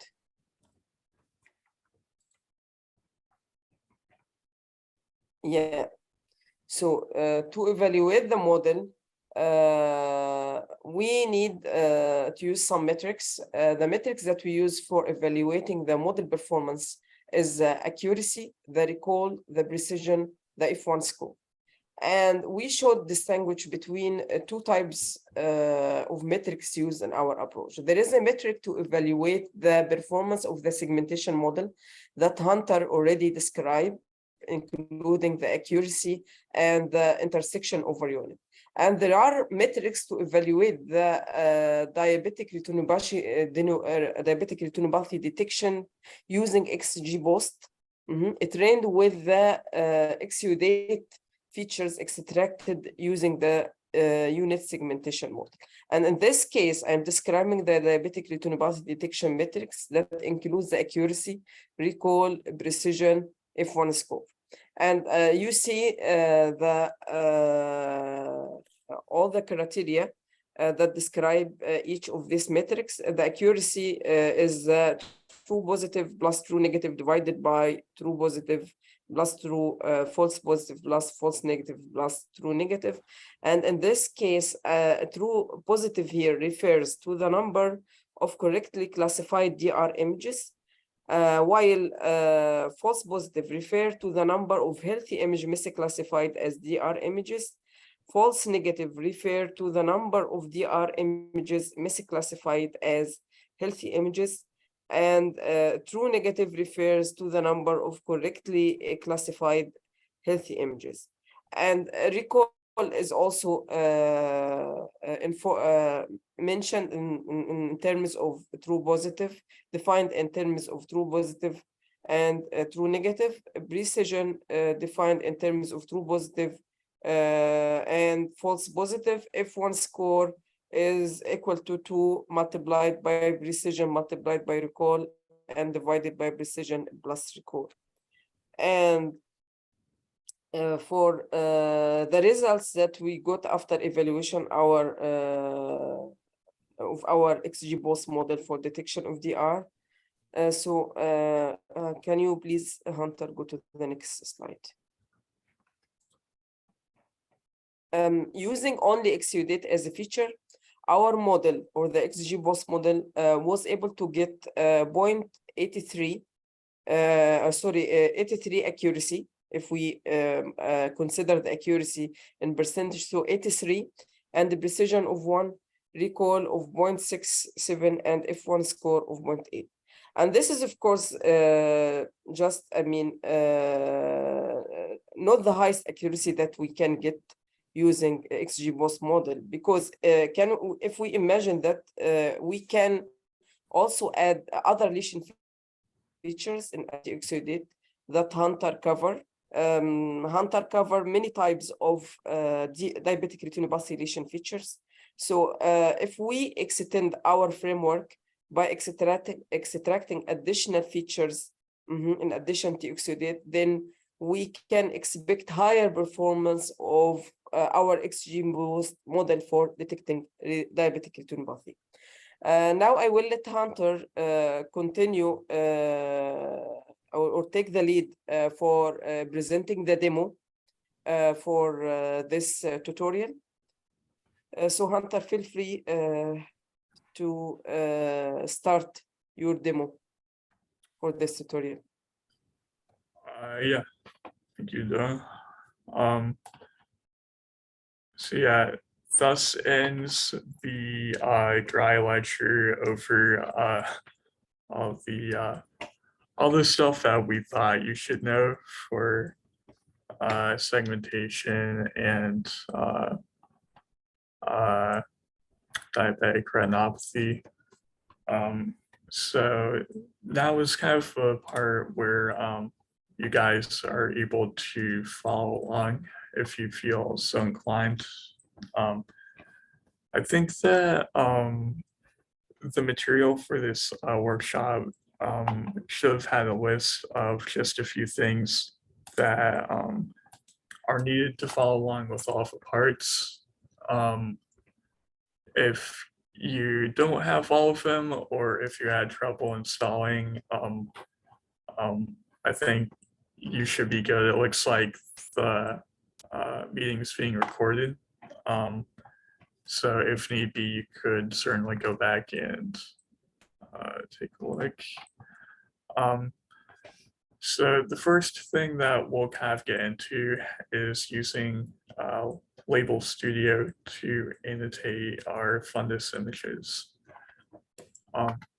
So for the dataset itself, I think it should be available to everyone just at the link below. I'll post it in chat, and then if anyone has trouble accessing it, just send a note in chat.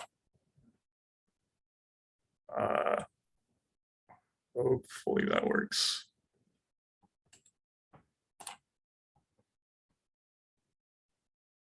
Oh.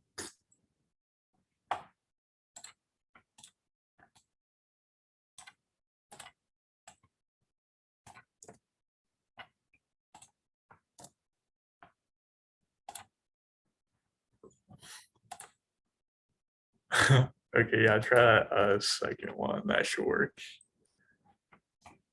Yeah.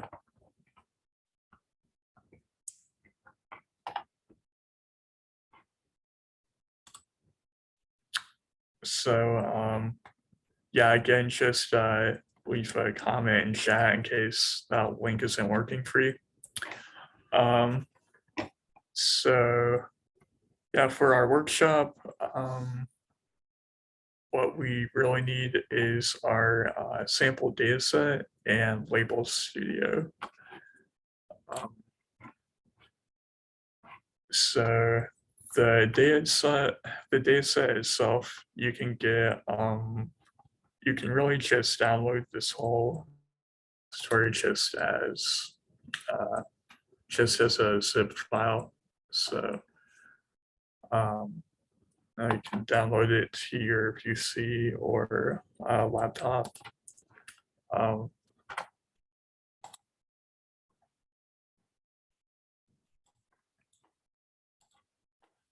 So I've got it downloaded just on my laptop right here.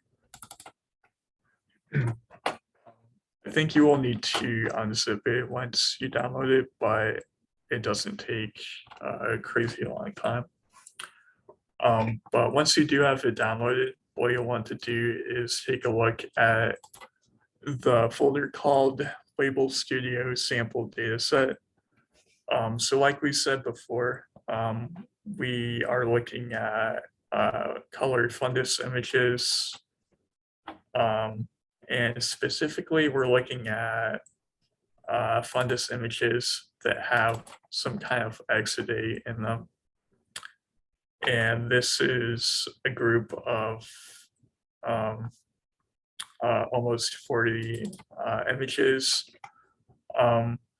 There's really no problems with privacy or anything. These are all, it's really just like a subset of the fundus images from the retinal lesions data set that we showed before. So yeah, you have about 30 of these fundus images, and for most of them, you can see pretty clearly where the exudate regions are. I'm not sure if you can see my cursor here, but these faint, kind of like yellow, orange blobs, these are exudates. So there's a lot of really good examples, just kind of showing like the variety of how they can appear in fundus images. They do tend to kind of show up in clusters sometimes. But yeah, there's about 30 of these in the sample data set. So once you have that downloaded, what you want to do is start up your Label Studio tool if you have that installed. So that's Label Studio is what we'll use to actually create the segmentation maps for these fundus images. And I'll just go ahead and restart mine. So, excuse me.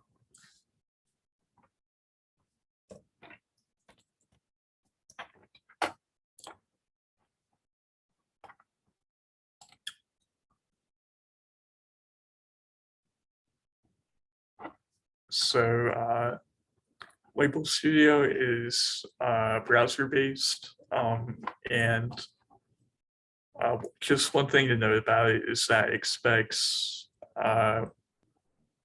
port E080 to be open on your laptop. So I think it would be unlikely if there would be something else running there, but obligatory statement just in case. So once you have your console open, to start Label Studio on that port, just type in Label Studio start.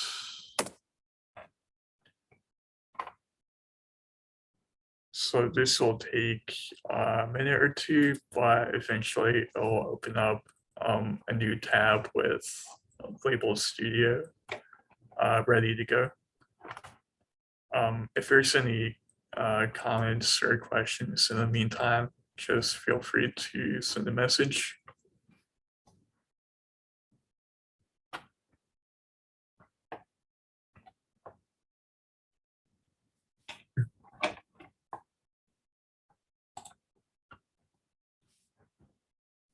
It's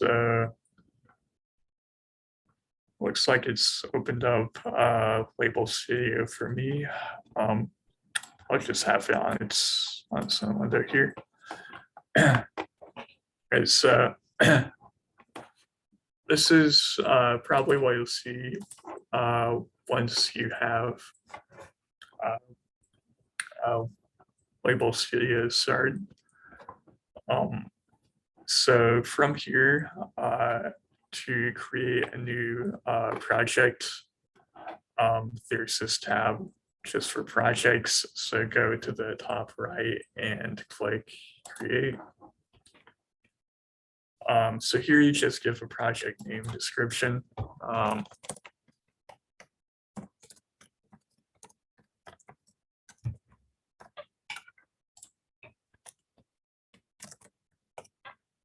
And it doesn't really matter exactly what you call it. So after you've given the name, go on to data import. So this is where we had our data set of around 40 fundus images that we downloaded from GitHub. So we'll go ahead and upload those.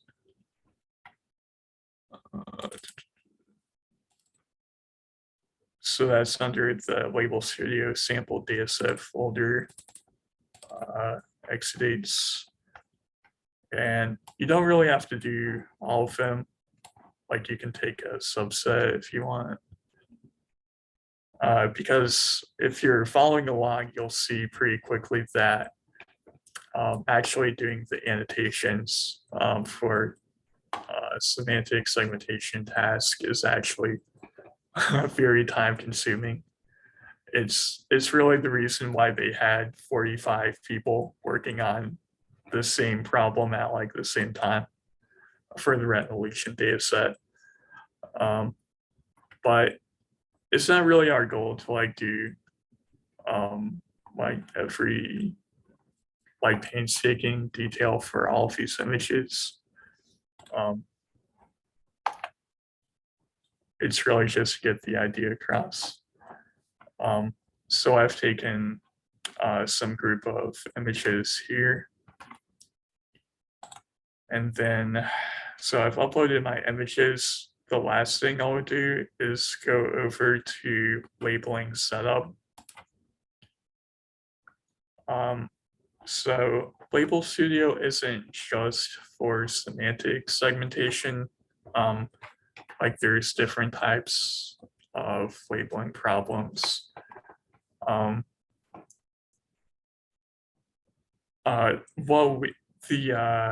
The setup that we want though is the first one here on the top left. So we want to be able to trace around the boundaries of the exudates. So forming polygons, forming polygons around the exudates. So that will be this top left option here. So we'll choose that. And I'll show you an example of what it kind of looks like. So if you really want, you could kind of like do almost like a little tutorial here just to see like if this is what you want. So you can see for the example they give, they have two different object labels, airplanes and cars. And those are just given by default. We don't really want either of those labels. They don't really make sense for the images we're looking at. So we can just get rid of those. And we'll add our own label name. So we're looking for exudate. So we will give that, and that will be our new label. It really doesn't matter, but you can also change, you can also choose the color. All right, so once we've added exudate as the label, we're good to start. So we'll hit save at the top right. Excuse me. So now you can see all of the images that I have loaded into my project. So you can choose any one of these.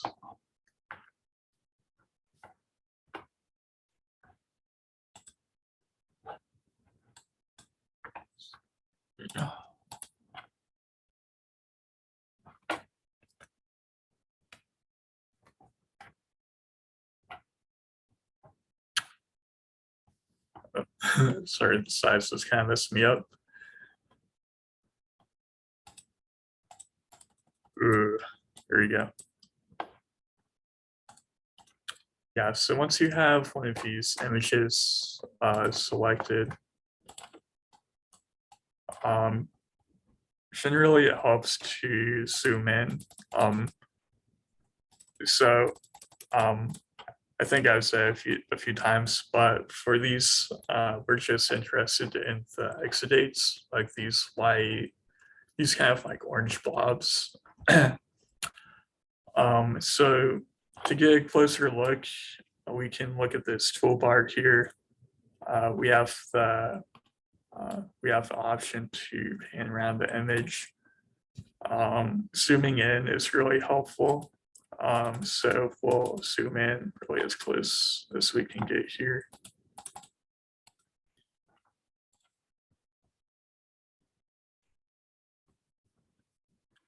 I see a comment in chat here.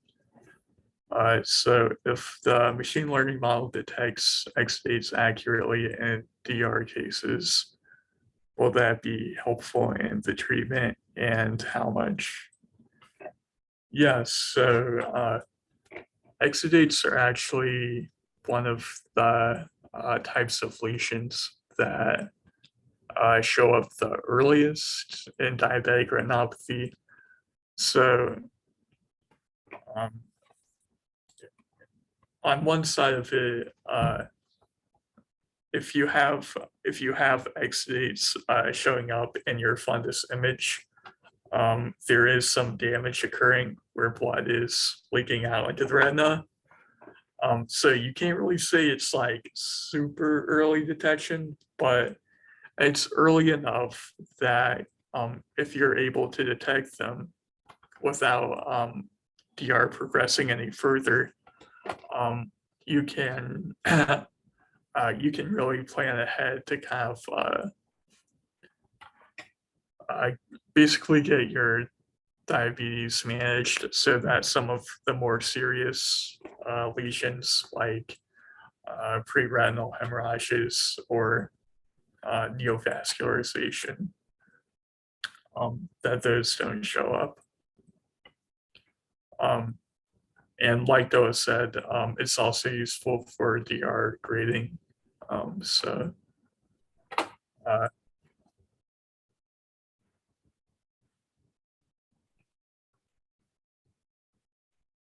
yeah, for your question,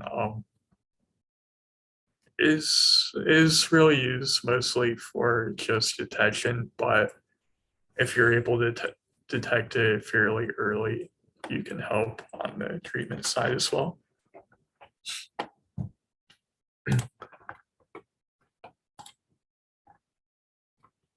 Yeah. Right, so just taking another look at this. So just focus in on whatever area you want to annotate. And then you can see the label that I've added for exudate here. So I will click this. And then from here, I can start tracing out the outline for the exudate.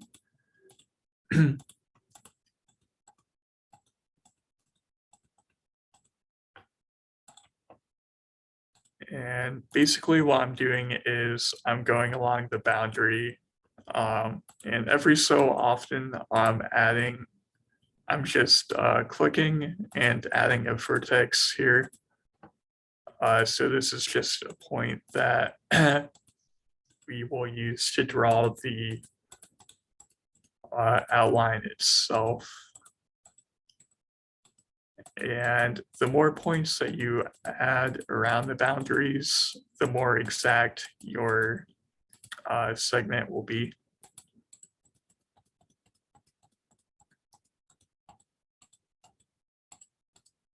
And you can see that I'm adding some area that's not quite exudate, and that really kind of comes to kind of one of the dualities of images, like this annotation task. Like you can sit and like try and painstakingly annotate so that you don't misclassify even a single background pixel, but that'll take you just like such an insane amount of time that you'll never really have. You'll basically be stuck on like one image for like hours and hours. And most of the time that's not really too reasonable. So as long as you get it, as long as you trace the boundaries out reasonably well, you'll find that your segmentation models do pretty well. So it doesn't have to be like perfect, but it should be within reason.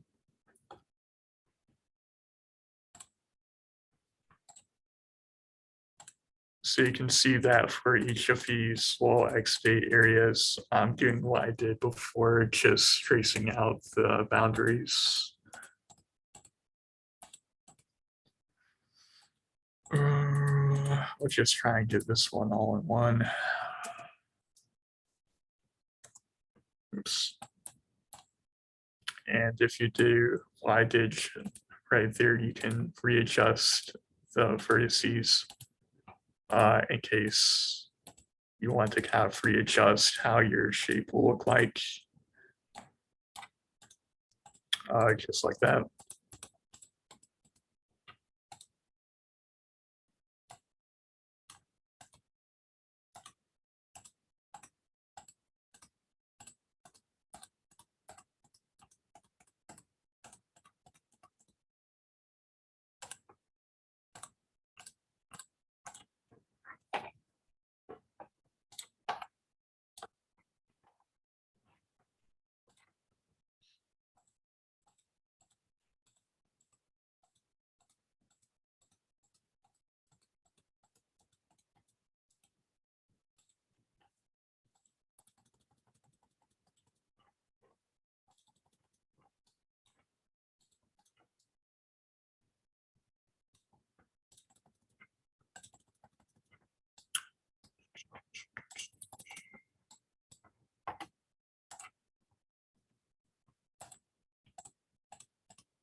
I don't know if I said it exactly, but as you're tracing out these shapes, one thing that you'll want to do is when you get towards the end, just click on the point that you started with, and that'll close the shape for you like that.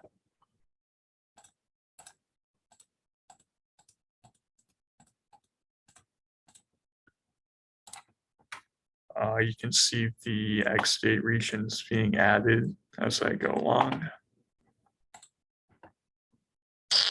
And I was just gonna add one more, at least for this image.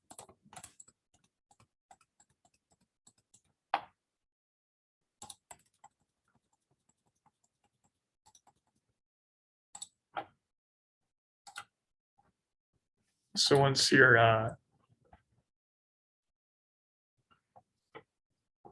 you've annotated one image to your satisfaction, you can move on to the next one. Kind of like you saw, it'll keep the annotations in place for you. So you don't have to worry about that. And we'll just go back to this image. This one's actually pretty easy. It's all just kind of grouped together right here.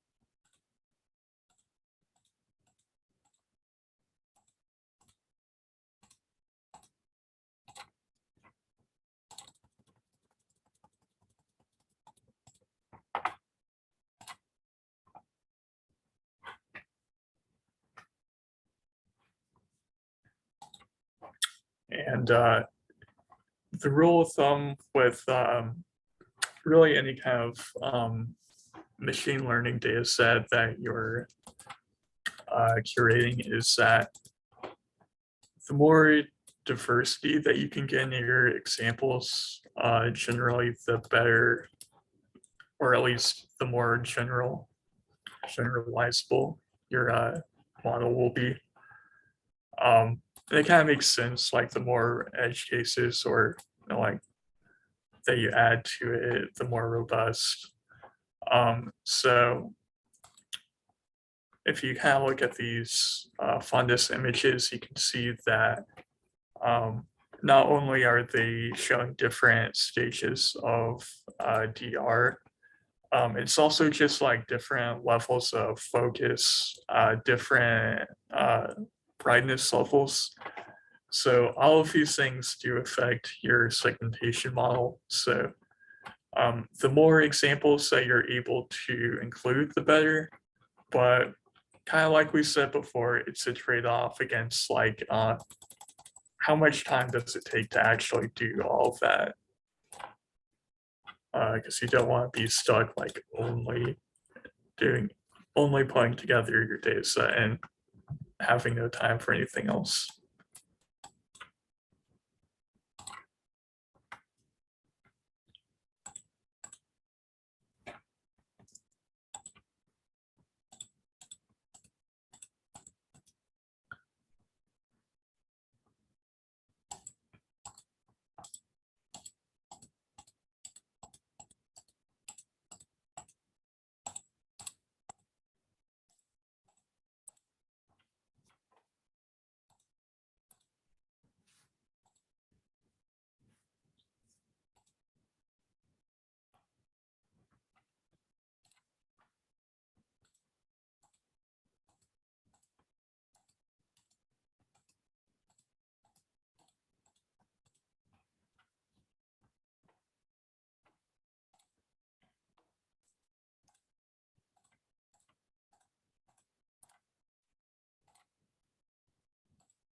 And I apologize if I'm repeating myself, but if there is anyone following along and just has like a question or even if you're not following along and just have a question, send a message if you are so inclined.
Oh, that's good enough.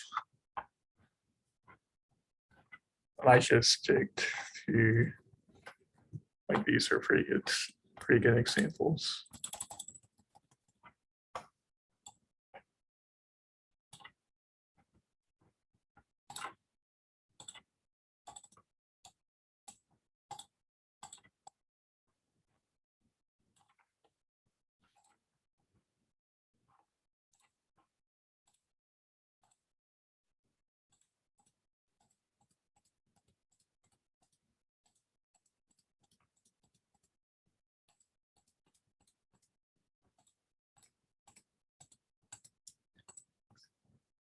I think I'll do like a couple more images and then I'll show you guys just how to save everything.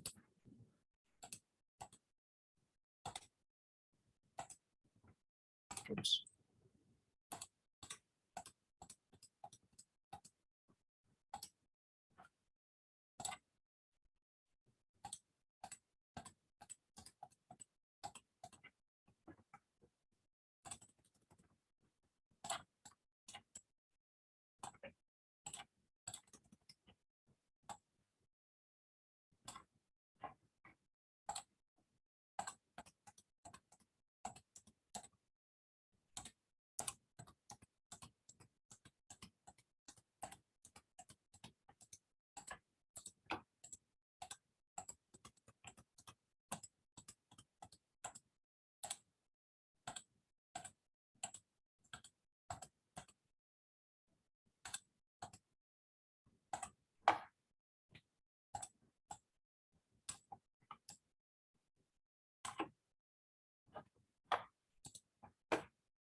think I have about 5 images I've annotated so far for X dates.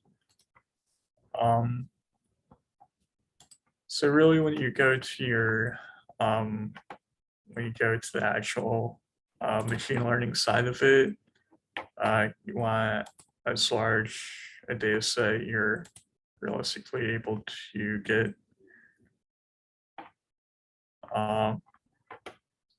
It's just kind of like really just for the interest of time. I might just show how to go on to the next part.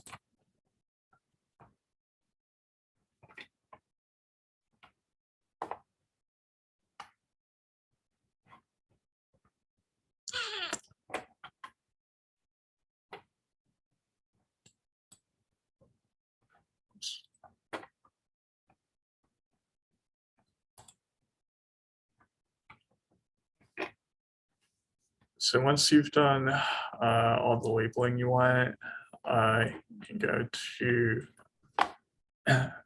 if you look at the toolbar at the top, there's a button towards the right for export.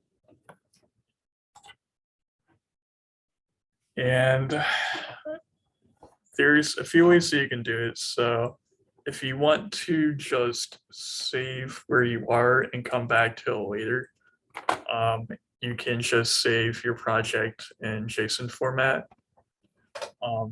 So it'll save it to just a file that you can download, and then once you do, you can import it back in. So import button right here. And I think that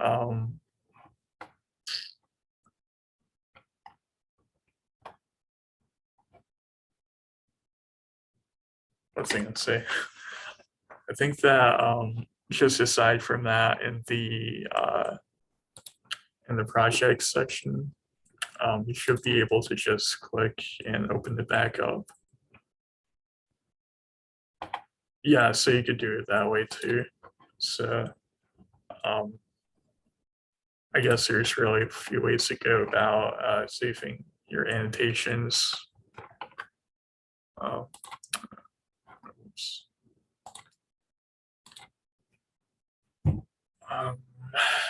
But once you're ready to actually create your segmentation masks, so you will go to export, go down, and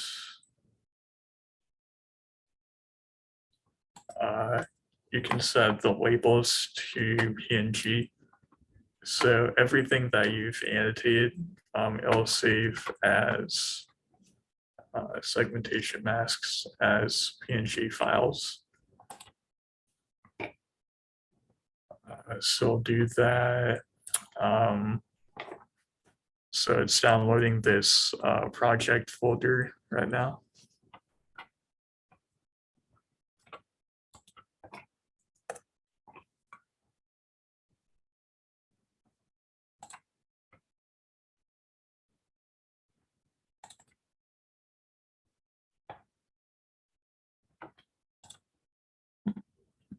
That one.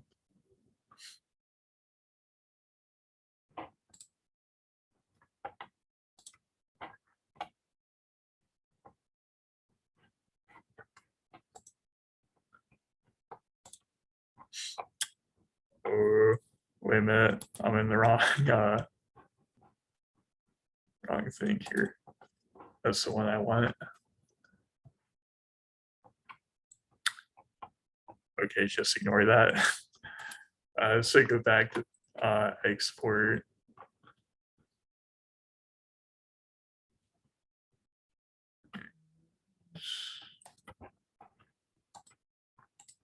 I think you'll need to select the images you want as well.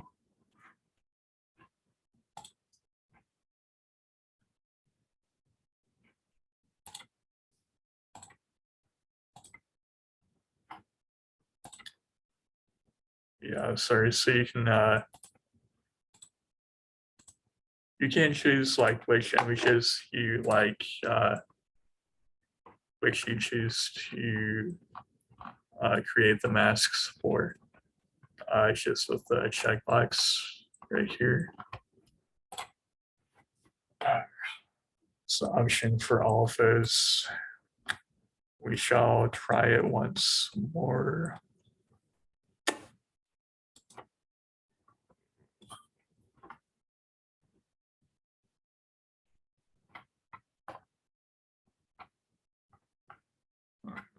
Confusion.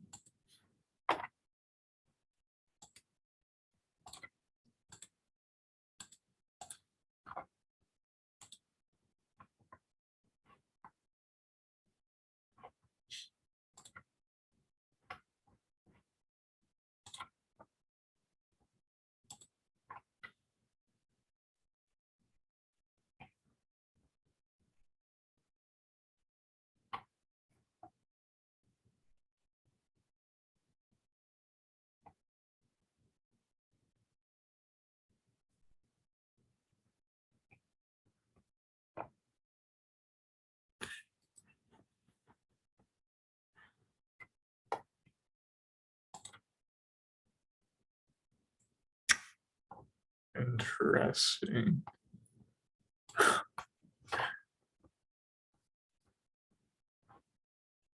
So ordinarily you're able to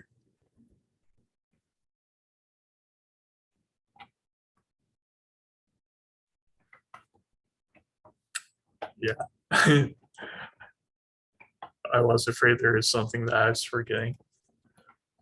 Please excuse the delay while I look it up.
I don't want to kill much more of your time, but I'm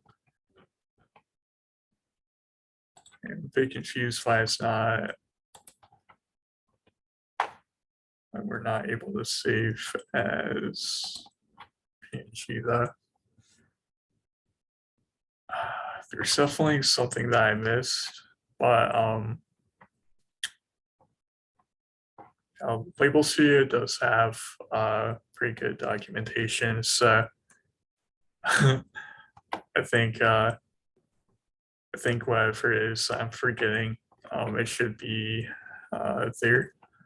But yeah, ordinarily it would be the case that you would be able to select this option, brush labels to PNG, and it'll save the segmentation mask for all of your images. So yeah, sorry that I'm not able to get it working right now, but it does work. I've definitely tried it before.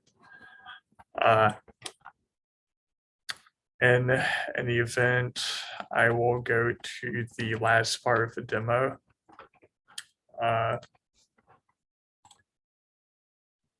So just taking a look again at the GitHub page. So you'll see below the data set, there's a segmentation pipeline. And this is just kind of like the bare bones framework for segmenting these. Basically what you've done for your data set. So this is the main script that you could use if you want to look further at it.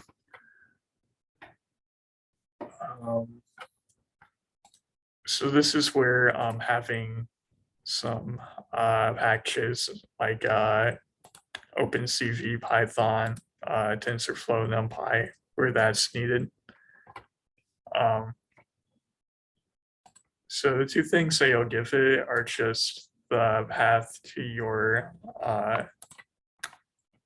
images, and then you'll also want to give the path for your segmentation masks that you create with Label Studio. So those are for dataset image path, dataset map path.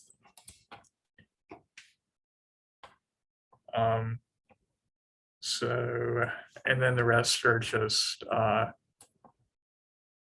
few hyperparameters, just like really basic ones for your segmentation model. So I won't go through like everything here, but down here at the bottom is the basic idea behind it. So you load in the matched images and segmentation maps that you have. The next step is just rescaling the pixel values. So the model does expect your images, so your images and your maps to have values between 0 and 1.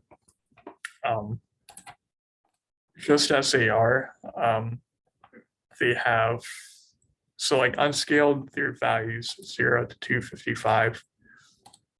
So this is actually a pretty important step where you just rescale it between 1 and 0. Just splitting the data set that we load.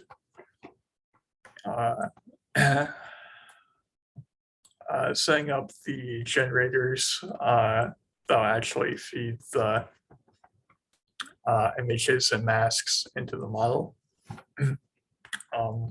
And you're able to set the batch size from the hyperparameter settings.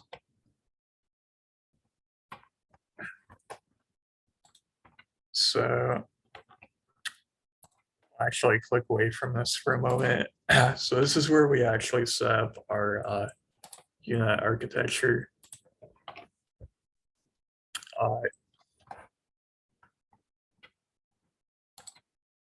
So again, it's using TensorFlow. The one thing that you want to give it is just the shape. So the shape or dimensions of the images that you're passing to the model. And these should all be scaled to some universal dimensions. So for your data set, like they won't all have the same sizes. So you'll need to resize to just some standard. In this case, it's 512 and 500 pixels tall by 512 pixels wide. They're still color images, so 3 color channels. So this would be the shape for the images that are being passed in. This first part, so this is the kind of like the downward part of the unit model of the contraction path. Expansive path. So this is like the second part that will reconstruct a segmentation map with the same dimensions, 512 by 512. And this will be your predicted binary segmentation map. It's just what's given as the output.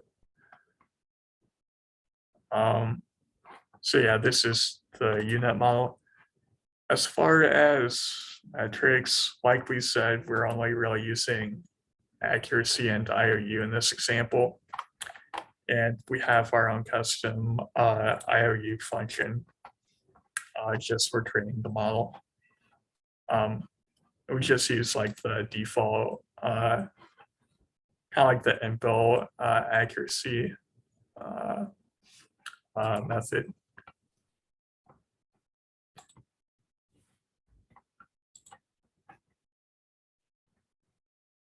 And I'll just wrap the rest of it up pretty quick.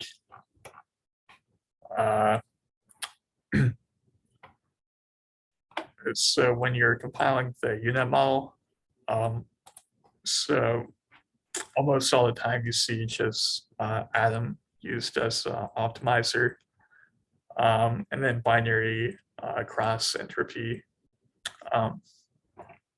Since we have a binary segmentation problem.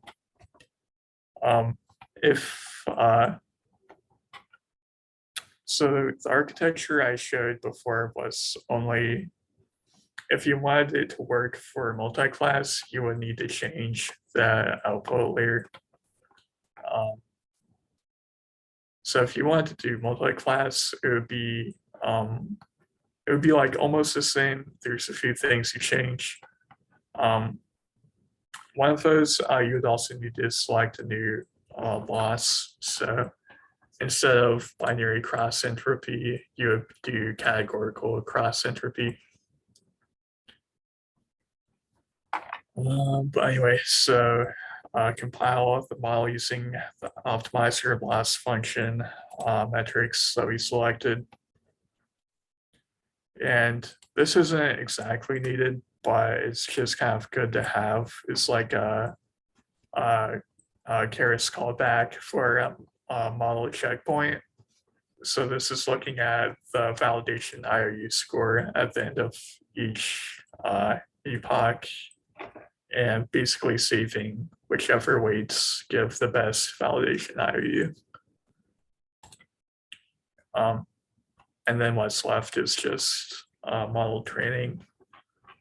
And I think I set it for like 150 epochs. There is another callback you can add for early model stopping. But I just kind of chose to leave it out for this example. If you did want to include it, it really is just called that, like early model stopping.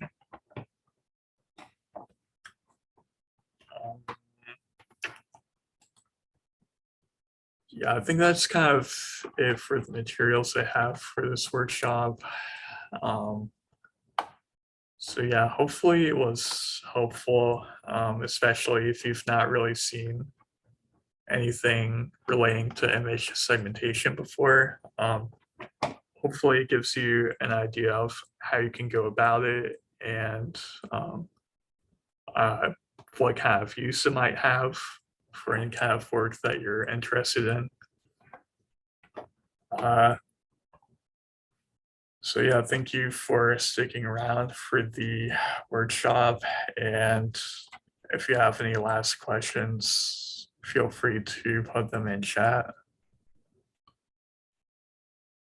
I will stop sharing and I'll see if I can get the the PNG working. So that I can not leave you hanging with that.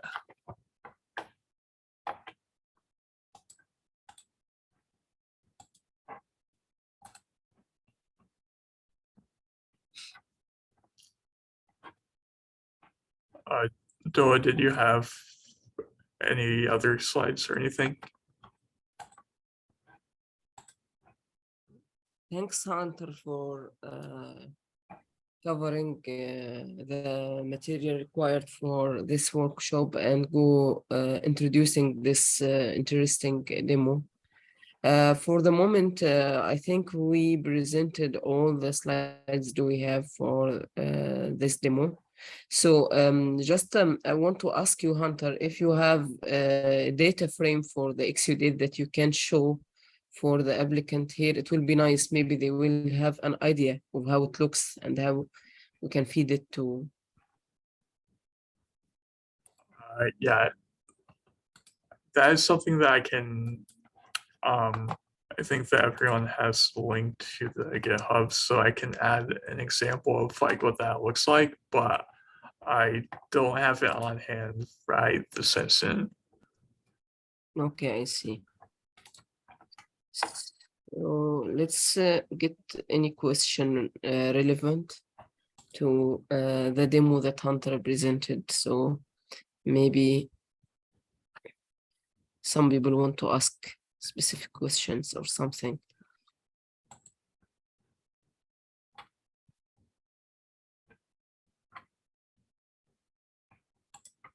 So the participants are encouraged to ask questions either through chat box or they can unmute themselves. I don't see any questions so far. I think they are trying. Can I just confirm, Dua? Can you hear me? Yes, I can hear you. Okay. Can you please let me know if Dr. Sarath will be joining us? It looks he will not be able to make it. And he gave us the lead to cover everything in this tutorial and in this demo. All right. Because this is the last session for the day. If there are no questions and Dr. Sarath will not be able to make it, then can we close the session for today or should we wait? Yeah, I think we are okay to close the session if no questions anymore. No, there are no questions right now. So if they are trying and if there's anything else, I think we will get back to you with it. Yeah, sounds good. Yeah. Thank you so much. Thank you. Yeah. Yeah, thank you, Dua, and thank you, Jill, for the very nice session that you both gave.